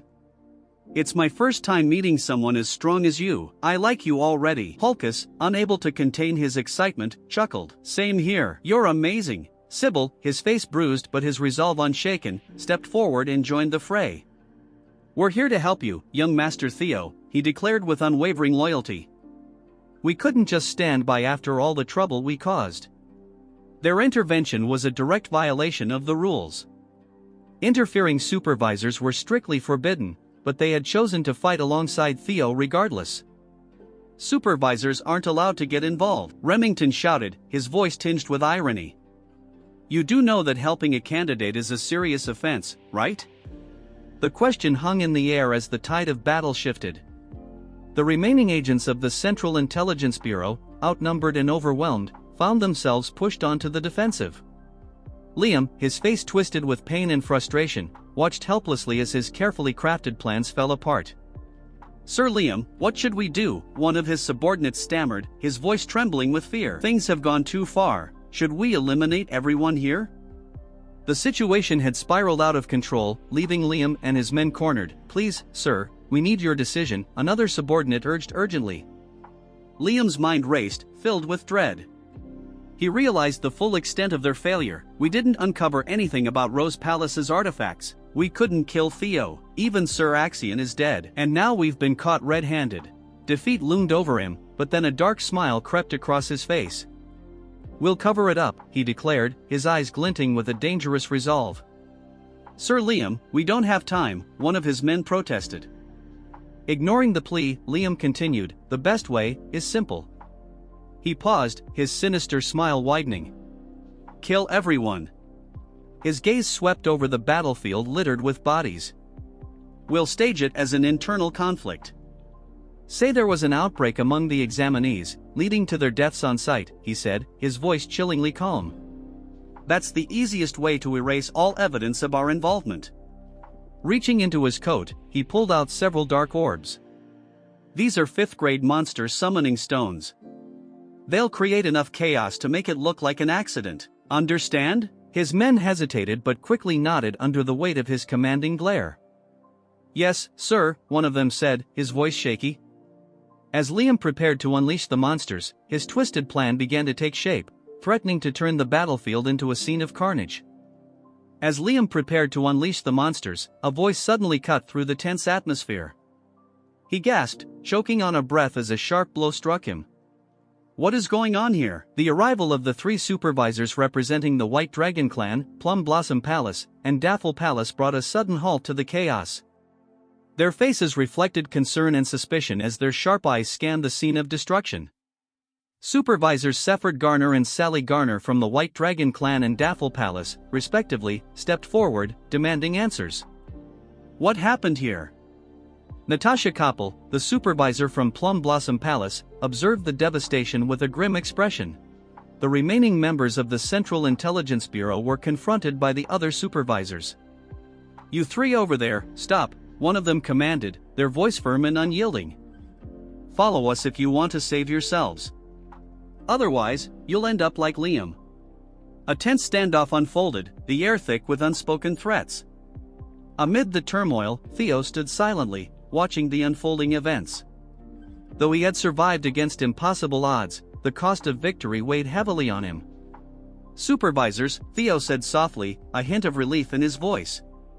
Thank goodness you arrived in time, her expression a mix of concern and admonishment. That was reckless, Theo, she said firmly. Why would you risk so much? Theo met her gaze silently, his eyes conveying what words could not. As the chaos subsided, the snow-covered battlefield, dimly lit by the moonlight, bore witness to the aftermath of the brutal confrontation. Survivors gathered around Theo. Remington, Hulkus, and Erica stood close, their faces showing relief and exhaustion. Sybil and the others from Training Ground Number 4, their eyes filled with tears of gratitude, cried out, Young Master Theo, you did all this for us. We have no regrets, even if it costs our lives. Theo looked at them, his heart heavy with the burden of their sacrifices. His gaze shifted Torre, her pale face glowing with unbroken determination. The strength I aspire to have. All right, she said aloud, extending her hand toward Theo. Give me the bell. I'll take first place. Ray's faint smile held a glimmer of hope, a rare light amid the desolate scene. The moonlight bathed the stark, snowy landscape, casting a somber glow over the unfolding drama. Far away, at the Central Intelligence Bureau headquarters, Ed listened to a subordinate's report, his face pale with shock and disbelief. Axion dead, he murmured, his voice barely audible. The news of Axion's death hit like a hammer. The other council members Wolfgang, OSA, and Julius sat in stunned silence. Years of planning and manipulation had unraveled in a single night. Their carefully constructed schemes were in ruins, everything had come to an end. The announcement reverberated through the air, a formal proclamation marking a pivotal moment, the conclusion of the second round of the blooming ceremony. The scene unfolded in a snow-covered forest clearing where a crowd of figures looked up toward the source of the declaration. A wave of murmurs swept through the gathering, confusion and curiosity evident on their faces. Among them, 2 individuals exchanged stunned glances, their expressions bearing the weariness of their trials. The focus shifted to the deliberate steps of an examiner, their boots crunching against the snow with a soft but resolute thud. A voice rang out, cutting through the stillness. Everyone has worked hard. The speaker, Pharaoh Ragnar the Ascendant Dragon, stood with an imposing presence. His long, white beard framed a face etched with wisdom, and his tone carried the weight of authority. The second round of the blooming ceremony has officially ended. Gasps and whispers rippled through the crowd. The Ascendant Dragon himself? Why is he here? He rarely makes an appearance, someone murmured, disbelief evident in their voice. Unperturbed by the speculation, Pharaoh continued, 45 out of 87 candidates have passed. The survival rate isn't bad. This year's talents may be the best yet. A subtle energy crackled in the air as he added, even the highest score is astonishing. His eyes glowed faintly, a reflection of the power he commanded. He moved on to the formalities. As you know, those who pass the second round will be promoted from apprentices to entry-level inspectors of Ragnar. Be proud, you've earned it. Among the crowd, Remington and Sybil stood side by side. Everyone here qualifies? Remington muttered, his tone steady. Pharaoh's voice cut through once again, I will now announce the scores. The atmosphere grew tense, anticipation thick in the air. First place, Theo Ragnar, 1,121 points, Pharaoh declared. The reaction was immediate. Gasps, murmurs, and disbelief rippled through the group. Theo Ragnar again, someone whispered. Over 1,000 points? But he had none until the last moment. Another exclaimed. Didn't you hear? It was because of Axion, someone trailed off, their voice lost in the noise. Pharaoh continued, second place, Remington Narcio, 926 points. Third place, Erica, 843 points. Fourth place, Ray Ragnar, 789 points. Fifth place, Hulkus. 45th and final place, Isla Lehman, 28 points. Pharaoh paused, allowing his words to settle. That's all. You've all worked hard. However, his gaze sharpened, the blooming ceremony isn't over. The third round awaits. A ripple of confusion spread through the candidates. Did you make it? One asked. No, I didn't collect enough bells, another responded bitterly. Pharaoh raised his hand and announced, those qualified for the third round, please raise your hands. Remington's hand lifted first, followed by Erica, then Hulkus and Ray. In the crowd, Theo's gloved hand rose high, a stark contrast against the light. Pharaoh continued, explaining the hidden piece of the second round, a quality breathing method revealed through collecting bells and deciphering ancient words. Only those who mastered it during the exam can channel its essence into their magic and earn the right to proceed. Theo's mind drifted to his past life. Back then, I couldn't understand the words, he recalled, an image of a bell etched with mysterious symbols flashing in his memory. His bright blue eyes glowed as the system notification appeared, hatchling synchronization activated. You can read the thoughts of objects. The scene shifted to a vivid battle, brilliant lights, and fierce energy filling his mind. The essence of the words came to me as images, Theo explained. This time, I understood everything. His determination blazed as he prepared for the challenges ahead. Theo chuckled, marveling at the rarity of seeing 4 individuals qualified for the third round. In my past life, Ray and Remington couldn't grasp the quality breathing method, he thought. Is this the butterfly effect of my actions? Pharaoh, his expression stern, addressed the candidates. Each of you, step forward and display what you've achieved, he commanded. With a steady voice, he called, first, Theo Ragnar. Theo's resolve was unshaken. With Axion gone, the future will be better, he thought as he stepped forward. A faint blue aura enveloped his foot as he declared, what I've gained. The air crackled with latent power, and Theo's blue eyes narrowed. A glowing system notification appeared, its words etched in bold, grant, express, control, expand, solidify. Theo's voice resonated as he muttered, first, grant the mana a thunder attribute. His face was calm, yet determination glimmered in his gaze. Then, express it, he thought. The ground trembled violently as brilliant lightning exploded around him, illuminating the area in flashes of raw energy. No way, Theo has reached the level of expression, someone shouted. As expected of young Master Theo, Sybil cried with excitement. Lightning coiled around Theo like a living entity, his power drawing awe and disbelief. But Theo smirked, determined to go further. His chest began to glow as concentrated energy surged within him. With a sudden burst, he unleashed an enormous wave of lightning that tore through the ground, the skies above flashing as bolts rained down.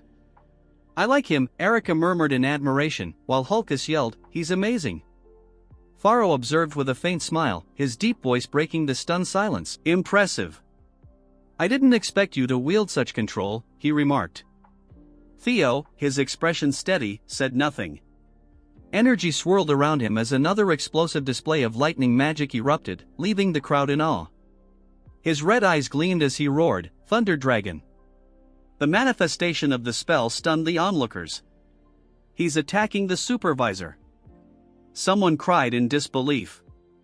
Pharaoh merely chuckled, clearly amused. "He's already at the level of expansion," he said. With a flick of his hand, water spiraled around him, countering the lightning.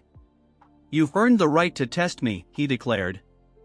Theo met Pharaoh's gaze, unwavering. The spectators gasped as the exchange unfolded. "Good, Theo Ragnar, I'll grant you an additional 1,000 points, Pharaoh announced with a satisfied grin. Theo simply replied, "Thank you." Murmurs of admiration rippled through the crowd. As expected of the Ascendant Dragon, someone remarked. "He rewards those who rise to challenges," another added. An updated score display appeared. First place, Theo Ragnar with 2,121 points. Second place, Remington Narcio with 926 points. Third place, Erica Ragnar with 843 points. Fourth place, Ray Ragnar with 789 points. 2,000 points? That's insane, Hulkus exclaimed. "He's nearly on par with Lord Thorkel," another voice cried out. Pharaoh chuckled softly. He laughs, his amusement evident. The scene shifted to the remaining candidates. Remington Narcio's turn came next. A system notification appeared, Remington Narcio with 500 points. Then Ray Ragnar stepped forward, Ray Ragnar plus 300 points. Lastly, Erica Ragnar with 300 points.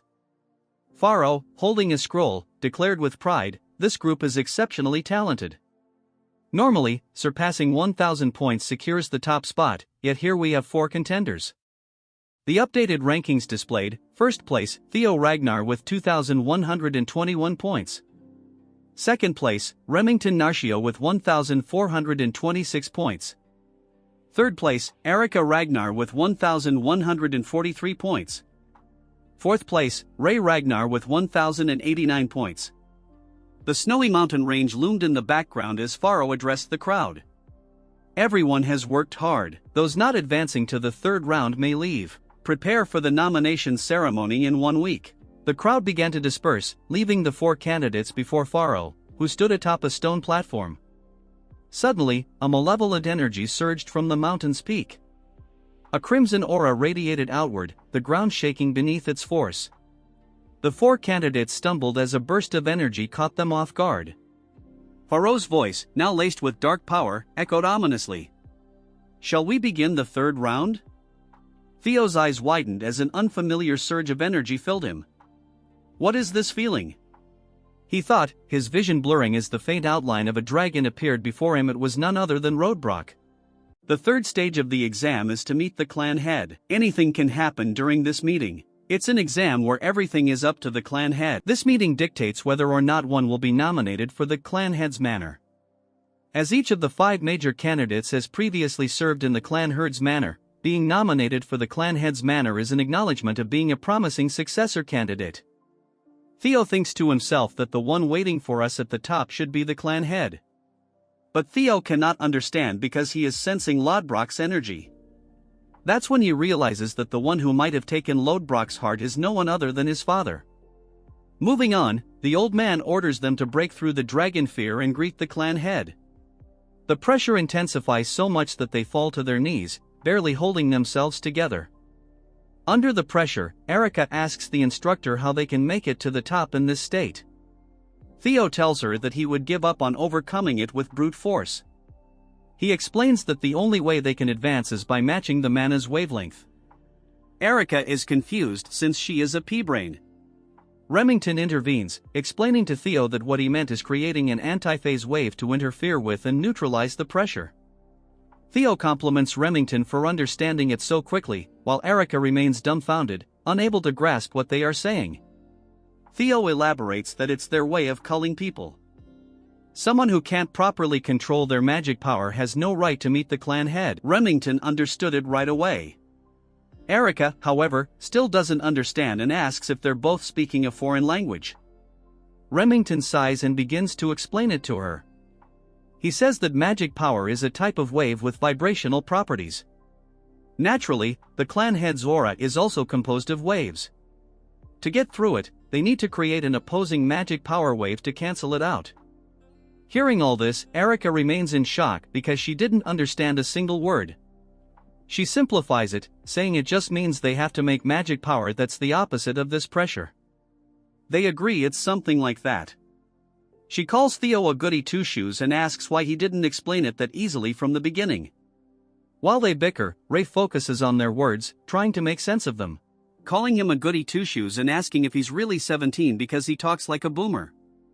Theo, on the other hand, concentrates, releasing a blue aura so powerful that everyone present is stunned. Theo balances his mana, and the massive amount of energy cancels out the pressure. With a cold and sharp tone, he tells everyone that it's only natural since he is the next clan head. Hearing this, Remington is shocked, the old man stands stiff, and Erica grows serious. Theo spun on his heel and marched forward, his steps echoing purposefully. "I'll go ahead," he declared with confidence, as if the outcome was already set. Behind him, the remaining participants shouted after him, their voices filled with frustration and desperation. The Zenith Dragon observed the three remaining participants with an amused glint in its eyes. Its deep, booming voice carried an unusually cheerful tone as it spoke. "Don't dawdle, little ones. The points depend on the order you arrive." The revelation struck like a thunderclap. The three remaining participants exchanged startled looks, the stakes climbing higher yet again. Erica exclaimed, her irritation transforming into determination. Without wasting another moment, all three pushed themselves to the limit, breaking through the heavy aura and sprinting toward the next stage. As their hurried footsteps faded, the Zenith Dragon stood alone, laughing softly. "To think I'd start wanting a disciple in my old age. What a time to be alive," it mused. The scene shifted to Camellia Palace, its grand halls bustling with activity. A voice rang out, calling, "My precious daughter, where are you hiding?" The palace staff exchanged knowing looks as they followed the source of the voice. One maid whispered, "Oh no, the demon craftsman is at it again." The other maid chuckled. "Ever since young Master Theo became famous, she's been unstoppable." Inside one of the palace rooms, Cecilia sat talking with a guest. The atmosphere was calm until the door burst open with a loud bang. Grinning widely, Curson strode in. "So, here you are, my dear Cecilia." Cecilia turned to her mother, her voice sharp but composed. "Mother, please act with decorum inside the palace." But Curson, too excited to care, pulled Cecilia into an enthusiastic hug. "Cecilia, who cares? I'm about to become ridiculously rich." Cecilia raised an eyebrow. "Weren't you already rich?" Curson leaned back, her eyes gleaming. "Yes, but not this rich. Ever since Theo became a star, my workshop has been buried in orders. Weapons, armor, everything's in demand." A soft smile crossed Cecilia's face as she watched her mother's excitement. She thought to herself, "I always believed Theo would succeed. But now that I see him in action, I can't help but worry." Her smile faded, replaced by a worried frown as she clenched her fists. What if he gets hurt? What if the pressure is too much for him, and all I can do is sit here, helpless? While Cecilia wrestled with her thoughts, Curson continued rambling, her energy nearly boundless. "The days of just making weapons are over. I'm branching out bracelets, necklaces, maybe even an entire jewelry line. Can you imagine?" Curson's declaration suddenly sparked an idea in Cecilia. Her expression sharpened as inspiration struck. "Mother, listen," she said. "Have you ever made a prosthetic arm?" The scene shifted again, this time to a quiet, windswept field. Kyle Ragnar, the head of the clan, sat amidst the graveyard of swords, his deep laughter resonating through the tranquil space. The next clan head, perched on his shoulder, was a crow, its sharp eyes gleaming with intelligence. The bird cawed softly, delivering updates on Theo's progress. Kyle's grin widened as he listened to the report. "I know what you're worried about," he said, his tone calm yet firm. "But even a parent has no right to stand in the way of their child's dreams." He reached for the hilt of his sword, its blade old but still sturdy. Around him, the swords seemed to whisper of battles fought and aspirations pursued. "It's impossible to extinguish the fire of youth," he reflected. "Even we were like that in our prime, weren't we?" He gestured to the countless swords surrounding him. "This place is proof of it, the graveyard of swords. Each one stands for a dream, a challenge, a legacy." The crow let out a sharp, disapproving squawk, as though questioning Kyle's confidence. He chuckled but remained steadfast. "I told you, don't worry. All I want is the prosperity of the Ragnar clan. Anything that threatens that, I'll handle it." The crow tilted its head, still unconvinced. Kyle's grin faded, replaced by a steely, unyielding expression. "Even if my damn son is a regressor." The words hung heavy in the air. They missed a few things from the novel. There are 6 primary elemental attributes in the world: Therma, the thunder attribute; Vatten, the water attribute; Fror, the frost attribute, and last but not least Elder, the fire attribute. The world was a blur of red dot. "You're finally here, my son," the clan head rasped, his voice a deep growl. The words felt heavy, more like a declaration than a greeting. He stood there, an imposing figure, with a massive sword at his side. This was the beginning of it all. The air seemed to challenge Theo, thick and suffocating. He struggled for breath, each inhale ragged. The climb had drained him, and every gasp reminded him of his exhaustion. A dizzying storm of red energy swirled around him, a chaotic tempest that pressed down on his trembling body. "It should have taken me just an hour," Theo thought, but it took 4. His legs shook under the oppressive weight. "What a suffocating pressure," he murmured. The world pulsed with a sinister energy. The ground was scattered with swords, grim reminders of those who had come before. Blades jutted out like fallen tombstones, surrounded by a crimson haze. "Do you know what this place is?" Kyle's voice broke the silence, echoing through the empty space. Theo had heard stories, but seeing it was entirely different.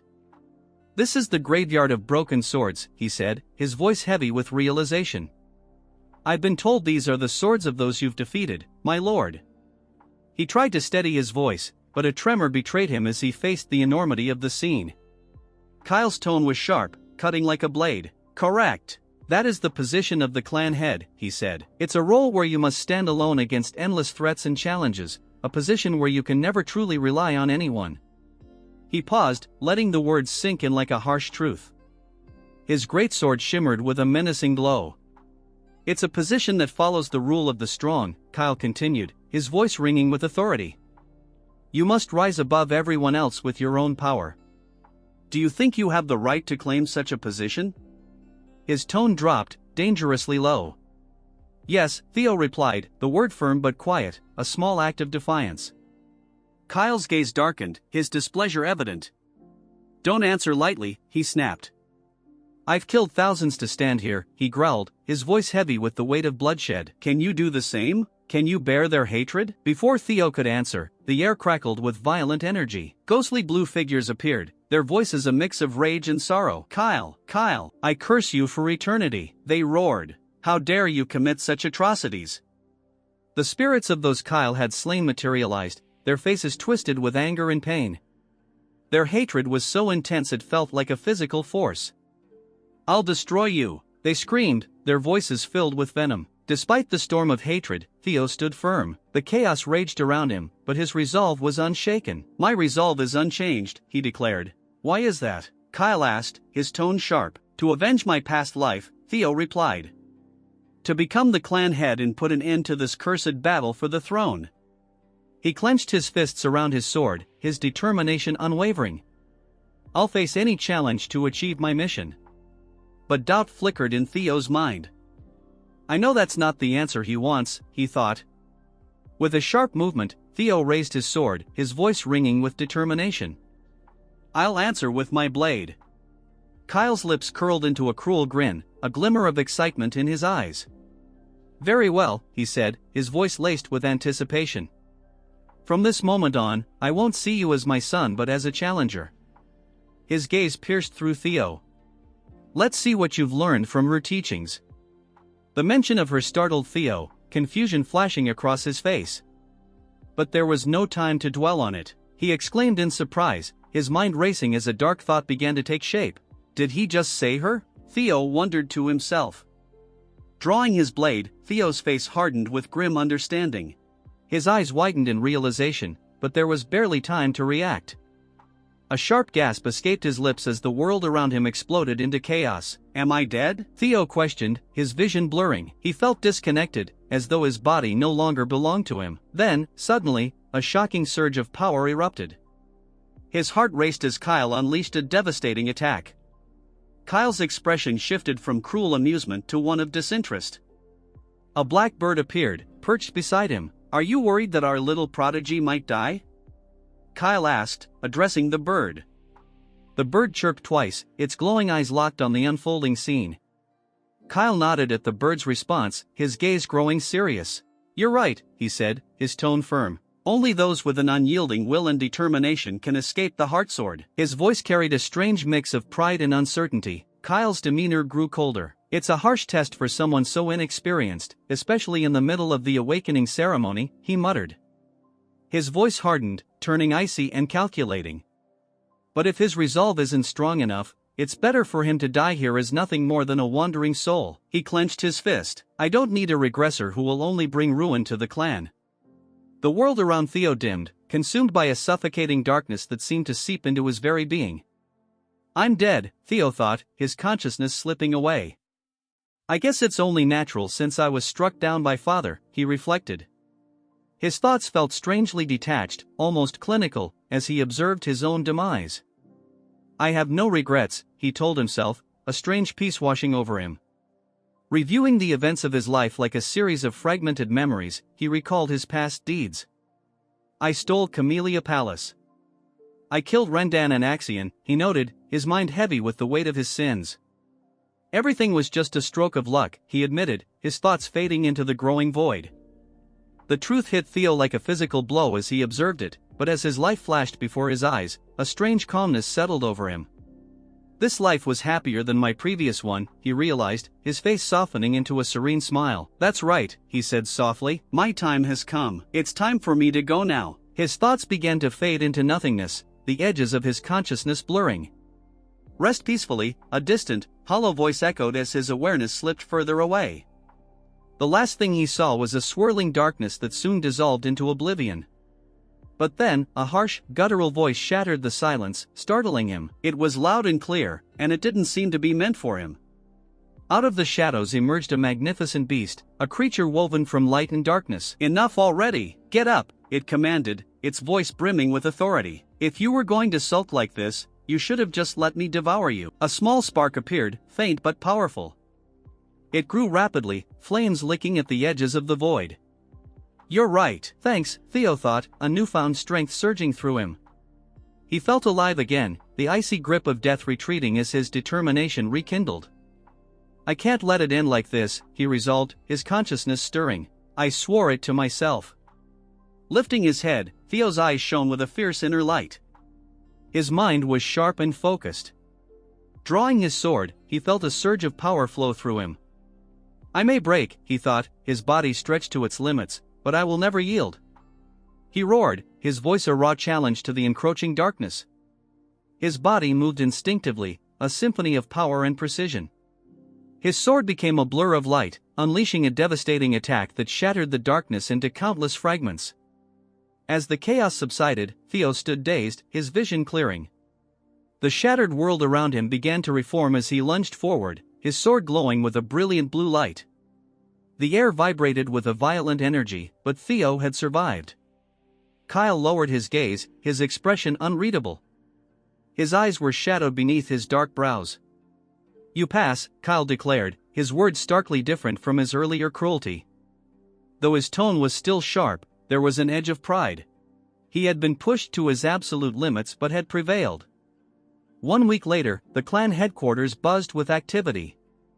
The day of the nomination ceremony had arrived, and the air was thick with anticipation. The grand hall was alive with murmurs, the tension almost tangible. Hulkus stood beside Erica, visibly uneasy. "There are way too many people here," he muttered, his voice tight with nervousness. "It's making me anxious." Erica rolled her eyes, a teasing smirk playing on her lips. "How can someone so big be so timid?" she asked, her tone mocking yet playful. Hulkus bristled, his voice defensive. "I'm not timid. You're just too bold," he shot back. Erica shrugged, her smirk widening. "Look around, Hulkus. Commanders of every unit, the 9 dragons, the former clan head, and the current one, so many heroes are here," she said, her voice deliberately exaggerated. Hulkus glanced nervously around the room, his voice rising with each name Erica mentioned. "That's exactly the problem. All these important people are here," he exclaimed in a rush. "You're such a baby," Erica muttered. "No one's going to care about someone who couldn't even master elemental breathing," she said, her voice dripping with mockery. "What was that?" Hulkus sputtered, his eyes wide in disbelief. His face twisted in frustration and embarrassment, his lips pulled into a deep frown. A sudden jolt ran through Hulkus as he began to shake. "Can you just tell me already?" he demanded, his voice growing louder. "What did you get from the clan head during the 3rd stage?" "It's a secret," Erica replied coolly. Hulkus's face twisted into a mask of outrage. "You're so stingy, sis," he yelled. "My Theo would have been cool about it and shared it already." Erica raised an eyebrow, her expression a mix of skepticism and amusement. "My Theo?" she repeated, her tone questioning. "What are you talking about?" Hulkus turned away, his expression hardening. "You know the life of a Lank is to serve as the sword of Ragnar," he declared. "We have to stake our lives for a Ragnar." He thought back to the power of a dragon, a majestic creature of bone and fire, surrounded by a horde of bears. "In that case, I want someone cool and strong. Someone who has it all, power, character, and ambition," he decided. "And that's Theo. I want to dedicate myself to him." Hulkus's voice grew firm, a strange light shining in his eyes. "That's why he's my Theo." "And he agreed to this?" Erica asked, her tone sharp. Hulkus paused, furrowing his brow. "Does he have to?" he asked. "I was just planning to join the same unit as him." He looked away, his fists tightening, his face clouded with uncertainty. "I don't know why, but the clan head said he isn't taking Theo into the clan head's manor," he admitted, his voice low. Clenching his fists, determination flared in his eyes. "So I'll just have to follow him," he resolved. A steady thud of footsteps echoed through the grand hall, followed by the resonant clang of a staff striking stone. The sound carried across the courtyard, silencing the crowd. "Attention!" Vanna Ragnar announced, his voice booming. Holding his staff aloft, he continued, "The nomination ceremony shall now commence. Overall valedictorian, Theo Ragnar." The crowd erupted in cheers, their excitement filling the air. The sound reverberated through the hall as they chanted. Theo stepped forward, his features calm and composed, the sprawling headquarters behind him. The crowd cheered, their enthusiasm unwavering. "All eyes are on you, young Master Theo," a voice murmured from the crowd. "Where will you choose?" The words felt both like a challenge and a plea. Evelyn watched from the sidelines, a hint of longing in her eyes. "I'd love it if he joined the white-armored dragon cavalry," she thought wistfully, "but that's just wishful thinking." Theo stood alone in the courtyard's center. "Congratulations on being the overall valedictorian, Theo Ragnar," Vanna declared.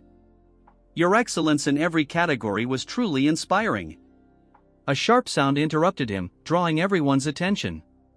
Vanna's face shifted to shock, his eyes wide. Ed, the director of the Central Intelligence Bureau, stepped into view, his expression unreadable and his eyes obscured by shadows. "Sky Dragon," someone whispered, the murmurs quickly spreading through the crowd. "Is he here to avenge Axion?" one man speculated nervously.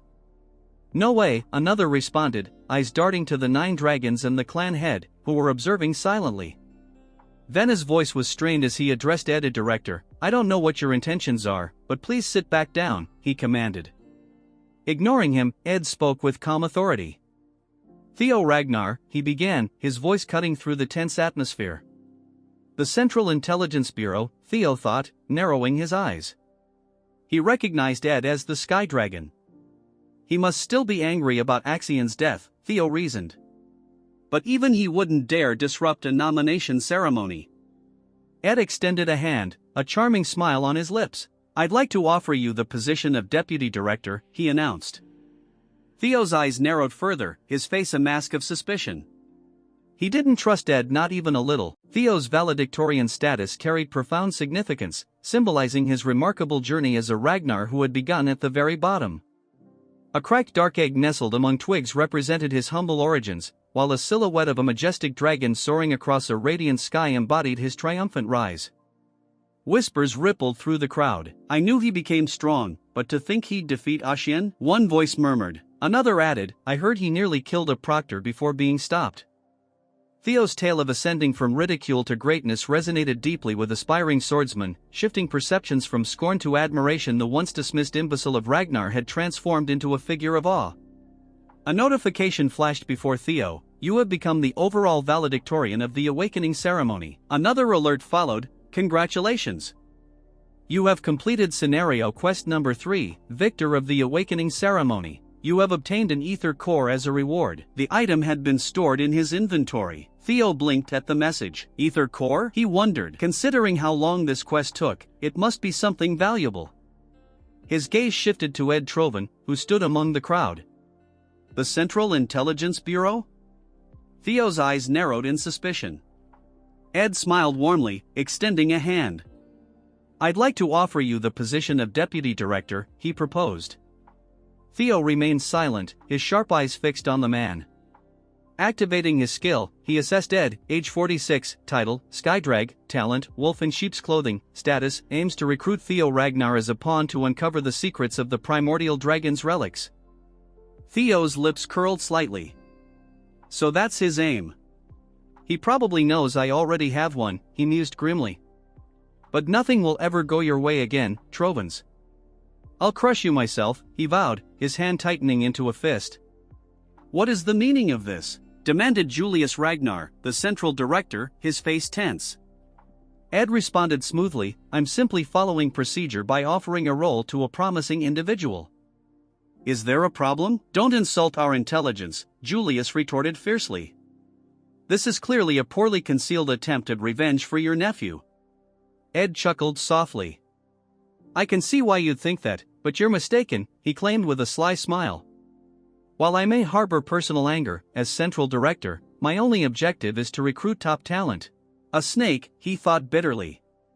He cares about nothing but his mission, even after his nephew's death. Vanna Ragnar intervened, stepping forward. "I understand the desire for skilled individuals, but we've yet to officially begin the proceedings." "Hold your horses."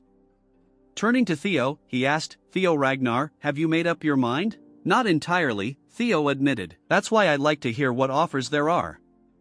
His gaze swept across the grand hall until Osa Ragnar stepped forward. "I offer not only to take Theo Ragnar as my disciple," she declared, her voice clear and bold, "but to appoint him as junior lord of the Plum Blossom Palace." The crowd erupted in whispers. "Did she say junior lord?" someone exclaimed in shock. "Lady Plum Blossom doesn't have any children of her own," another murmured in disbelief. "This is like promising to accept him as an adopted son," a third voice added, filled with astonishment. Theo observed Osa Ragnar calmly, aware of the weight of her offer. "He'll become the successor of the Sword Dragon," someone noted, casting an impressed glance at Theo. "2 of the 9 dragons have already made their offers," Remington remarked with enthusiasm. "You truly are remarkable, young Master Theo." Hulkus exclaimed. "Most commanders and directors won't be able to rival these offers," Erica pointed out. Suddenly, a lone figure stood amidst the swirling clouds, a bird flying nearby. "I'd like to throw my hat in the ring as well," a powerful voice announced. A tremendous force crashed down, shaking the very foundations of the hall.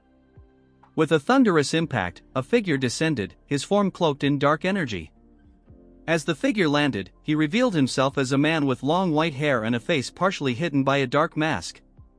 Gasps echoed throughout the hall. "The Black Dragon, Robert Ragnar!" someone exclaimed in shock. "Even he's getting involved?" Robert's piercing gaze settled on Theo. "Theo Ragnar, I've been watching you throughout the awakening ceremony," he declared. Theo returned his gaze with unwavering focus. He's been observing me, Theo realized. Come to Black Snow, Robert invited. I'll offer you the rank of Null Snow. Null Snow, the highest rank in the Black Snow Intelligence Agency, allowed agents to maintain public personas and gain both fame and honor. Theo recalled his previous life, where attaining that rank had always been beyond his reach. To think I could obtain it so easily now. Pharaoh Ragnar cleared his throat, drawing attention. Theo Ragnar, you left a lasting impression during the third stage, he said with a warm smile. I hope you won't forget about Zenith Academy. The Zenith Dragon? Aaron, the supervisor who had once saved Theo, exclaimed in disbelief. That's 4 out of the 9 dragons, Evelyn chimed in. Let's not forget there's still one more. Our commander, Aaron whispered. The demon dragon, Evelyn added with admiration. Julius Ragnar, commander of the White Armored Dragon Cavalry, stepped forward. The White Armored Dragon Cavalry will not offer any special treatment to Theo Ragnar, Julius announced firmly. He's sticking to his principles now? Aaron exclaimed in surprise. As expected of our commander, Evelyn said proudly. Julius's expression remained resolute. Honor is earned through one's own merit. Although I wish to recruit Theo greatly, I cannot show favoritism. It wouldn't be fair to other recruits. The only promise I can make is my full support for his growth and the pride of being a dragon. His unwavering gaze settled on Theo. Standing in the center of the hall, Theo took a deep breath, his eyes briefly closing. When he opened them, a determined gleam burned within. With a confident smirk, he declared, I will choose. Suddenly, a sharp voice laced with an enigmatic power sliced through the air. You're a regressor, aren't you? Theo's eyes widened in shock as he whipped around, searching for the source. His gaze locked on a woman seated regally on a throne, Hilda, the former clan head. His throat went dry, and he swallowed hard. I have no idea what you mean, he replied, keeping his tone carefully neutral. Hilda's lips curled into a knowing smile. I don't know what kind of life you lived in your previous cycle, but your acting is impeccable, she said with amusement. Truly impressive. Cycle? What is she talking about? Is there a fixed number to regression? Theo's mind raced, trying to grasp the situation. Is something the matter? You don't look well, Vanna Ragnar asked, concern evident in his voice. Could I please have a moment to gather my thoughts? Theo requested, his voice strained. As you wish, Vanna replied with a nod. This is indeed an important decision, but don't take too long. Hilda leaned back, a smirk playing on her lips. There's no need to hide it. After all, I'm also a regressor, she revealed. Though the cycles permitted to me have now ended.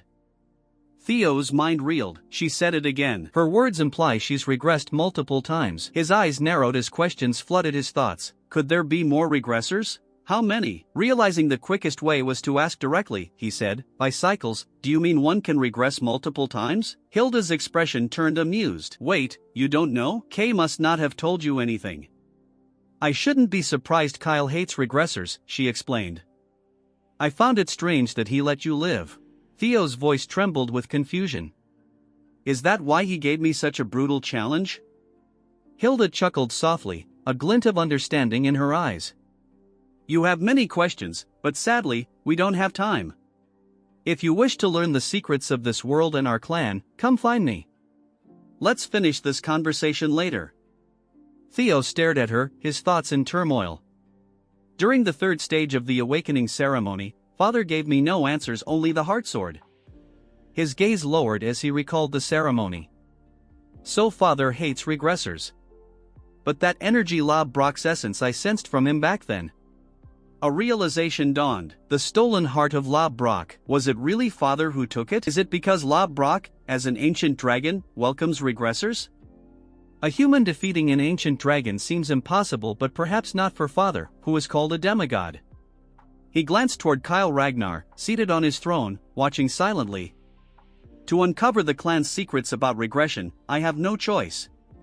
Vanna Ragnar's voice shattered his thoughts. Now then, Theo Ragnar, has your heart decided where you will go? Theo took a deep breath, his resolve firming. Yes, I have decided, he declared confidently, raising his voice. This part starts with Theo declaring which side he will choose, but it ends keeping the suspense. Remington chooses the Zenith Academy and directly becomes the Zenith Dragon's disciple. Theo thinks that he likely made this decision because they both used the water current breathing. Past life, Remington returned to his Narshio clan to grow stronger. And he eventually started a rebellion against the Ragnar clan.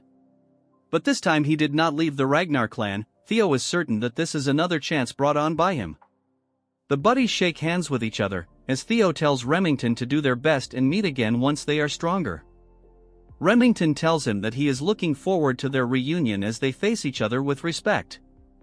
As Theo had expected, Rey returned to the Daffodil Palace, where her mother the Ice Dragon is at, and it is the most suited place for her.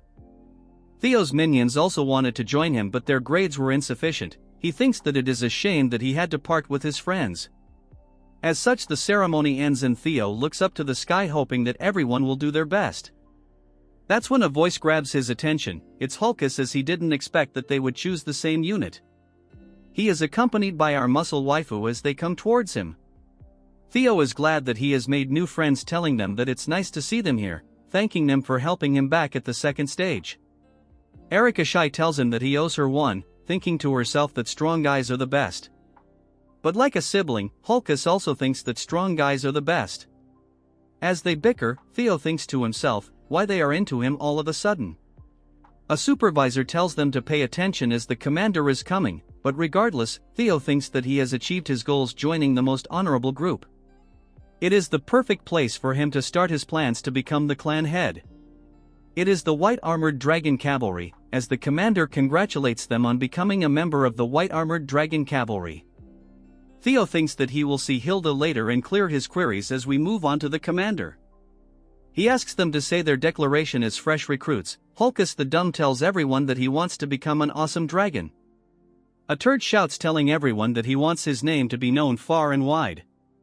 Erika tells everyone that she wants to become the strongest of her generation. As more people speak, every single person present looks towards our Chad waiting for his speech. Our Chad, before saying anything, thinks about how he has to prepare for the great war that comes 5 years from now. With resolve, he tells them that he will become the commander of the White Armored Dragon Cavalry within 5 years. The supervisor thinks that he has guts to say this on the commander's face. The muscle turd laughs like crazy, telling Theo that dreams should be grand and he has come to the right place. He tells everyone that whatever reason they may have for choosing this cavalry, there is only one thing they need to remember. Every drop of blood and sweat they spill will be immortalized in legend within the history of Ragnar. He says that today's hardship will become tomorrow's pride. Their shield does not break and sword does not yield. Their comrades will always have their back, and in return, they will always have their backs. He finishes with a smirk that waiting at the end of the road forged in blood and sweat is glory. He congratulates them on becoming part of the White Armored Dragon family. As his speech ends, a huge dragon lands behind him, destroying the field in an instant. This is a flying dragon and the commander's partner. Muscle Turd tells them that this is his partner, Gullah. And he is a flying dragon, the symbol of us dragoons. From the sky, multiple dragons fall from the sky, as an old man tells them to get on their senior dragons. He gets on his dragon, telling them that he will start the admittance test. And it's time for them to obtain their own partner, but Theo already has Ladbrok. Looking at the flying dragons, he thinks that it is amazing and wonders if he will have one of his own. Then a voice grabs his attention and he gets surprised. It's Evelyn, as she is glad that he has joined the White Armored Dragon Cavalry. Theo, surprised, asks her if she is on active duty again. Hearing this, she smiles, telling him that it sort of happened. But the surprise on his face is clear as Evelyn smiles towards him with admiration and a new arm. Guess now he can wife her up, which is a must as she continues to smile towards him. This part starts with a flashback. Mommy, accompanied by her mother, visits Evelyn, thanking her. Seeing her, she gets shocked and greets her. She elaborates that if it is about Theo, even if he didn't take help from her, he would have blossomed because of his immense talent. Mommy tells her that it might be the case, but she is someone who trusts her Chad and cares for him, and one who will want to help him without any return, clearly stating that she is one of the most important people to our Chad. Hearing this, she gets stunned, telling her that she is only an one-armed trainer. Mommy elaborates, telling her that the light illuminates the way in the darkness. There are many times when they don't even know how bright they will shine. She says that Evelyn is that kind of light and she will guide it. Hearing all this, she gets shocked. The scene beautifully shifts to the present where she is seen riding the dragon. She thanks Theo's mom and him because he wrote all this to her, and thanks to that, he was able to take reins again and return to her squad. Theo thinks to herself that this is something he should have done earlier, but it looks like his mother took care of it for her, thanking her in his mind. As for Evelyn, she thanks our Chad again and pledges her loyalty as his sword, more like waifu, but that a different story. As they fly through the vast area, Theo laughs, enjoying the beautiful scenery. They stop at a certain place and tells him that this is the White Dragon's nest, where the flying dragon wyverns live. She explains that the White Dragon unit carries out operation using wyverns. The introduction ceremony is being held here. She tells him that he has to find a partner or else he cannot join. He asks her if he cannot find, can he join? She tells him that it is possible but very rare. He wonders her if his friends are okay, but imagines that it would not be a good fit for them. Evelyn tells our Chad to roam around. Usually one can tell right away which wyvern will be her partner. The first dragon is the Opteryx, a huge predatorial monster with a massive body that has massive body and can get as big as 15 meters. Next is the poison dragon Avalon. It has a snake-like body and a stringer attached to its body. Then comes the blade dragon Shijika. It's a calm herbivore, but if it senses danger it will retaliate severely. Finally there are the velociraptors. They are agile and smart, usually hunting in group and have the ability to breathe fire. Just visiting them, our Chad turns into a deformed Lego. Evelyn says that the wyverns managed by the White Dragon Corps are usually divided into 4 types. She asks him if he is feeling anything. Thinking like a retard, he thinks to himself that he has an eye for a guy, but he cannot see it. 6 years after the Great War, a wyvern suddenly raided the White Dragon unit. It annihilated over 100 wyverns by itself, which were carefully raised by the Corps. It got the name the Shadow Evil Dragon. This Chad wyvern burned down 8 villages and killed dozens of inspectors. In the end it was finished, but the demon dragon and the sword dragon to stop this. The nickname Lurker was given to it because of its ability to hide in the shadows. He thinks that this is the ideal type for his partner, but he then tries finding the guy he was in his last life. That's when he finds it surrounded by multiple wyverns. As the muscle head was resting, a voice grabs his attention telling him that he looks happy. He tells her that it would be dumb to be happy because a dragon has joined his group. She tells him that it is great, and curiously asks him he is thinking of making Theo the next captain of his unit. She finds it impressive that he is careful with his word. Like a Chad, he tells her that because the mouth is the source of all trouble. She thinks he is drawing a bigger picture than she has thought, but he is confused. He tells her that Theo has joined the unit, and cannot just give him to her. Because she tells him that she is here to provide a suggestion, she tells him to give Theo a double enrollment. Hearing this, he gets shocked. Moving on to our duo, Evelyn, and scared as Theo asks her if she knows the blue and white wyvern. She elaborates that it is something that has been bullied for a long time. They tried to prevent it, but nothing seems to work. It is likely because this is not a wyvern, that is why it is being criticized. He is confused, asking her if it is not a wyvern. She says that it was born from a male wyvern, that is why it is a beeper. Theo is confused because a beeper is a first-class monster that lives in the deepest parts of the forest. Evelyn tells him that is the mystery, because originally it was impossible for it to be born. Usually first-class monsters are considered natural disaster because they could cause enormous damage and can even destroy the Great Wall. Among them, the beeper is one of the strongest that lives in the deepest parts of the forest. He thinks if its ability is because of it being a beeper. As Theo laughs thinking about it, Evelyn says that when the child was born it was a big issue in the unit. At first she decided to observe its nest, but realizes that it was not getting accepted. She has a lot of concern because completely isolating them is not a good thing. Theo thinks that this is one more reason to choose this because it resembles his life. He tells Evelyn that this is going to be his partner. Before she can finish, he jumps from the wyvern, thinking that he will make it his as. A huge collision of thunders lights the entire area. Theo launched himself into the air with a powerful burst, catching Evelyn completely off guard. "Cried out!" she exclaimed as young Master Theo soared gracefully through the sky, his expression a blend of exhilaration and determination. A blue-bordered system notification window materialized before him, indicating that Theo was now harnessing his newly acquired telekinetic abilities. With a mere thought, he summoned several swords to his side, their blades shimmered with an otherworldly azure glow, matching the eerie luminescence emanating from his eyes. Hatchlings could also employ telekinesis to manipulate specific targets. He landed softly, the conjured swords circling him protectively. Using controlled bursts of energy, Theo propelled himself upward, his motions rapid and exact. Goodness gracious! When did he learn telekinesis, let alone how to wield it so skillfully? Evelyn murmured, her voice tinged with both astonishment and admiration. Wow, his progress is simply astounding. The wyverns in the nest reacted to Theo's display of might. Their cries were a blend of dread and unease.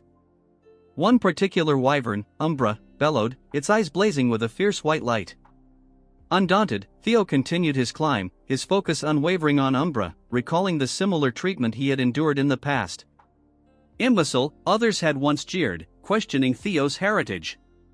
Is he truly a Ragnar? He's far too inept, even for a bastard child, another sneered. Theo's eyes narrowed, a flicker of ire crossing his features, causing sparks of blue energy to sizzle around him. He unleashed a surge of power, activating his Thunder Dragon breathing technique. The atmosphere crackled with energy, and a visible emblem, the dragon mark, ignited to life upon his skin, enveloped by a cobalt-electric aura. The wyverns, sensing Theo's formidable strength, shrank back in terror, their shrieks growing louder. A few tried to escape, their actions frantic and disjointed. Fleeing at the first sign of intimidation, Theo commented, his tone dripping with disapproval. Bullies are nothing more than cowards hiding behind masks, he added, his gaze locked onto the retreating wyvern. Theo, noticing Umbra's distress, called out, "Are you all right?" Umbra responded with a low growl, its voice laced with a mix of fear and defiance. "Key," Umbra cried out as it began to take flight. Sensing the wyvern's apprehension, Theo shouted after him, "I'll wait." Evelyn, observing the scene, cautioned Theo. "He's on edge, so approaching him won't be easy. You should give it time and try again later." However, Theo remained steadfast. "No, that's precisely why it's more crucial for me to be by his side right now," he countered. Turning his attention back to Umbra, his tone softened. "Why do you think he stays near the nest despite being shunned?" Theo mused aloud. "An emotional scar is far harder to endure than a physical one." Theo glanced at Evelyn with concern. "He's injured, he couldn't have gone far. Please help me find him." In a mountainous area, Umbra was spotted exhausted and startled. Theo approached a glowing rock, which illuminated brightly. Many had attempted to tame Umbra, but none succeeded. The commander, his gaze sharp and voice firm, remarked, "He's extremely wary of people. In his current state, it will be even more challenging." He then asked Evelyn if she could fetch something to feed him. "In the meantime," Theo said, "I'll try to understand him. After all, this is my admittance test." Theo unleashed his ability, Wyvern Fear, while Umbra countered with Drake Fear.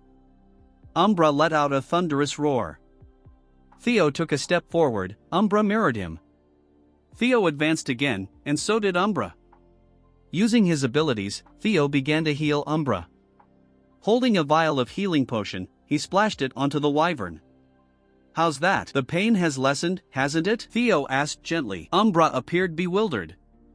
Theo pondered silently, "Perhaps it's because of the dragon heart, but I can sense Umbra's emotions, his fury toward the herd that cast him out, the conflicting sorrow and attachment, the longing to still belong, the prolonged and agonizing loneliness.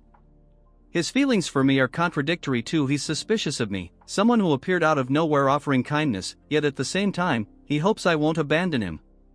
Theo reached out and touched Umbra's face. "Don't worry. I won't turn my back on you," he reassured him warmly. With that, Theo reached into his inventory. He knows how much he adores things like this. A gem materialized, catching Umbra's attention. The wyvern stared at the gem with a gleaming expression. Theo asked, "You want it?" Umbra, clearly captivated, reached out for the gem with an eager look. Theo handed it over, saying, "Here, it's a gift. If you follow me, there's plenty more where that came from." His eyes sparkling, Theo inquired, "What do you say?" Umbra was speechless. Theo extended his hand to Umbra. I'll have to go raid some from Grandma Curson, he muttered, shivering at the thought. He couldn't shake the feeling that he was about to lose a fortune. Back with Theo and Umbra, Umbra responded with a thunderous roar and a firm nod. A blue system notification window appeared before Theo. New skill acquired: Wyvern Taming, rank C. Dash Mastery, 1% higher. Mastery increases a tamed dragon's trust when mounted and grants a 10% power boost to both rider and mount. With that, Theo soared into the sky on Umbra's back. Evelyn, who had been watching, stood bewildered, dragging a couple of bulls behind her. Confused, she questioned, "Huh? How did you do that? It's never opened up to anyone before." A smirking Theo and a content Umbra returned. Evelyn remarked, "It's nice seeing him eat so well," as Umbra devoured the food she had brought. Theo thanked her, saying, "Thanks for the meal, Evelyn." Flustered, Evelyn pressed further, "Seriously, how did you manage it?" Theo replied casually, "He simply tended to the wound in his heart." Once his emotions were wavering, the gift sealed the deal. Evelyn was left speechless. Jokingly, Theo teased, "Haha, you want him to eat that?" Evelyn, still puzzled by the unfamiliar food served to her, thought to herself, "That's so like young Master Theo. Not only is he skilled at charming people, but he can even win over a wyvern." Evelyn, now astonished, exclaimed, "Congratulations, young master. He's acknowledged you as his partner." She explained further, "A wyvern offering its neck and back is a sign of trust." Suddenly, panic struck her. "Wait, no, what are you doing all of a sudden?" she cried as Theo prepared to mount Umbra. Theo calmly reassured her, "It's fine, I've got this." Evelyn interjected, "Even if he's accepted you as his partner, you haven't received any flight training yet. Riding a dragon without reins and a saddle is extremely dangerous." Her expression turned frantic as she shouted, "Taking off like that is a one-way ticket to disaster." Theo, with a confident grin, assured her, "Relax, I've got plenty of tricks up my sleeve." A system window popped up, activating skill, Wyvern Taming to compensate for insufficient riding skills. With that, Theo and Umbra took to the skies. Evelyn watched in shock and concern as they flew gracefully. Theo, smiling, mused aloud, "I get it, he wants to show me something, right? Let's go together." As Umbra continued to glide through the air, Theo's thoughts drifted. Something's not right. How did a pure-hearted dragon like him turn into such a fearsome demon, earning the title Evil Shadow Dragon? The scene shifted to a waterfall, where black liquid seeped into the water below. A surge of pure energy radiated outward, a visible sign of the ancient ritual underway: purification and rebirth. The process removes impurities from the body and enhances one's ability to gather mana more efficiently. It is an ancient secret technique requiring multiple strong mana users and days of intense suffering to complete. The scene shifted to Theo, his body glowing with power, though it was noted that this method had only been effective on children under 5 years old. A sense of impossibility lingered in the air as a close-up revealed Theo's face, now marked by the swirling dark energy of the phantom dragon. This purification happening to Theo was the result of countless perfect coincidences. First, the deadly core poison that invaded his body, a skeletal figure with burning red eyes lunged at him, its chain form representing the poison.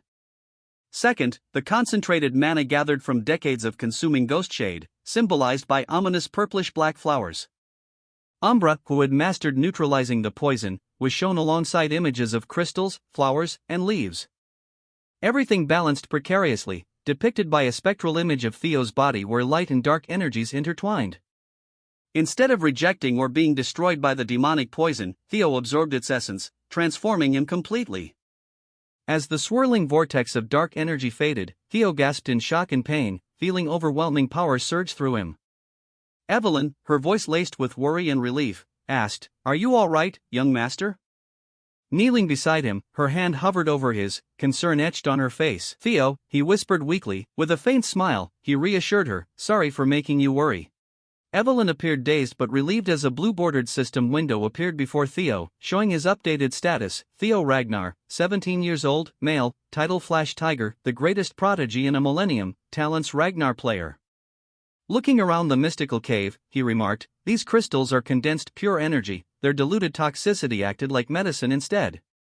Glancing at Umbra, he expressed gratitude for trusting him before stating, Ragnar's already perfected physique has gained both purification, rebirth, and phantom dragon traits. He raised his fist, declaring his growth speed would now be unimaginable. Taking a deep breath, Theo shifted his focus to a more urgent question: who was the old man? His attention turned to the skeletal figure hanging from chains nearby. Theo and Evelyn approached the wall behind the corpse, where faint inscriptions were carved into the stone. What is it? Theo asked. Evelyn replied, there's something written here, a journal. Theo squinted at the faded markings, noting that only a master craftsman could have engraved such fine lettering. The words painted a chilling picture of a life consumed by vengeance, mentioning Kyle and Robert, who had defeated the writer. Shocked, Theo and Evelyn read on as the entries described the writer's rapid physical decline, possibly due to Robert damaging his mana core. Consuming a ghost shade to survive seemed to be killing him, causing frequent blackouts as his demonic nature took over. Desperation and despair filled the fading words as he admitted there was no hope left. He decided to melt his cherished jade serpent blade to bind himself, hoping someone would find this place and fulfill his wish for revenge. Theo and Evelyn exchanged disbelieving looks when they discovered references to phantom sword art and storm thunder god techniques, realizing this man was the legendary wind-controlling figure and tragic hero who, 40 years ago, had competed against Lord Hector Ragnar. Theo was stunned. He had been told Wind Lord was dead, yet here he was. Evelyn, overcome with grief, fell to her knees, her voice trembling with emotion. What are you doing? Theo asked, concerned. Evelyn explained that harming Wind Lord, a rightful heir of the Ragnar bloodline, was a grave offense punishable by immediate execution. Stop spouting nonsense, Theo said with a stoic expression. The one you killed wasn't Ragnar, it was a madman. It was to save his life. Was there any other choice but the rules? Evelyn argued that everything that happened here would remain a secret. Theo reached out to Evelyn. If it still bothers you, take Wind Lord's secret techniques, he said. Evelyn was surprised. Wind Lord's secret techniques rivaled even the Nine Dragons' techniques. She questioned, why are you giving them to me? Theo replied, become the successor of Wind Lord and grow stronger. Carry on his legacy. Evelyn, on her knees, was shocked. Theo said, now that you are his disciple, Wind Lord can finally rest in peace. No one can call a crime. Evelyn was confused. Didn't you say you would become his sword? She asked. Evelyn realized what was happening. Evelyn, the senior swordsman of Ragnar, pledged his loyalty to Lord Theo as his vassal. He humbly asked his great and noble lord to accept the oath of his humble vassal. Theo smiled at this and said, you truly are a rigid rule follower. Theo extended his hand towards Evelyn. Theo Ragnar accepts Nerville's oath, engraving it upon his heart and soul. For our long journey ahead, he vows to make you his first sword. Theo smiled to Evelyn. Suddenly, the sounds of wind rushing and whistling filled the air. The scene shifted as the camera panned across a vast, bustling training yard. It was the headquarters of the White Armored Dragon Corps, a place of rigorous discipline and relentless training. Hulkus, his voice booming with characteristic enthusiasm, shouted, That Theo still hasn't arrived yet. Maybe he is actually the most talented in the White Armored Dragon Corps. He grinned and flexed his considerable muscles. Suddenly, he froze. His eyes widened in disbelief as he spotted a familiar figure approaching, accompanied by an even more familiar and terrifying dragon. He stammered, his bravado instantly vanishing.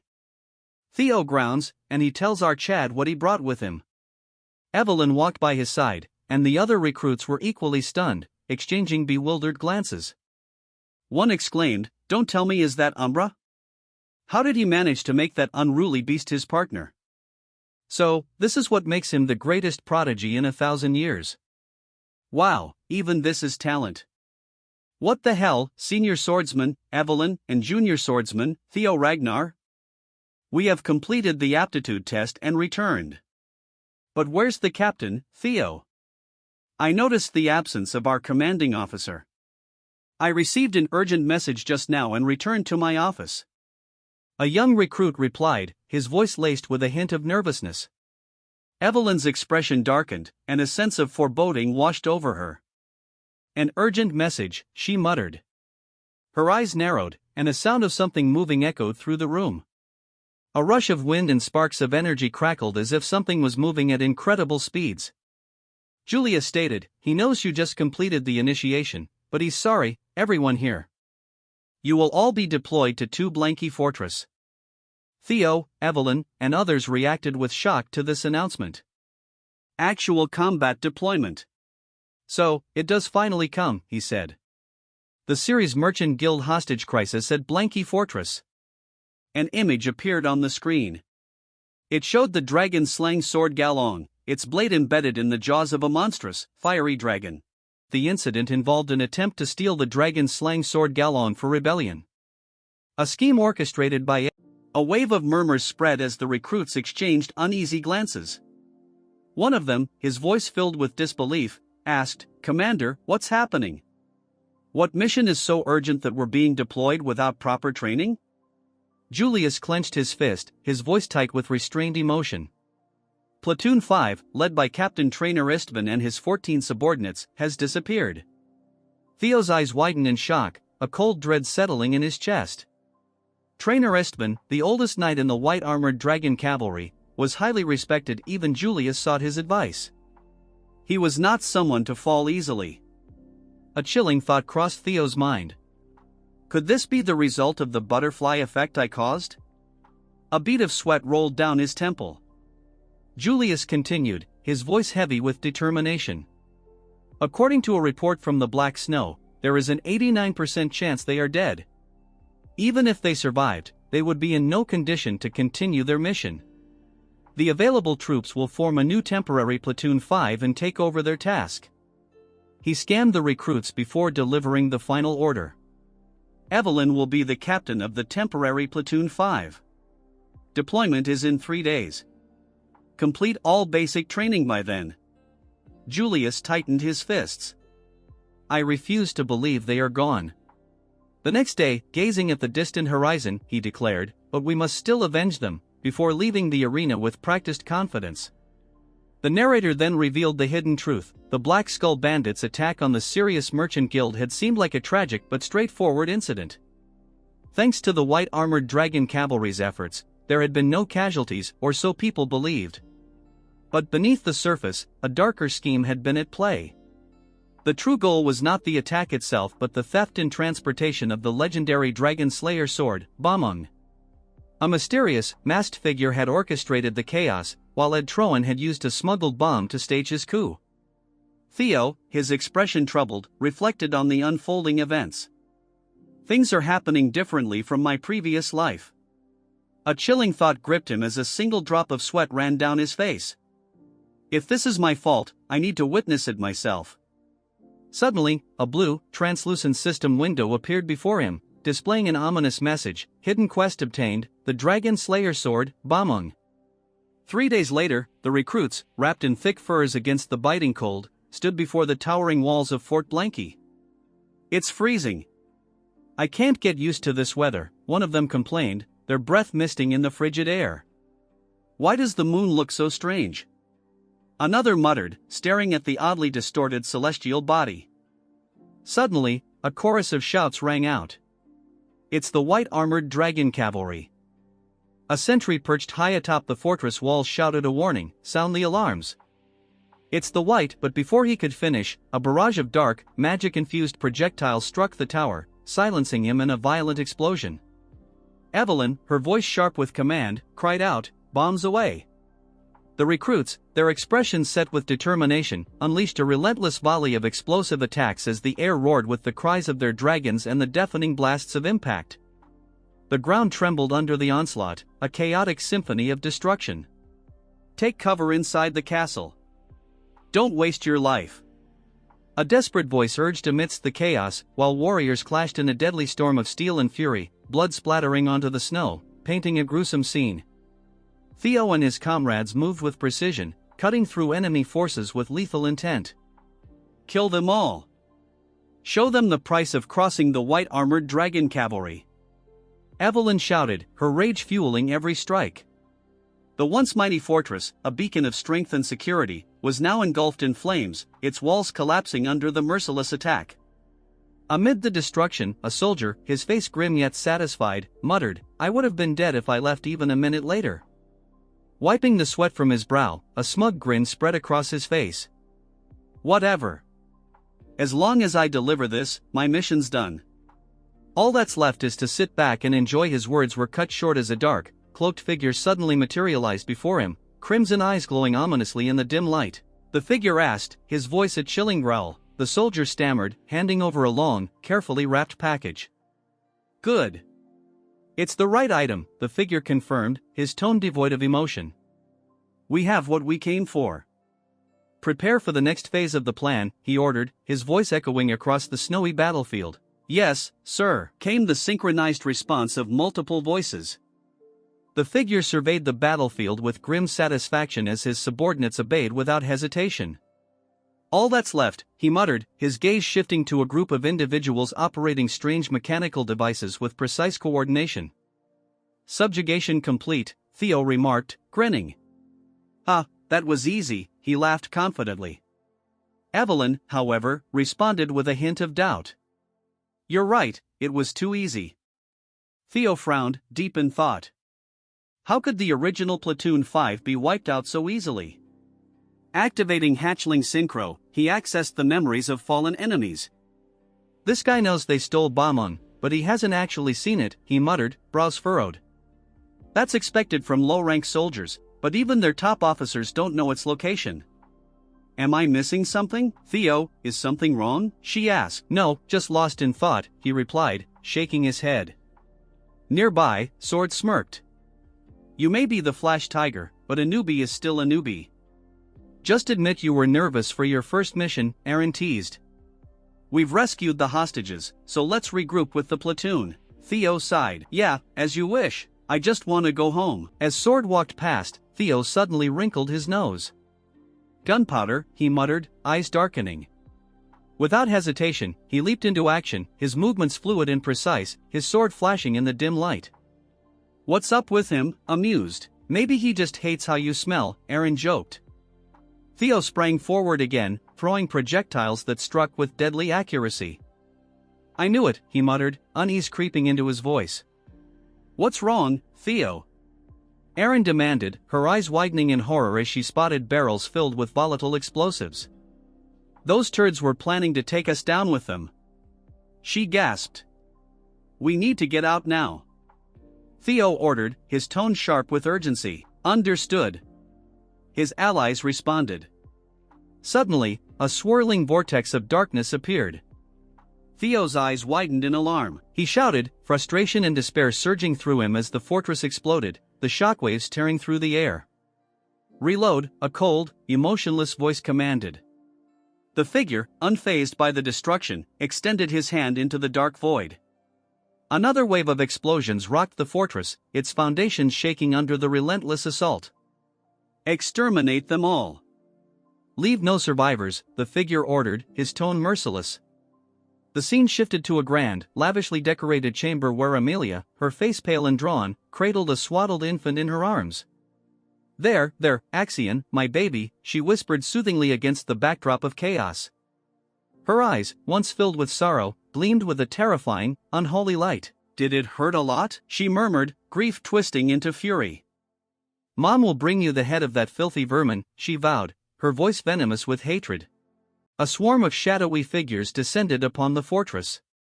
Their movements were swift and silent, like wraiths in the night. Evelyn, her sword drawn and her stance firm, prepared to meet the attackers head-on. "Don't let anyone escape," she commanded, her voice echoing through the chaos. Yes, a chorus of voices responded as they launched themselves into the fray. Evelyn, her face set in determination, faced her foe head-on. So a mask of disbelief stared at the attackers as the entire 5th team, led by the trainer, was wiped out by these people. She muttered, her voice, barely a whisper, "No, there's no way." Her eyes narrowed, and a flicker of suspicion crossed her features. A chilling premonition washed over her, and her gaze filled with dread. Suddenly, a devastating barrage of fiery projectiles rained down upon them. The force of the explosion sent shock waves through the air. Team leader, a voice cried out, desperate and filled with panic. Evelyn's movements were swift and precise as she deflected the incoming attacks. She cursed under her breath and scanned the battlefield for the source of the assault. It was an ambush. She shouted, her voice ringing with urgency, "Everyone, take cover!" A soldier caught in the blast screamed in agony as he was thrown through the air, his body engulfed in flames, her face contorted with pain and desperation. She reached out towards the falling soldier, her hand outstretched as if to grasp him from the jaws of death. The soldier's screams were cut short as he crashed to the ground, his body broken and lifeless. Theo and the others dashed to get cover. Team leader shouted, "Everyone's here. It's an ambush. We must leave this place quickly." Theo looked at the situation. "All right, let's head to the opposite direction of the ambush." A blue system window popped out. Mind gate opened, and the cognitive limits had been lifted. Theo's eyes glowed. His thinking speed and sensory abilities were enhanced. Theo proceeded to calculate and find the best route. He returned to normal. Evelyn shouted, "Why are you just standing there? You must leave here right now, so, get a hold of yourself." Theo grabbed Evelyn's hand. Evelyn panicked. "What are you doing there? There's no time. We must get inside the fortress." Evelyn stared at Theo. Theo continued to pull Evelyn as the castle began to crumble. "I can't believe we have to go back to that place that was almost fried. The lives of 21 people depend on you," Theo continued. "If we run outside, we'll only be attacked with bombs or ambushed. It's a trap." He explained that they must think we won't survive inside the castle. With shining eyes, he used his hatchling synchronization ability to read the layout. He continued, "They must believe we won't be able to survive here." Using his abilities, he noticed that there was gunpowder buried on the left and cannonballs on the right. They must head to the stairs ahead. The group ran through the stairs, but Evelyn noticed something was wrong. It was a dead end. The soldiers looked betrayed. "Hey, you told us to trust and follow you," Evelyn said. "What's the plan? We can't even turn back now." As the fortress started to collapse, the group looked frightened as they fell with the rubble. Theo looked at the falling rock with Umbra and Hulkus. He landed on solid ground, surrounded by the falling debris. The fire spread, and all the cannonballs were used. A soldier said, "Keep in mind, this is our revenge for young Master Axion. I don't care if he's all crushed, just bring back his head." After the explosion, Theo thought they were going to die. The group was tired as expected. Theo had his plans, and he managed to think of breaking the floor in a split second. As the group spoke, the enemy appeared behind them. "What's this? Why are you guys here? Black Skull? Why are they here?" Theo questioned. "I only came here because the ground layer is particularly hard," Theo said. Theo was shocked. He looked through the holes in the walls and saw soldiers. He looked down and saw a chained-up man. It was the 5th team leader, Trainer Ison. He continued to look at him. Evelyn was relieved. "Thank goodness, you're alive, Trainer," Evelyn said. Evelyn looked at Trainer, but this was shocking. "I can't believe the one who this was." Ragnar's Intelligence Bureau trainer's chains fell to the ground. The trainer fell to the ground and asked, "I guessed it wouldn't be possible to do an ambush like this without an insider, but how can one point a sword at a family member?" The other replied, "This is clearly treason." "That's right, we must pay back the trainer." He stopped the other donkey. "Don't even think about it. It's better to not rush about it. They planned all this to catch us from the start. It will be hard for us to face them with our current numbers. We should go outside and inform the Black Pillar." Theo looked down. "That's not possible. Seeing that there's no backup from the Black Pillar right now means that the Black Pillar members who were ambushing them were also trapped. That's why I brought us inside the castle. However, there's a chance of winning those guys. They even buried their men underground. They must intend to cover up this incident. They will definitely come to check our dead bodies once they're sure of their victory and come to confirm it. We can ambush them back while hiding in the ruins and win." Isvan looked at Theo. "He's opened the mind gate at that age. I even gave up in such a situation." I think the new recruits were chosen very well this time. Isman jumped up. You're right, the White Dragon Squad can't be beaten up. The plan is as you've heard just now. White Dragon Squad, prepare to fight. This part starts at the bloodied battlefield under the crimson light. Let's stop here. I didn't know my scriptwriters were writing such trash. I fired most of them. After the battle, the minions flocked together to search for the bodies, more like getting themselves killed. As they looked through the bodies, they found bodies of their allies and one of them was alive, but instead of saving him, this ugly Barbie kills the man. He asks his lackey if he found the bodies. The trash tells the Barbie that they have yet to find any bodies. They are done searching the western side of the fortress, and now they will look around the eastern side. The Barbie thinks that the results were negative from the ambush team as well. As this Barbie goes around catwalking, he thinks to himself that the bodies of the white armored dragon cavalry are the only ones missing. He tells his guys to stop and asks them if he has seen any member who are from the white armored dragon cavalry. From the rubbles a sword flies out aimed directs towards the Barbie's ugly face. He barely manages to dodge the attack, clearing some distance. But as he was about to counter, Evelyn kicks his chest, dodging the attack effortlessly. As she lands gracefully, the disfigured Barbie shouts, telling his minions that the white armored dragon chivalry have ambushed them, ordering them to change formations, but before they can do anything, most of them get killed by our Chad squad members. Evenly tell Barbie that she hoped it would not be the Central Intelligence Bureau, so by the laws of Ragnar they will all be executed for treason. As bloodlust fills the eyes of our beautiful waifu. As the battle continues between the Barbie and our waifu, they are evenly matched. The Barbie thinks to himself how they were able to avoid the bombardment. He uses his full strength to overpower Evelyn. As she is in a tight spot, she pulls a hidden weapon from her artificial hand. The Barbie barely manages to dodge the attack, but giving him no room to breathe, she launches another attack aimed directly towards his neck. Although he blocked it, he gets severely injured, falling on his knees. Evelyn shouts that the Central Intelligence Bureau has been surrounded and any further resistance is futile. Since the moment their ambush succeeded, they had no chance of winning. If they were to willingly surrender, at least they will be able to save their lives. Out of nowhere, this attention-seeking Barbie shouts, telling his minions that they can now use the secret technique.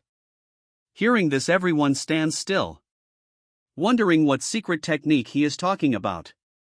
From behind of the minions starts transforming. Guess they got upgraded to level 2. The minion who was scared of Theo charges towards him, veins popping from his face as if he has constipation. Theo realizes that the technique he is using is the reverse blood surge technique. It a forbidden technique that drains one's life force. He has gone so strong that he manages to push back our Chad, who was overthinking like you guys. Theo notices that multiple minions are charging towards him when he is off balance. But before it lands or Chad, one of the captured members uses his body to block all the attacks. As he falls to the ground, he tells our Chad to leave this area with his life. Useless sacrifice, since our Chad is stronger than him. Seeing the guy fall tot, he ground. Theo gets angered as he starts using his real power. Using the Thunder Claw technique, our Chad lands such a strong attack that it raises all the minions in a second. Then Theo activates his mind gate, and in a matter of seconds he breaks in between everyone duel and finishes the minions off effortlessly. Since they are large in numbers, Theo uses the triple Thunder Claw, a move so powerful that it raises the entire battlefield, killing almost all of the minions present. The power behind the attack was so great that it pushed back everyone present in the battlefield. The battlefield had formed patterns of the sword strikes our Chad lost. The Barbie managed to survive, but he cannot believe that our Chad dealt so easily with their secret technique. As such, he cannot let an anomaly like our Chad live. The other members cannot believe that our Chad pulled of such a technique. Glasses thinks that they will have to work harder to reach his level. As for Theo, he is vomiting blood because he sued the mind gate to raise his powers, and because of that his body has received a penalty. Since the power he executed was too much for his current self. The Barbie rushes towards Ken, telling our Chad that since he is going to die, he will at least take him to hell with him. Theo realizes that there might be something wrong with this mana core. Then he realizes that this ugly Barbie is trying to blow himself up with our Chad. But Evelyn comes in front of her future husband and uses the powers of the God Tempest. This is the technique Theo gave her. Using the first move Squall, she throws him afar and then rushes towards him, and uses its powers to attack him. Wait a minute, where are you looking, perverts? Anyways, the technique maelstrom directly hits his mana core. Theo is shocked to see that the mana hall explosion has been stopped. The attack was so strong that he gets shocked into the ground, causing a huge eruption of energy. The attack was so strong that the Barbie won't last another chapter. Rest in peace, you will not be remembered. A voice call for Theo, as Hulkus shouts that he was right to choose Theo as the Lord and he is certainly his first sword. Bad luck, man, Evelyn already took that place.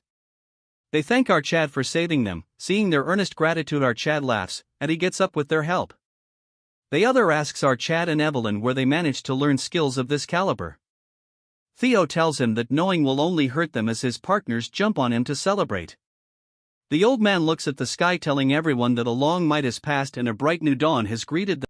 The new part starts at the Rose Palace, where the ugly turd is on the ground foaming. Look at her, she looks like she has consumed some kind of poison. If you know, you know. In reality, is Ed choking her using his strength. Then he throws this turd on the ground, barking at her like a dog, telling her that where she got the guts to pull something like this without knowing her place.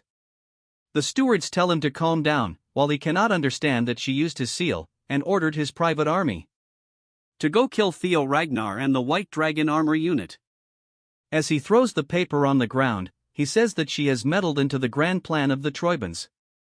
Since this chick has gone crazy, she acts weirdly, then starts sobbing, telling her brother that she just wanted the head of Theo who killed her son. Then says that everyone who was affiliated with as well.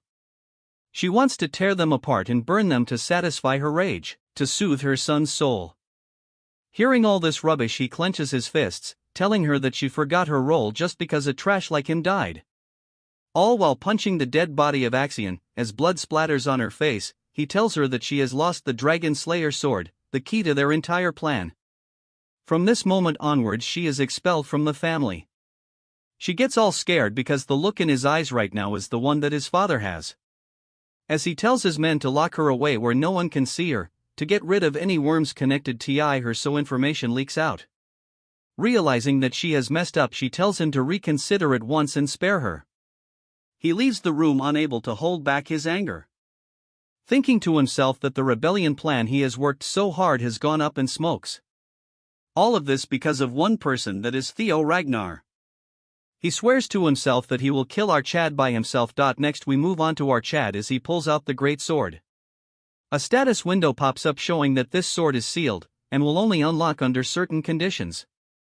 Theo inspects the sword and infuses his aura, only to see the sword react vigorously as it flies out of his hand. Theo realizes that it reacts vigorously with his hands, as it even caused minor wounds. He had suspected earlier that he cannot use the sword without unlocking the mystery.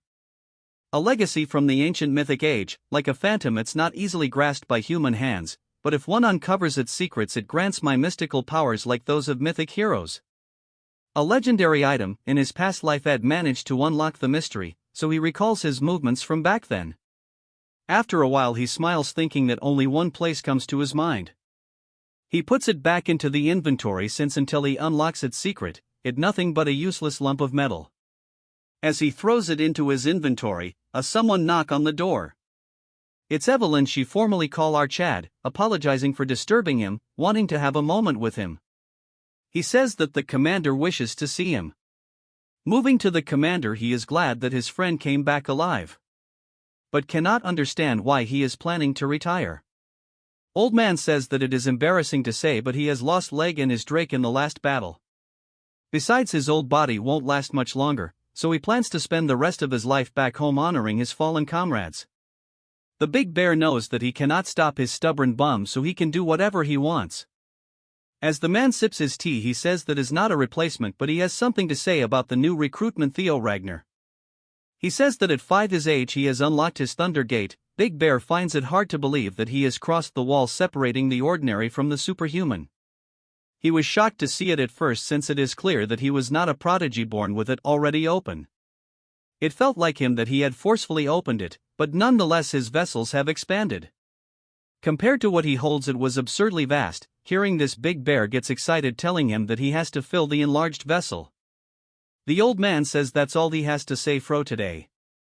Moving to the night, the Big Bear confronts Theo, telling him that from now onwards he will have to learn and grow by his own. Hearing this, Theo is all tensed up. He then tells Theo that he heard Archad played a huge role in the mission. Theo gracefully tells him that it not just him but his comrades also helped him.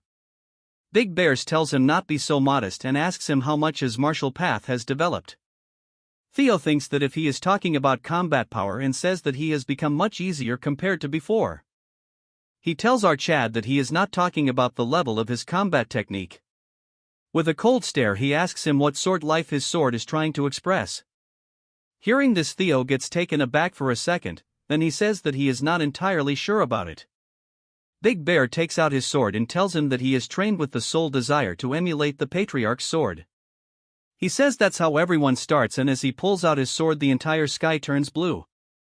Then the next second the sky falls apart, turning everything red. This is the magic dragon's glass realm. It is completely different from the glass realm that the sword dragon showed before the second awakening.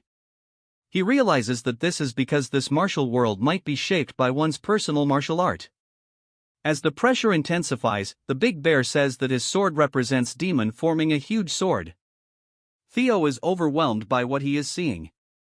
As the Big Bear performs his martial moves, it creates a huge rift, forming a huge waves large enough to crush thousands. Waving his sword down, the waves become stagnant. He asks Theo if he saw the magic dragon's martial path. With a nervous look he says that he saw power and destruction, but why does he look like a girl? Big Bear says that Theo is on point and it is the very essence of demon, intuitive and direct. Even if it eventually breaks, it's a straight line that pierces and destroys everything it touches. Violence, destruction and strength, that is the very foundation of swordsmanship itself, or more like death itself.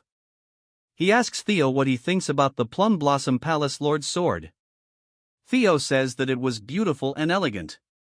The Big Bears think about it being beautiful and says that the Plum Blossom Palace Lord's sword contains the essence of life, so it makes sense. It's like a seed sprouting, growing and blooming into a flower that represents life itself. It's slow yet gentle and ever-changing, yet it never stops growing outwards. Theo thinks that this is the martial path, and wonders that even among the 9 dragons, the interpretations of the sword differs greatly. Big Bears laughs and asks Theo if he thinks that life and death are completely opposite. Theo asks him if that's not the case, but Big Man won't answer, as he stops his martial realm. Then hands Theo a book. He asks what this is and it shocks him. It's a dialogue between him and the Plum Lord about the truth of the sword. Hearing this, Theo gets shocked and Big Man says that it's extremely rare, but Theo got it, since he is a joint member of both the Magic Dragon and Sword Dragon. Hearing this, he is finding it hard to comprehend, as the two instructors sit together in a secluded place. This scene has happened when they were completing the book. He thinks that she is very cruel since Theo belongs to him, yet she wants to share him as a joint disciple. She tells him to be not jealous because at the end of the day, this is all for Theo's and he cannot deny that. Since he should be aware that Theo has garnered expectations that rival the other successor candidates. His talents means that he is growing rapidly, so he will hit a wall much harder. When he does face that wall, this will help him a lot. Old Man says that it's all fine, but what if a time comes when Archad becomes an enemy of Ragnar? Hearing this, she gets shocked, because she is also aware that those who grew rapidly like this meet an unfortunate end. He says that if history repeats itself, the teaching will return to them as blood spilled for Ragnar's. She finds it unexpected, because she thought that his head was full of love for him. But after hearing his concerns, she is now certain that he is the right person to hold on to this. She hands him the manuals and tells him that when he is worthy of being a Ragnar and can value every moment, he should pass it on to him only. Moving on to the present, he has handed Theo the manual. To Theo, he thinks that the 2 dragon number 1 and 2 swords of the clan. To become a joint disciple of both the Sword Dragon and the Sword Dragon and the Demon Dragon. Theo asks him if he is really worthy of all this. Hearing this, Old Man says there is no need to be this humble, since he thinks he is worthy of this. Theo remains quite thinking to himself that he was able to grow this much all because of them. Even though he has not done anything from them, they continue to help them. Theo says that from the first day he has helped him a lot, and he promises to repay him one day. Hearing this, he gets excited, telling him that he can repay it right now. Taking out his sword, he says that it's been a while since he had a new disciple. Since he cannot stand by, the real lesson will start right now. Hearing this, Theo thinks that the real lessons will start now. Evelyn takes this opportunity to run outside and lock the door. As Theo asks for her, she apologizes holding the door. At night with a satisfying look she opened the door, only to get shocked seeing Theo sitting like a mean character. She asks him if he is okay, consoling him that the commander went a little overboard. He says that he not only went overboard, she tells him to leave this aside, telling him as per his orders, she has confined someone in the underground detention hall. She asks him if it is alright to leave him be, since he is not the type to spill any beans no matter what they do. Theo tells her that it's all part of his plan, telling her to get close, and he whispers something in her ear. Hearing this she gets shocked. The scene shifts to the Plum Blossom Palace, precisely the palace training ground. Theo greets her and she tells him that she has been waiting for him, asking him if he got the present that the demon dragon and she prepared for him. Theo says that her present has been great help to him. She summons her sword gracefully, flying in the air as plum blossoms surround the entire ground, and she gracefully land to the ground. What a way of flexing. She plans to continue to teach our chat about the building blocks of the technique that one might easily overcome, which is the root of swordsmanship. She again flexes, telling him that she would love to discuss how to blossom life with the sword. So she asks our chat again if Theo would like to become her disciple. Theo says that before he answers this question, has something to ask her, telling her as she is asking this question as the Heaven Dragon Sword Master. Hearing this she is surprised that he is aware of something that most people of the clan aren't aware of. She won't deny it, telling him that the Heaven Dragon School is a secret school that passes its teaching down through only one disciple, and she is its sole inheritor, asking if he wants to know her true intentions. Theo apologizes, telling him that she won't scold him, elaborating that she has no ulterior motives. From the Plum Blossom Sword technique to the Heaven Dragon Sword, she was going to pass all of it to him. Hearing this Theo gets shocked, unable to speak a word. After some time Theo exits the hall, when a nobody call for him asking him if he is Theo, the new recruit of the White Dragon Cavalry. Hearing this he asks him what if he is, and it's none of his business. This guy gets offended, calling Theo a curt for not even exchanging proper greetings. This busybody says that, since he has now become a member of the Plum Blossom Palace as a disciple of Lady Plum Blossom, he should be showing the bare minimum of respect towards his seniors. Since Theo is a type to get bullied, he says that he was wondering what this was about, but it was just an immature attempt at protecting his fragile egos. He asks him to bust his ass since he is not even his direct senior, so their ranks don't matter. Hearing this their fragile egos get hurt. This turd shouts, telling him that what is he then, since he is not a disciple of the Plum Blossom Palace. Before Theo leaves he says that they are gravely mistaken. The lady offered him to become her disciple. Turning around with overflowing aura he says that he rejected her. Hearing this they get shocked. We move on to what happened before. Theo asked if she is serious about passing both techniques to her. She asks him if it's enticing, which obviously is. Theo cannot understand why she cherishes him so much since he hasn't done anything for her yet. Hearing this she tells him to stand up and tells him there is no big reason, but it's because it's just him. Telling him that he reminds him of the clan head, her husband Kyle. She says that he is exactly like him in his youth. Now that she thinks about this, it's not just the appearance, but even he used to chase after dreams and ideals when he was young, or maybe he is still thinking of it. This is why he could not despair and worked hard to break through any trials and challenges. Every day was an unending hardship, despite that not even for once did he yield or bend his principles. She has seen a side of him in Theo for which she fell in love with him, so she cannot stand by and remain still. She asks him if this answers his questions, so now it's his turn to reply. He tells her that although it's an attractive offer he will have to decline. Hearing this she asks him what the reason behind it is. He says that currently he has too many teachers, along with her, who has taught her many things.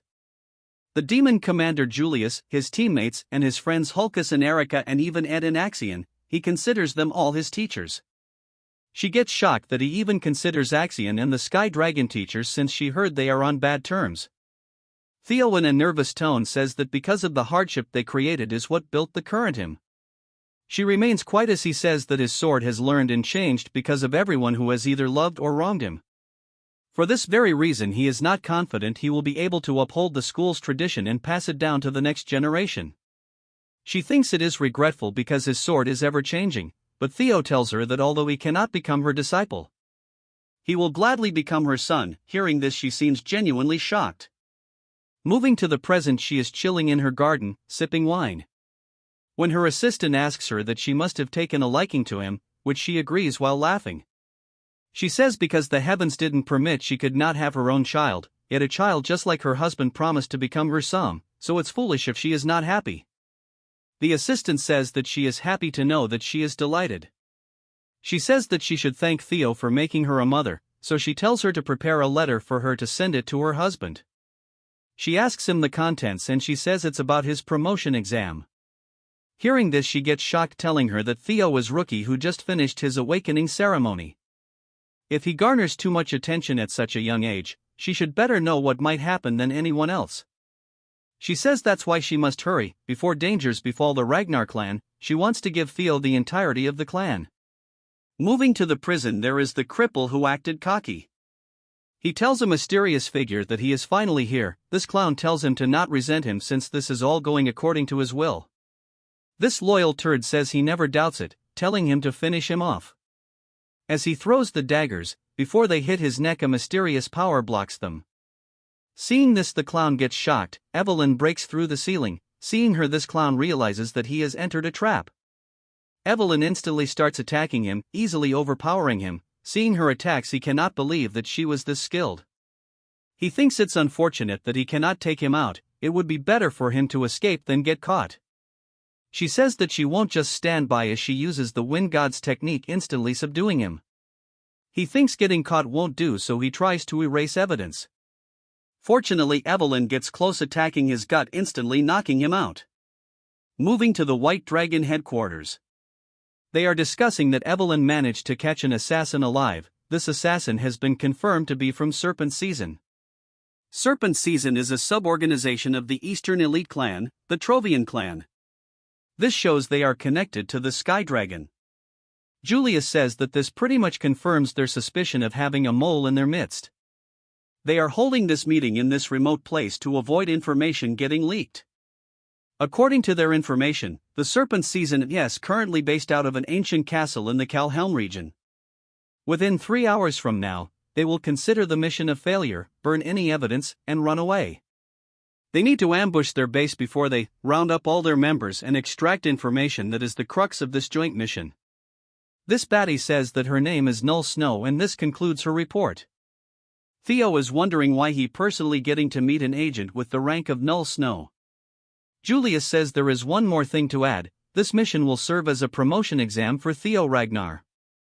Theo, getting shocked, asks him if he has been qualified for a promotion. Big Man says that that's the case, but it's not roses and daisies. Since the difficulty of the test has gone up, as one rises through the ranks, it's normal for the difficulty of the exam to escalate.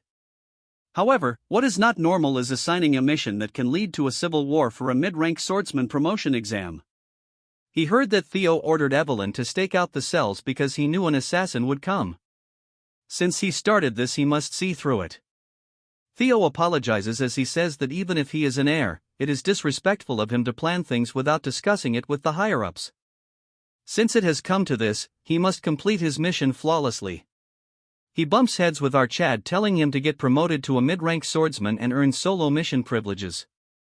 A status window pops up telling him that it's his chance to clean up the dark ties of his previous life. Even Theo is curious what it is that tied him and them together to cause all this. This baddie asks Theo if he has any problem. Theo says that no matter what he will complete it no matter what. Old Man says that it concludes the meeting, and now it's time to start the snake extermination mission. This part starts deep in the forest. Pretty Mask tells them that there is a possibility of a mole, so they have limited this mission to 3 people. So including our couple, she herself is involved in this mission. She says that their target is an assassin organization. As swordsmen they should have the advantage in direct confrontation.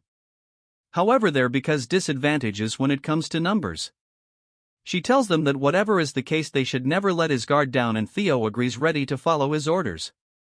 Moving to the office of Joker, 2 turds are discussing that they have taken care of the documents. They will leave as soon as someone they are expecting will return. One of them asks them how long this person has been out for. He says that it's been over 2 hours, so he should be back by now. A small ball enters the room and releases an immense amount of smoke. Do this, the entire area is filled with smoke blinding their visibility. Before they could even react, these turds get instantly killed. Just look at their faces for once. As they throws them around like ragdolls, she says that Evelyn and her will take care of them and Theo should take them to the basement. Theo is amazed that in an instant she took care of 3 people. Theo rushes towards the basement, all while thinking to himself that the blueprints they got during the mission briefing are accurate. Then, according to it, right up ahead will be the stairs to the basement. That's when Theo notices that he has stepped into a trap. Instantly an arrow is aimed towards his head, which our Chad barely manages to dodge. Then he uses his sword to stop multiple strikes in a matter of a second. Afterwards he uses his skill to read the area's information.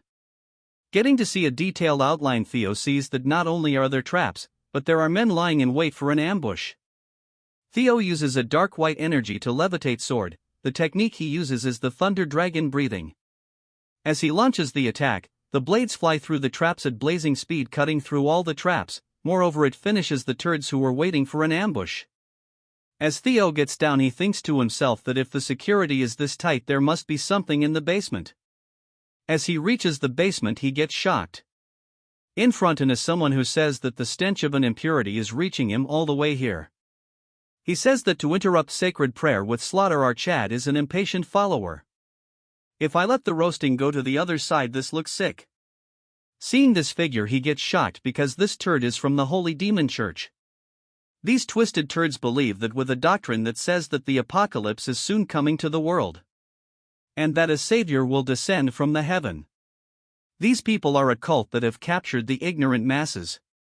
They are also the culprit behind the great war that will collapse the empire. The bald Barbie tells Theo that he seems to know exactly who he is. Theo uses hatchling synchronization to read the surrounding flow of mana. Looking at his mana flow, our Chad is shocked because he cannot believe a mysterious mana that doesn't follow the basic rules of mana is flowing from his broken open mind gate. Theo wonders if this is the grace referred to by the blood priests. This turd says that it seems that he is still a non-believer, which is alright, because this delusional Barbie is giving him the honor of becoming a sacrifice for the one and only God. As he rushes towards our Chad, he says that he should not reject the grace of their God. Although Theo managed to block his attack, it's as unbelievable that his hand is this hard. As the exchange moves, Theo gets pushed back.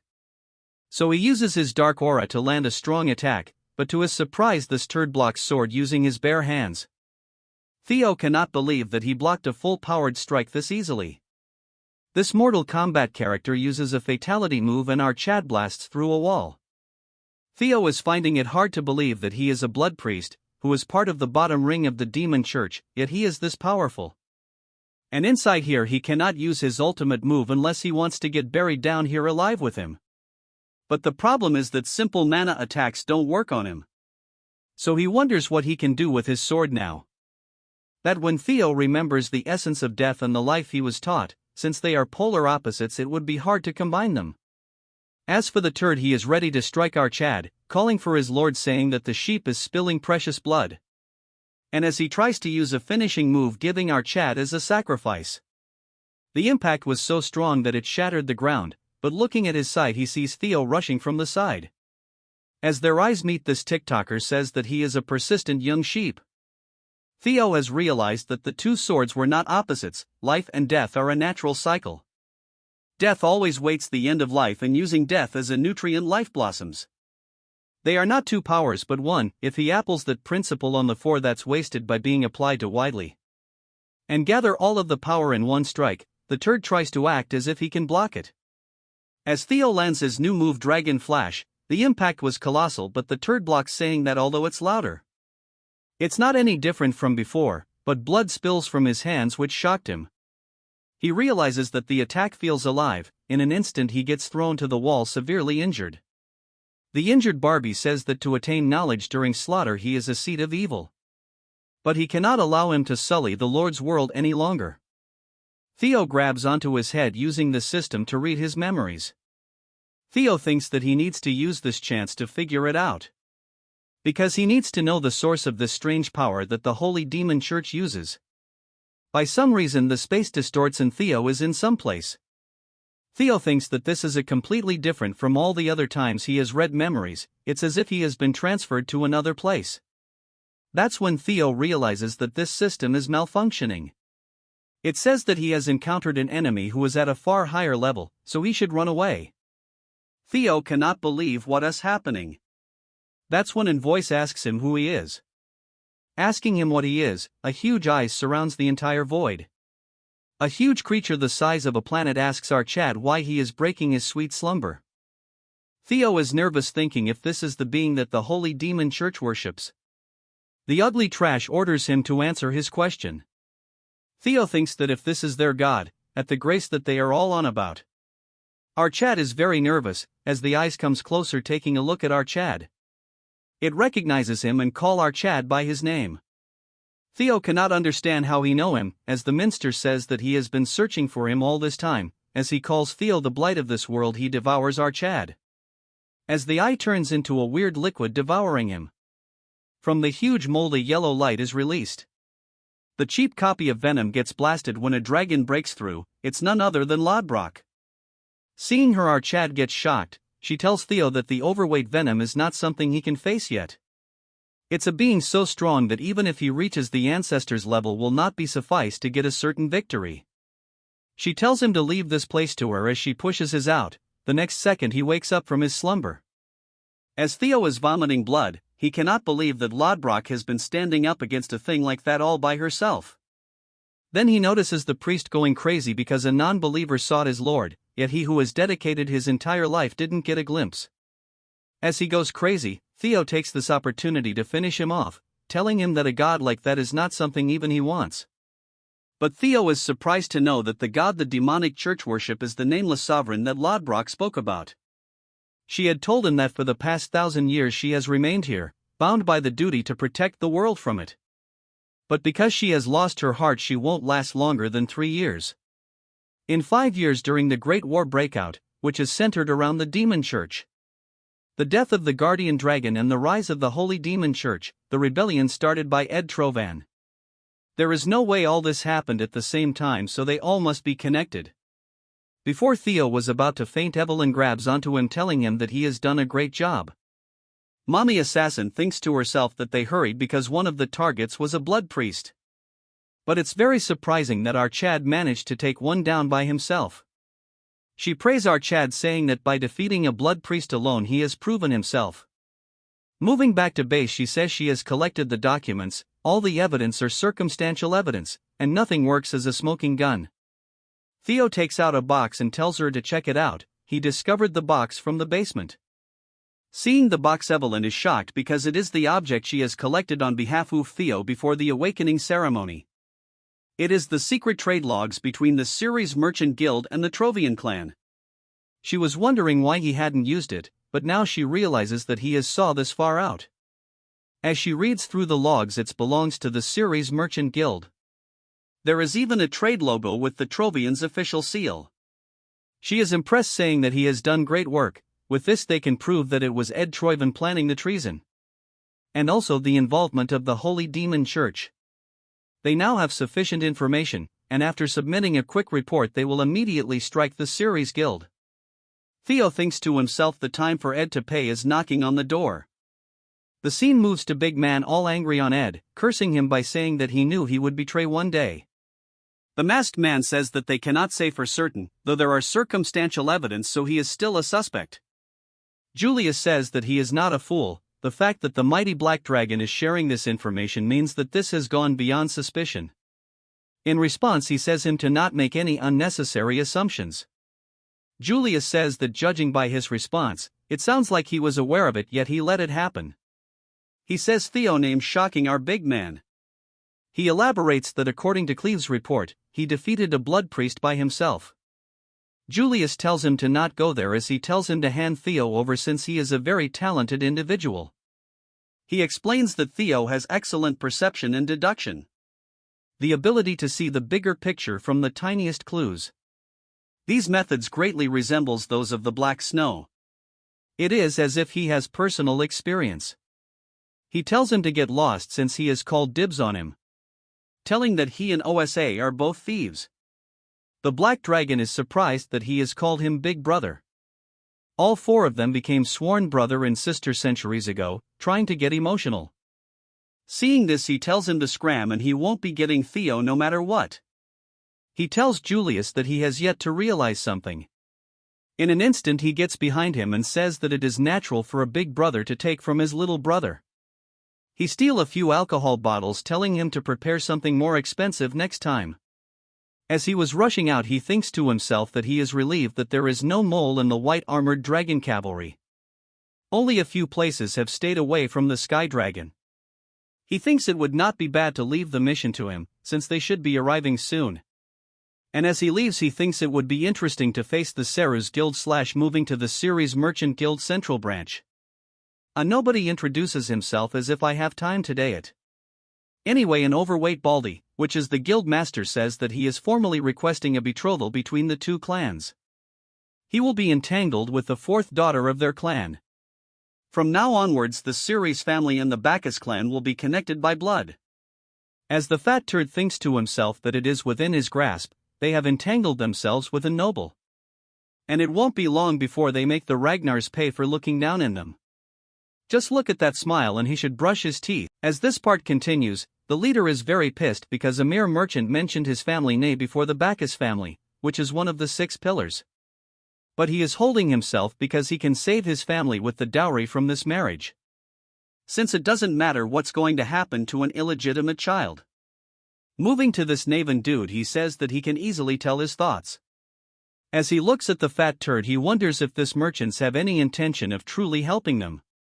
But they are not aware that their store is used as collateral, so they won't live for long anyway.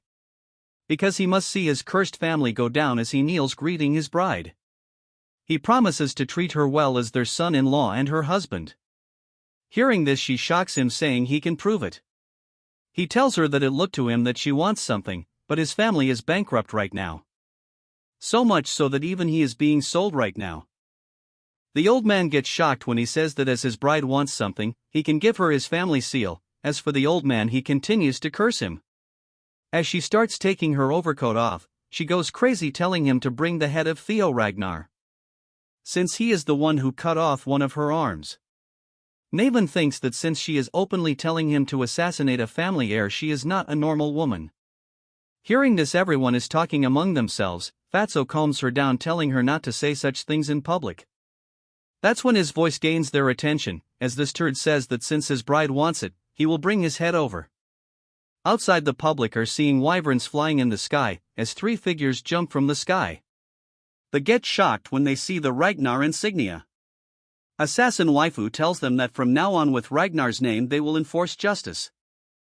They have discovered that the one who attacked Ragnar has close ties to the Ceres merchant group. She elaborates that they have discovered that the one who attacked Ragnar has close ties to the Ceres merchant group. With that, they will search to analyze the traces of treason. If anyone dares to interfere or stops them, they will be judged to be taking part in treason, thus killed on spot. She shouts, saying that if they are innocent, they should allow the investigation by the Ragnars. The fatso is stuck because they have been caught. He tells himself that he must remain strong right now. The old man asks him just what is he saying. Pretty Mask asks him to come out right now, as the fatso is burning fat, as his subordinate asks him not to mess around. He barks, telling her not to mess around since a small piece of paper can be fabricated easily. And it's very clear that someone is trying to frame them, so no matter what, they are playing dirty. This turd says that the Ceres family will prove their loyalty to Ragnar. So he orders his soldier to exterminate the ones that are looking down on Ragnar. The old man says that what he is saying is that he won't cooperate with their investigation. So this marriage won't be happening. The fatso says that he is not going down alone and he is going to go down with them, since the crime is treason. As a member of the 6 pillars, he should be aware what treason means. If they really had concrete evidence, not just them but an entire army would cover the sky. This concludes that they are not sure about the evidence, so if they stop them this once, they can pass through this. Naven interrupts him, saying that it's useless telling it to a man who struggles to go to the washroom alone. He mocks the old man, then proceeds to say that this is a better way since he got a chance to bring a wedding present to his bride. The old man gets shocked when he realizes that he stole his sword without him noticing. As this turd jumps around towards our Chad, the old man curses his since the moment they picked up the sword they have become accomplices. Since they are stuck, he orders his people to help the Ceres family. As they point their blades towards our Chad, she tells them that this is their last warning. If they don't move, they will kill him on spot for treason. As the soldier are in a tough situation, a mysterious figure gets in between them. It's that Naven dude, as he tells them that people from the Ragnar people really like executing people. Theo and Evelyn couldn't detect him, but I am pretty sure assassin waifu detected him. A single attack from him pushes them away. He greets them, saying, especially Theo, since he never thought he would be saying this on their first meeting. As for Theo, he cannot believe that he is meeting this dude here. During the Great War, this guy, along with the Ceres merchant and Trovian, caused great damages. The ghost sword Naven, as he points his sword, he launches multiple attacks, pushing our Chad. If he were to use the information from the past, this can become a chance for him to get tremendous power. Theo tells them that he will handle him alone. Hearing this, Evelyn says that he is way too strong. Masked waifu tells her to have trust on him, since the others are destroying evidence, so they cannot wait for him to finish. As they continue to battle, he says that it's good for him if they don't interfere. Asking Theo if he will be alright, elaborating that although he looks like this, he is pretty strong. Theo says he feels similar, saying if he can ask him something. With a straight tone, he says that pointing a sword towards Ragnar is an act of treason, making him one. So he is doing this to ruin his family as a revenge for his mother. Hearing this, he says that our Chad is bringing up one annoying memory. Because of this, he has gotten one more reason to take his head. Theo tells him to wait and let him finish, as he will help him with the Bacchus family. As a hidden quest pops up telling him to recruit the ghost sword Naven as his ally. Naven Bacchus is the family's unofficial strongest sword, the reason why he didn't receive recognition from his family. Despite having abilities comparable to Thorkel, is because he's an illegitimate child born from the brothel. Because of this exceptional talent, his mother was killed as he cried in deep agony. Because of that, he must also have the intention of taking his revenge against the Bacchus family. If he can make use of this information, he can come to his side. Theo says he will help him with his revenge and the downfall of the Bacchus family. He holds his head, telling Theo that he is not aware where he got this information about his mom. But one thing is certain, that, in that instant, he launches an extremely strong attack which Theo blocks. As Naven says that he has no reason to accept his offer, even without working with Theo, the Bacchus family is going to fall because of treason. Theo says that he is right, that without his help the Bacchus family is going to disappear together with him, that is. This lazy-ass sighs, telling him that there is no need to worry since he doesn't have any regrets in life anyways. So he doesn't mind disappearing with that useless family. He remains quite the second. Theo says that it is because of the ether fever. An illness he got because his young body couldn't bear his talent. If he received intensive treatment in the early stages, it's curable. But if one misses the time, it becomes an incurable disease and dramatically shortens his lifespan. The Bacchus family didn't treat his illness on time, so his remaining life expectancy. Naven says that he has 5 years at max and elaborates that, as expected from a young master of a noble clan, he must have done a dirty investigation on his background. As he gets ready to attack our Chad, saying that nothing is going to change anyway since the Bacchus clan will disappear today and he will meet his demise. Theo blocks his sword, smirking and telling him that he can cure his disease, but Naven cannot accept. Theo pushes him back, thinking to himself that in his past life the cure was found just after his death. So now only he knows the cure for the disease. Theo assures him that the cure can be cured 100%, hearing this he instantly loses his composure. Theo says, just like he said, that the Bacchus family will disappear even without him working with our boy. But if he takes his side even after the Bacchus family disappears, he can live as a hero that helped the Ragnar family. Telling him to trust our Chad this once. Moving to the Ceres Guild main building, they are throwing cannons at our pretty waifus, but they are easily deflecting them. Evelyn thinks they are very annoying. Cleve agrees but wonders if Theo is done. Looking at them from far, they are rather having in conversation. Cleve throws aside the spear and thinks it too much for her and wonders if she should kill everyone. In a flashback, we see the Black Dragon ordering her to not act up, since their priority is to analyze his potential and they should recruit him soon. She asks him if what he means is for her observe him. He agrees, saying that although he caught the priest, she didn't witness it directly. She agrees and he says that is why they will have to confirm it. The mission of the Black Pillar is to accurately analyze the individuals who will lead the future of Ragnar's. She should keep that in mind. Securing additional evidence is Theo's mission in this operation. So she should focus on assessing in Theo's capabilities. She says that she will keep that in mind, but what is the limit beyond which she can intervene? He thinks for a second, and since it is related to the demonic sect, he will let him interfere for the level of bishop and above. Moving to the present, she thinks that the leader is going to nag him a lot if she interferes at only in this level. But if the mission is delayed, her time off time will also be delayed. That's when a figure rushes forward at blazing speeds, it none other than Naven Bacchus. Evelyn is worried if our Chad lost to him, but her future husband is rushing behind him. Seeing all this, she gets shocked, as he blazes through all arrows, telling the ladies that if they will forgive him for the discourtesy with this. Since now they are on the same side, the hidden quest of making the ghost sword Naven an ally succeeds. The three of them charge towards the minions, with Naven being overexcited. As he leaps in the air, one of the turds say that they can shoot him down, since he won't be able to avoid the arrows mid-air. But he is no ordinary fighter as he jumps over them and lands on top of one of the weapons. Then he proceeds to destroy the weapons along with the people operating them. The clan leader curses him, saying that he dares to betray the family that raised him, telling him how he could point his sword towards his family. Hearing the word family, Naven charges towards him. With cold-blooded eyes he says that for an illegitimate child there is no family. Then in an heartbeat he splits him in half.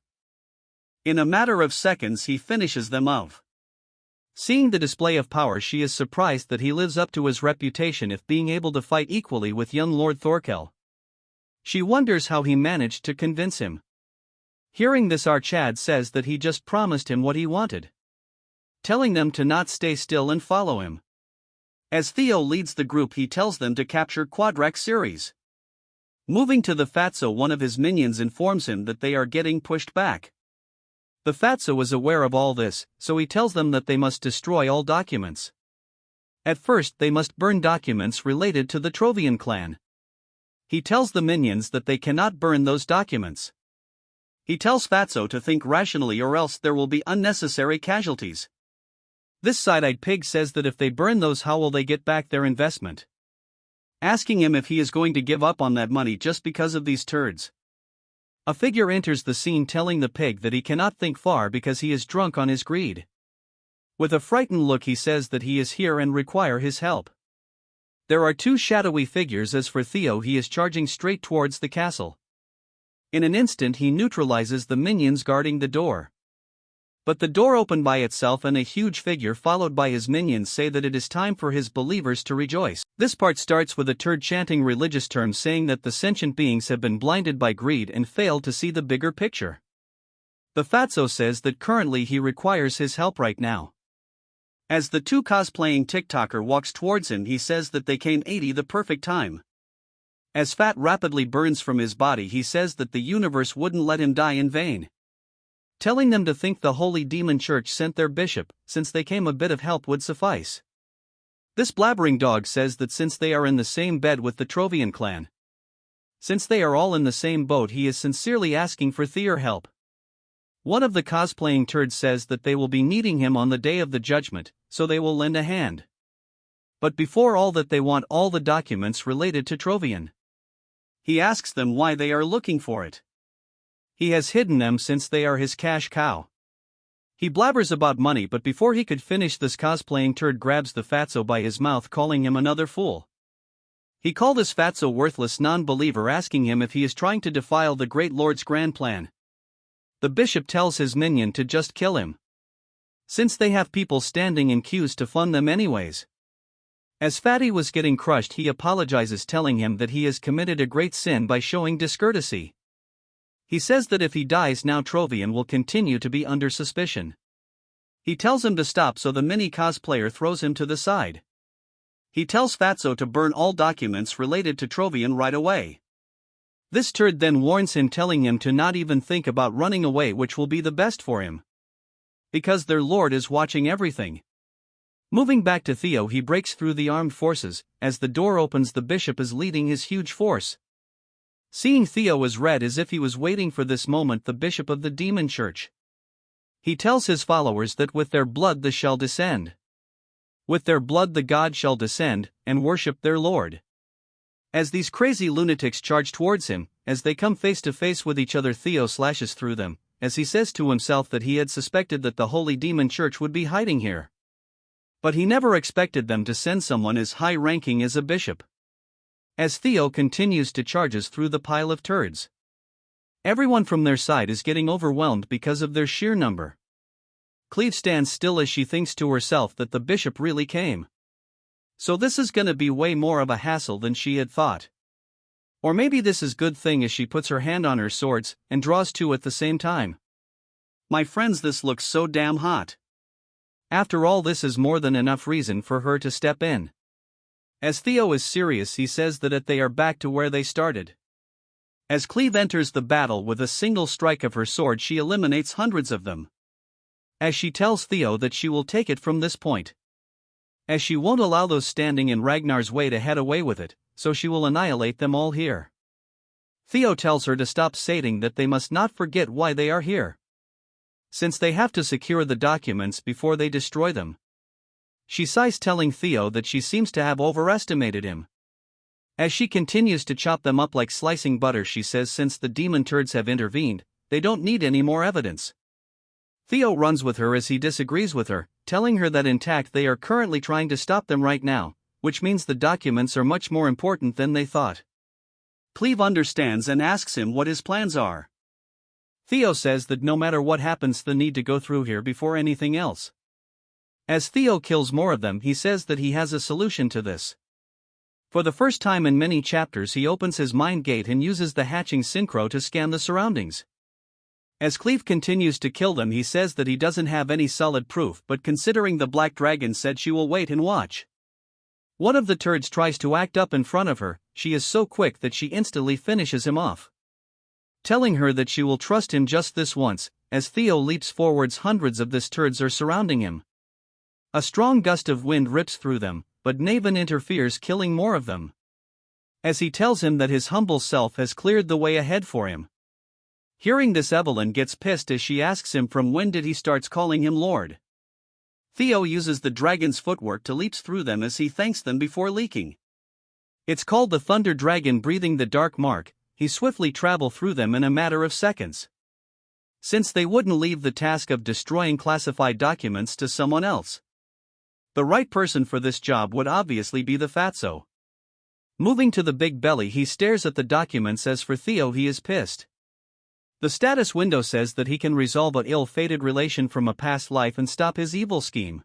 As they both land on the ground, blood draping from the sky like rainfall. Then, like a savage, he says that he is the Lord's first sword, Naven Bacchus. Hearing this, Evelyn says that the joke is too much for him. Hearing this, Naven says that judging by her reaction, she is the first sword, so he doesn't have to worry too much.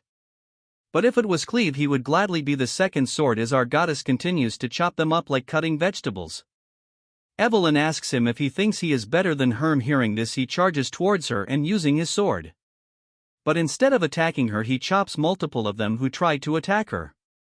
As he points his swords towards her neck, she says that it just so happens that they are on the same side, so they can decide it here, and the one who catches the most believers becomes the first sword. She says that they are on a mission and she has no time to participate in trivial stuff. Evelyn gets pissed because he taunts her by saying if she is scared to lose. Evelyn charges towards her, shocking her as he thinks he might have said too much. But he gets surprised as she kills multiple of them behind this chatterbox. She will be the wife, so he can take the first sword. As she goes past her, she says she will clearly show him why she is the first sword. Even Naven gets motivated as he rushes towards her direction. Moving to the Fatso, he goes past multiple hidden passages to reach the place where the documents are stored. Seeing the documents, the turd is nervous because this the evidence to collect money from Trovian. He will just have to burn this and they can escape from being charged with treason to some point. As Fats burns fast from his body, he says that he really needs to burn this, since all of this is worth so much and it will not be easy to recover this. Furthermore, if he counts the business they have given to the Sky Dragon, he must get it back no matter what. As he lets go of the torch, thinking he has no other choice. But before it could land, Theo barges into the room, grabbing onto the lamp in the last moment. Fatsos asks our chat how he managed to reach here. Theo tells him that it seems his fourth daughters were not enough, as the fatty leaks blood. He apologizes, telling him that he will do anything to if he spares him. Without any hesitation, Theo uses a simple strike, finishing him off instantly, saying that a traitor of Ragnar must be executed. As Theo is done with the task, the control panel says that the fourth quest has been completed. Theo wonders if this is really worth mobilizing the demon forces. The secret ledger given to Cleve itself is more than enough to take down him, but with this they can take down the Trovian clan. Since the Sky Dragon is just a tale, but he must go for the Trovian itself. With the documents presented, all ties to them. Each and every document is an important evidence, so he is not sure what to take first. As he looks around, he finds the Rose Palace investigation report. Theo gets shocked as he sees that, opening that it warns about the Black Dragon's surveillance when trying to acquire relics. It is Ed Trovian's handwritten document, and they have acquired 2 relics so far. It says he has found 2 relics and the rest are in the Rose Palace. Theo gets pissed as he realizes that it means that the discrimination, false accusation and miserable ending happened for no reason in his past life. As such, Theo and his mom shall be removed. All this just because a relic might exist. He tears the paper and says that nothing will change even if he opens it. He will need to slowly take revenge, and as a first step he will take away the relics he has acquired with effort. A system information pops up saying that he has discovered 2 relics of the ancient. It's already night and the duo is fighting non-stop. Evelyn says that he remembers him now. As they continue to charge towards him, they continue their attacks. Evelyn says that he is the heretic who passed the awakening ceremony 7 years ago as the runner-up and vanished afterwards. As he continues to kill them, he says that he is honored that she remembers someone like him. As he continues his assault, he asks her if she has time for this, since at this rate he is going to take her place as the first sword.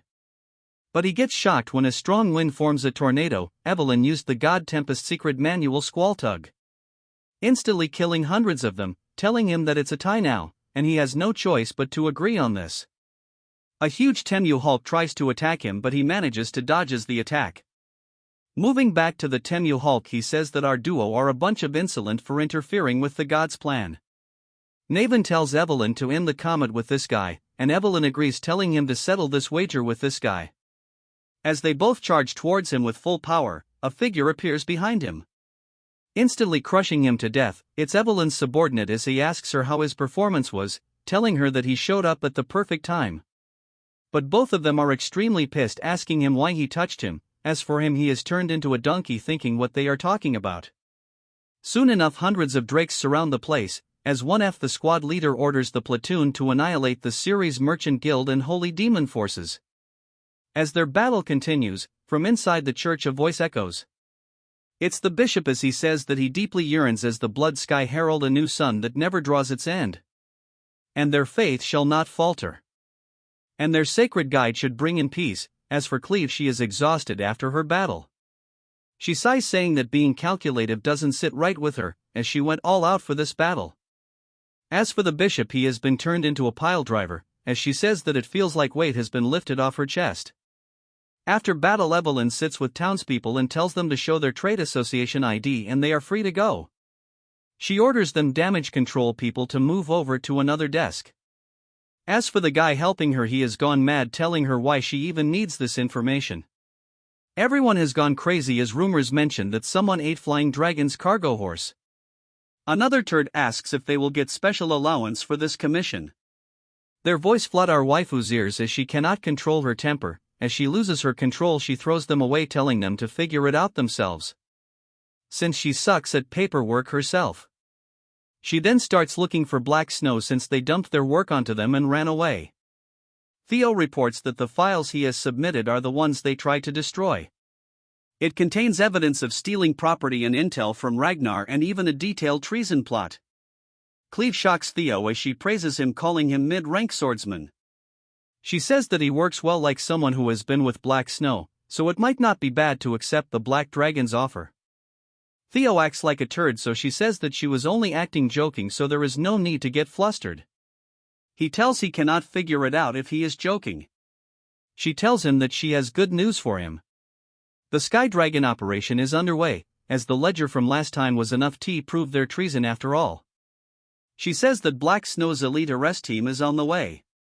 They are likely taking them to the capital, that when another masked dude enters the scenes telling them that Ed Trovian has been hiding his power all this time.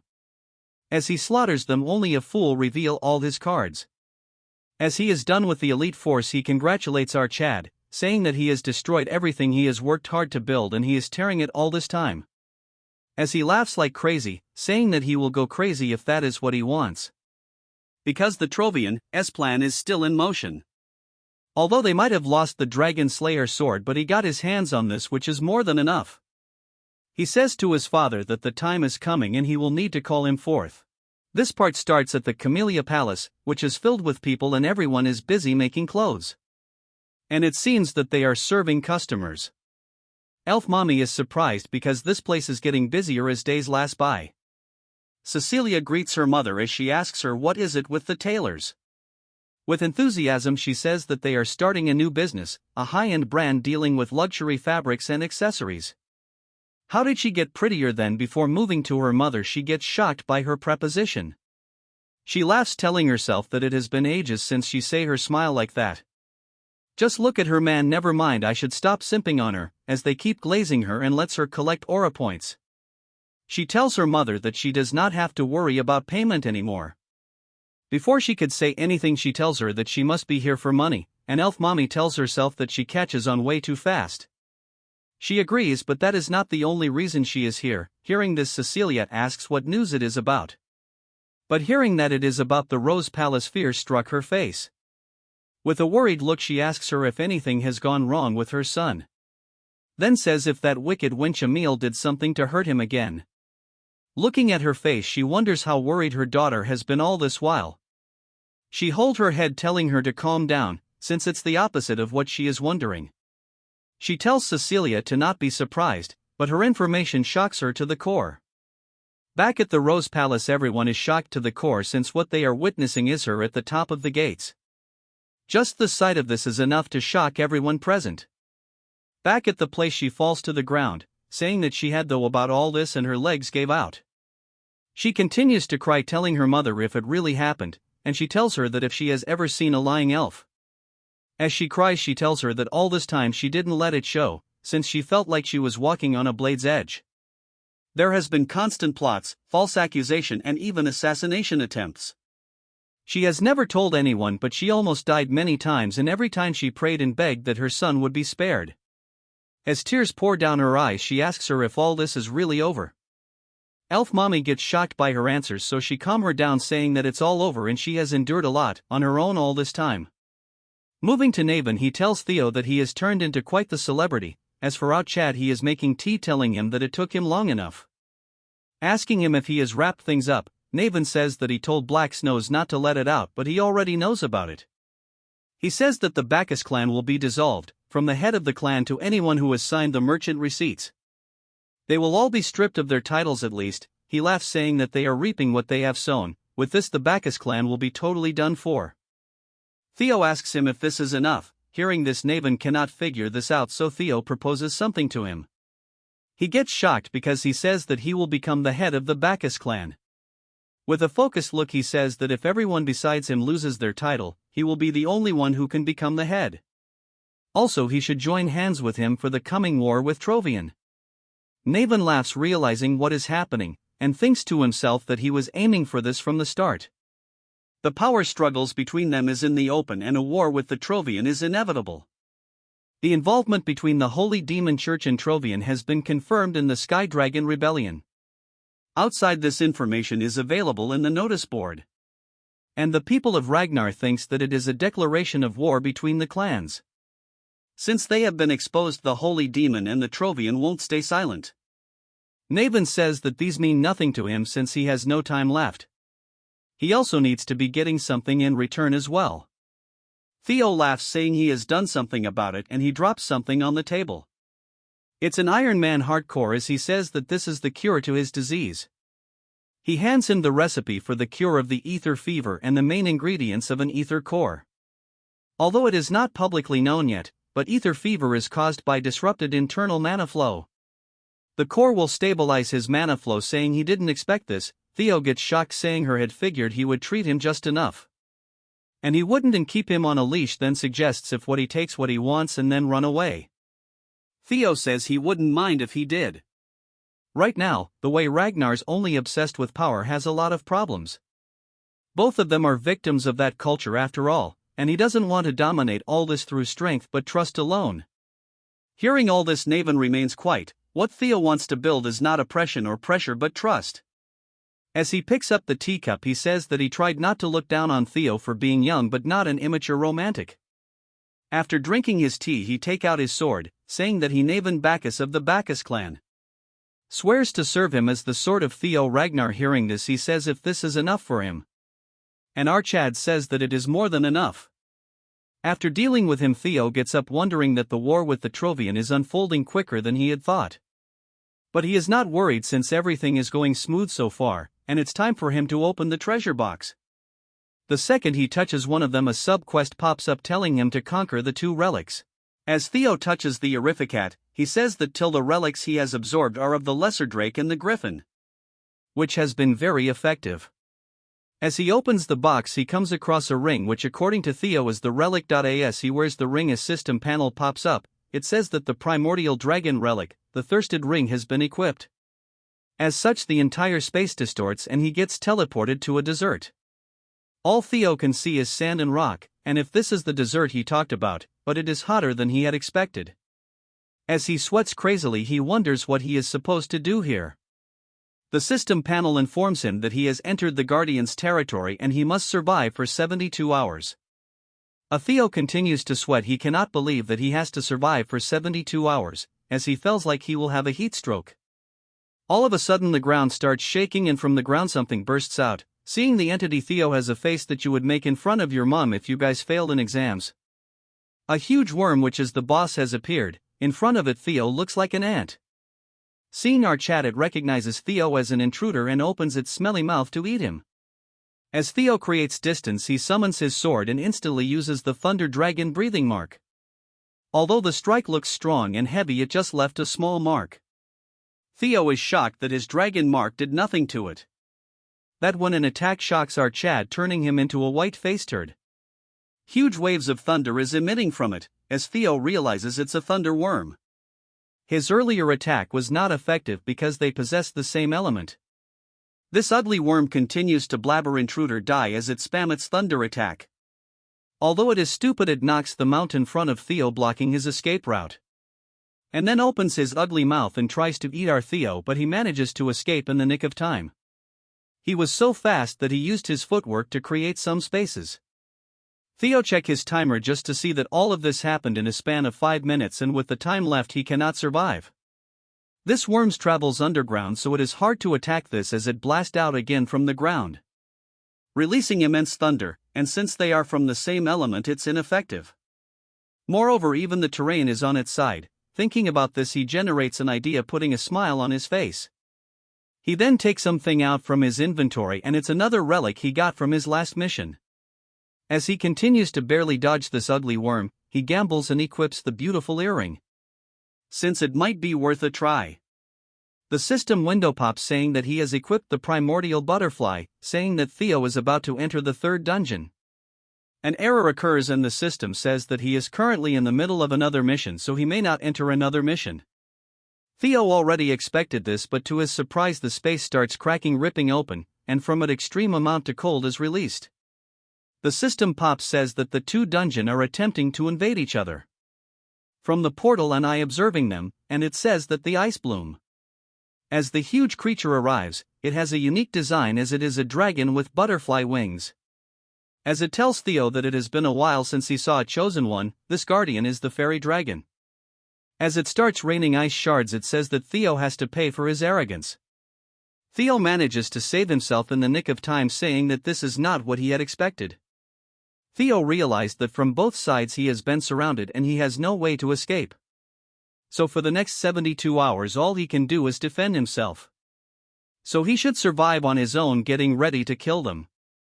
That when a huge wave of energy ignores Theo and instead is aimed towards the dragon, which had managed to block by curling itself into a ball. He asks the guardian and it says what this worm is doing, and the response is intruder die. The dragon agrees, saying there cannot be two guardian. Seeing all this, Theo is flabbergasted. Meanwhile, a huge fight between the two turds start. The system window pops, saying that two guardian are fighting for priority. As the two colossal guardians turned their rage upon each other, their temporary truce shattered in an instant. Theo watched the unfolding chaos from a safe distance, the sheer power on display sending a shiver down his spine and making his own weapon tremble. The spirit of the white moonlight blade, the griffin, was itching for a fight. Theo smirked, patting the blade and telling it to hold on a little longer. He had a feeling this glorious mess would be over soon. The battlefield became a storm of elemental fury as lightning met ice. The fairy dragon's crystalline form was battered by the worm's electrical assault, while the worm writhed in pain from the dragon's frost attacks. The fairy dragon pierced the worm's hide with a shard of ice, but the worm simply coiled around its foe, its massive jaw preparing to crush the elegant beast. The fairy dragon retaliated, unleashing a beam of pure frost that froze a section of the worm's body. The ground was littered with shattered ice and scorched sand. The worm howled as its flesh was torn by the dragon's ice. The two beasts mauled each other relentlessly, a flurry of scales and teeth. The worm chomped down hard, its teeth scraping against the dragon's icy armor. The impact sent the fairy dragon reeling. Though both were bloodied and bruised, the fairy dragon found an opening, tearing at the worm's side with a furious counterattack. It ripped and clawed, finally managing to tear one of the worm's limbs clean off. Seeing his opportunity, Theo decided it was time to crash the party. This was much better than paying for a ringside seat. He shot forward like a dark arrow, spinning his blade as it glowed with power. He declared that the worm was first on his list. His attack, amplified by the chaotic energy, struck the wounded dragon. The beast shrieked in pain. Theo then gave his blade permission to run wild. With a surge of power, he unleashed the spectral form of the griffin. The ethereal beast dove towards the shocked desert worm, its talons outstretched. Phantom claws tore through the monster's spiritual essence, leaving the fairy dragon stunned and horrified. The battlefield fell silent as Theo landed softly on the now frozen ground. A pair of system notifications confirmed his success, congratulating him on hunting the desert worm and updating his subquest progress to 1 of 2. As he suspected, hunting the boss was the same as conquering the relic. He turned his cold gaze to the last one standing. Panicked, the fairy dragon pleaded for him to wait, asking for a chance to escape. Theo had a moment to talk. The dragon insisted this wasn't the proper way to conquer a relic, claiming to be the most knowledgeable guardian there to test his wisdom. It offered to spare him if he could solve its riddle, a proposition Theo found amusingly timed. He simply stated that he had proven his wisdom already, much to the dragon's confusion. Theo explained that his wisdom was making them fight each other, a revelation that made the dragon tremble in terror. He told the so-called most knowledgeable guardian that if it was truly wise, it would accept the outcome. Defeated, the dragon stammered that they could have the riddle anyway. A final flash of light consumed the creature, and another system message congratulated him on hunting the fairy dragon. He was back in his room, the 2 relic boxes now sitting open before him. He focused on the ring in his finger. Letting out a long, shaky breath, a triumphant, exhausted grin spread across his face. He had cleared them both. The system confirmed the completion of his subquest. Now, a malevolent energy pulsed from the white moonlight blade. He felt a presence stir, calling out to the griffin. A dark spectral eye formed from shadows, its voice echoing in his mind. It addressed him by name, Theo Ragnar. The entity declared its desire to eat his heart, lunging at him with shadowy claws. Theo instinctively grabbed the manifestation, wrestling against its power. He cursed himself for forgetting. The blade was constantly craving flesh. He realized with dawning horror that before returning, the blade must have consumed the guardian's powers. The dark energy grew exponentially, erupting from his arm. It had eaten both souls, and now it was far stronger than before. If this continued, he was going to be consumed. The Griffin's voice boomed in his head, promising to swallow him whole and chase the moonlight once more. The darkness closed in, a prison of shadows. His world condensed into a black sphere suspended in nothingness, woven together by ethereal threads. With a gasp, he snapped back to awareness, finding himself standing in a rippling, colorless void. He wondered where he was. Shadows coalesced around him, revealing the spectral forms of the guardians he had defeated. It became clear he was inside the Griffin's stomach. The fairy dragon informed him that the Griffin had finally swallowed him. Having waited for such an opportunity, the dragon warned him that the beast would soon consume his heart, a fate Theo seemed grimly prepared to accept. The guardians called him a foolish chosen one for desiring their power when he couldn't even control a single griffin. Theo calmly asked what would happen when his heart was eaten. The fairy dragon stated the obvious: he would die. The desert worm added that as guardians, they never die. He was the only one facing oblivion. The fairy dragon confirmed this, noting they would simply revert to relics and wait for the next chosen one, though it would be quite boring. Theo remained silent for a moment, letting their words hang in the air. Then he asked if they had forgotten their mission from the ancient dragon, which caught them completely off guard. He reminded them of their duty to aid the chosen one against the nameless monarch, warning that if he died, the world would collapse again. He chided them for their irresponsibility, leaving the fairy dragons speechless. With a smirk, he questioned whether they only cared for their own interests. Just like the griffin, the fairy dragon erupted in fury, accusing him of bluffing by invoking their master's name. It threatened him, saying it seemed he truly wanted to die. It reminded him they could simply wait for a new chosen one. Theo looked the dragon dead in the eye and told it to kill him. He dared it to stop the empty threats and just do it. He added that they should if they truly wanted to see the world ruined by their failure. The guardians fell silent, their threats deflated. The worm was the first to speak again. Its crystal prison shattered. Both guardians conceded. The worm called him brave while the fairy dragon admitted he was good. The fairy dragon confessed it liked his confidence. It announced it would open a door for him to escape. The worm declared it was opening the way as well. A portal began to swirl into existence before him. They explained opening the door was all they could do. The rest was up to him. They urged him to get in. Theo didn't hesitate. He leapt toward the portal. He vowed to teach the griffin a lesson once he was out. He shot through the swirling void, emerging into a different part of the internal space. The griffin's spirit had finally found his core consciousness. It prepared to swallow the orb of light. Certain that Theo's body would soon be its, the griffin suddenly let out a choked cry. Theo burst out from within, impaling the spirit with his own essence. The griffin writhed in agony as Theo stood over it victorious, having escaped. The griffin's physical form collapsed, stunned at how he had gotten out of its stomach. It looked around wildly, accusing the other guardians of helping him and having no pride. Theo promptly grabbed its beak, shutting it up. He reminded the talkative creature that they had first met through subjugation, not discussion. The griffin stammered, asking to be let go so they could talk. Theo stated he wasn't expecting cooperation, pointing out that if they all kept fighting for dominance, they would just exhaust each other. The guardians considered this. The griffin's glowing eyes dimmed slightly. Theo simply told them to be sensible. As the griffin relented, Theo noted it was a wise choice, but he was interrupted by another presence. The lesser drake, his first relic, materialized, greeting the chosen one and asking if the others had forgotten it. The drake explained that pitting the spirits against each other to control their power was a method used by past chosen ones. When Theo asked about these others, the drake dismissed the question as something he didn't need to know yet. It simply promised that they would all help him grow. Now they would be looking forward to what he did from now on. Back in his room, system notifications confirmed new buffs.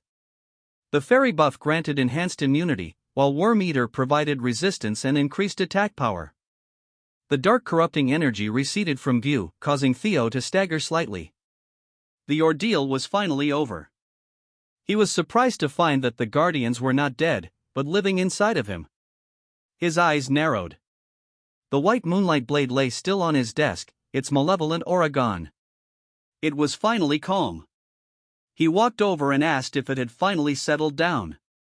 He mused that things had actually turned out for the better, as he now had a deeper understanding of the ancient dragon's power. He picked up his relic boxes, knowing that whether they liked it or not, he would be in their hands. Meanwhile, in a desolate snow-covered graveyard of swords, two powerful figures stood. Robert Ragnar, the Black Dragon, asked Julius if he was truly going to recognize Theo as a successor candidate. Julius confirmed it, but asked if Robert was worried because Theo was a regressor. Robert admitted he was, and Julius noted his well-known loathing for them. He recalled that Robert had killed every last Ragnar regressor with his own hands, a fact Robert confirmed without emotion. This was precisely why he would take this chance to test Theo himself. Julius was taken aback.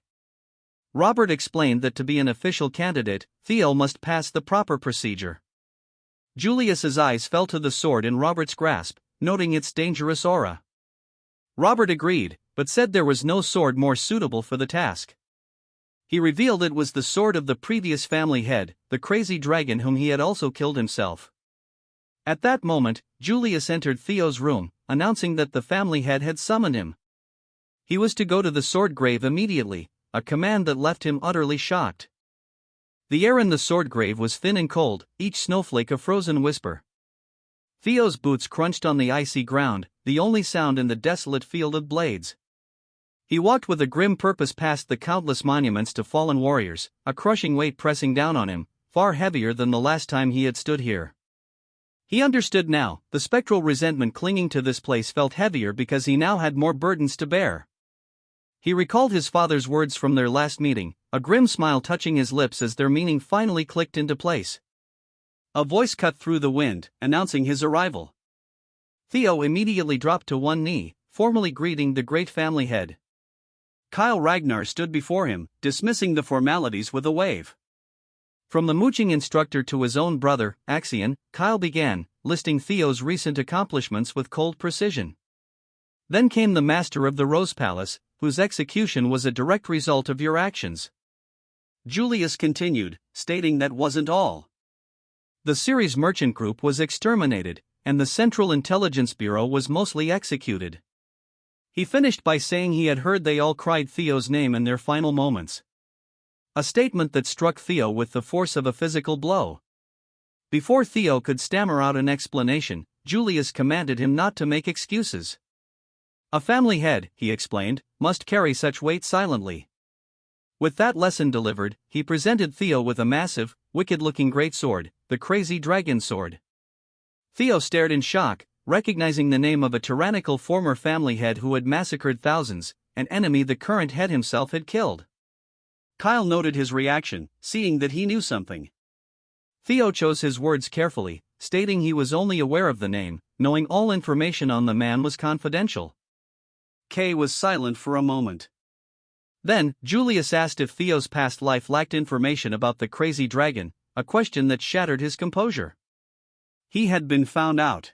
Julius's eyes glowed with an intensity that promised death, and an immense pressure washed over Theo. The family had admitted he loathed regressors, greedy and foolish individuals who could change the world at will, treating it like a chessboard they could flip over at any time. That's why he had resolved to kill any he discovered personally. Theo felt the pure, undiluted killing intent. This wasn't a test, it was an execution. He was stunned by the sheer power emanating from his father, who wasn't even a regressor. Kyle ordered him to wield the sword, telling him if he could stand against its resentment, he would be acknowledged. However, Julius would only admit the human Theo Ragnar and completely erase the regressor from existence. Theo asked what that meant, his voice tight. Kyle explained that everyone he met, saved, or earned through his regression would cease to exist. Theo clenched his fist, the shadow of his past life's failure looming over him. He would refuse such conditions, but he informed him he couldn't. He repeated his vow to kill every regressor. Theo had two choices: die for rejecting the offer or survive as the sixth successor after cleansing himself of his past. The choice was his. Theo admitted he wanted his father's acknowledgement, but if he had to earn it that way, then he would refuse with every fiber of his being. Julius attacked, asking if Theo took this position so lightly. Did he think he could reach this point without sacrifice, without determination? The blow sent Theo flying, the world painted in crimson. The gap in their power was still immense. Kyle declared that by being swayed by emotion, Theo was no different from the other aggressors. He struck him down again, asking if Theo thought he could just regress again and escape. Theo pushed himself up, telling Kyle not to misunderstand. The reason he had come this far was to take responsibility and protect everything that was ruined because of him. If he had to throw everything away to be acknowledged, he would do it right now. The swords in the grave began to resonate with his power. He vowed to surpass his father. He launched himself forward in a desperate assault. Kyle effortlessly blocked the attack, his own power flaring. The sky itself seemed to crack under the pressure of their combined might. Kay caught Theo's arm, but Theo used his new guardian's powers to maneuver through the storm of blades, landing a shallow but meaningful cut on his father. As the dust settled, Theo stood before a silent colossal dragon spirit. But cord flew at him, piercing him. He grunted, the impact rattling him to the bone. He landed on the ground, battered but standing. He was alive. His will had not broken. Julius admitted he hadn't expected Theo to fight back as Ragnar appeared beside him. Kyle noted that Theo was unique. Every other regressor they had fought used others as disposable tools. Kyle agreed this one was different. A faint smile appeared on his face. A regressor who wielded his sword to protect. He admitted that he was interested in Theo's way. He then formally acknowledged regressor Theo Ragnar. He declared Theo the sixth successor. As a token, he bestowed upon him the crazy dragon's sword, which had belonged to his own father, a regressor like Theo. He remarked that they were both regressors, but walked different paths. He was eager to see how different Theo's path would be. A brilliant light enveloped Theo. He was absorbed into a pillar of energy. He found himself in darkness, wondering where he was. The darkness gave way to a modern cityscape at night. He saw people at a bus stop, a completely alien sight. The view was utterly unfamiliar. He reached out of hand, touching a glass window. His reflection stared back, the face of his pathetic past self. Now he thought with dawning horror. Everything was truly over. He woke with a start, sunlight streaming into a lavish room. He sat up, groaning, wondering what that vision had been. A familiar voice asked if he was awake. It was his mother smiling warmly at him. She noted he must have been tired waking up so late. She asked if he was all right, a question he felt he should be asking her. She explained that Julius had carried him in unconscious last night, which had shocked her immensely. Theo realized with a jolt that the entire ordeal, the life or death ultimatum, had been a test. Just then, Evelyn entered the room asking if the young master was awake. Captain Julius was with her and he congratulated Theo on passing the family heads test. Theo was still processing it all when Evelyn cheerfully informed him that everyone outside was talking about him. Indeed, newsboys were shouting the headlines. Ragnar's sixth official successor had been announced. The news sent ripples through the other successor candidates. One pair found a new competition to be fun. Another, a woman standing atop a roof against a full moon, seemed intrigued. A shadowy figure in a wide-brimmed hat crumpled the news in her hand. In another snowy wasteland, a warrior in a tattered cloak stood alone. His subordinate Ian ran up to him, crying that the punk Theo had become the next successor. She lamented that she should have brought him to the Black Iron Cavalry. Her captain, Thorkel, told her not to blame herself. His gaze was fixed on the horizon as he spoke Theo's name. The Black Iron Cavalry captain, Thorkel Ragnar, decided it was time he met this newcomer. This is it for Season 1, we will continue this once Season 2 starts.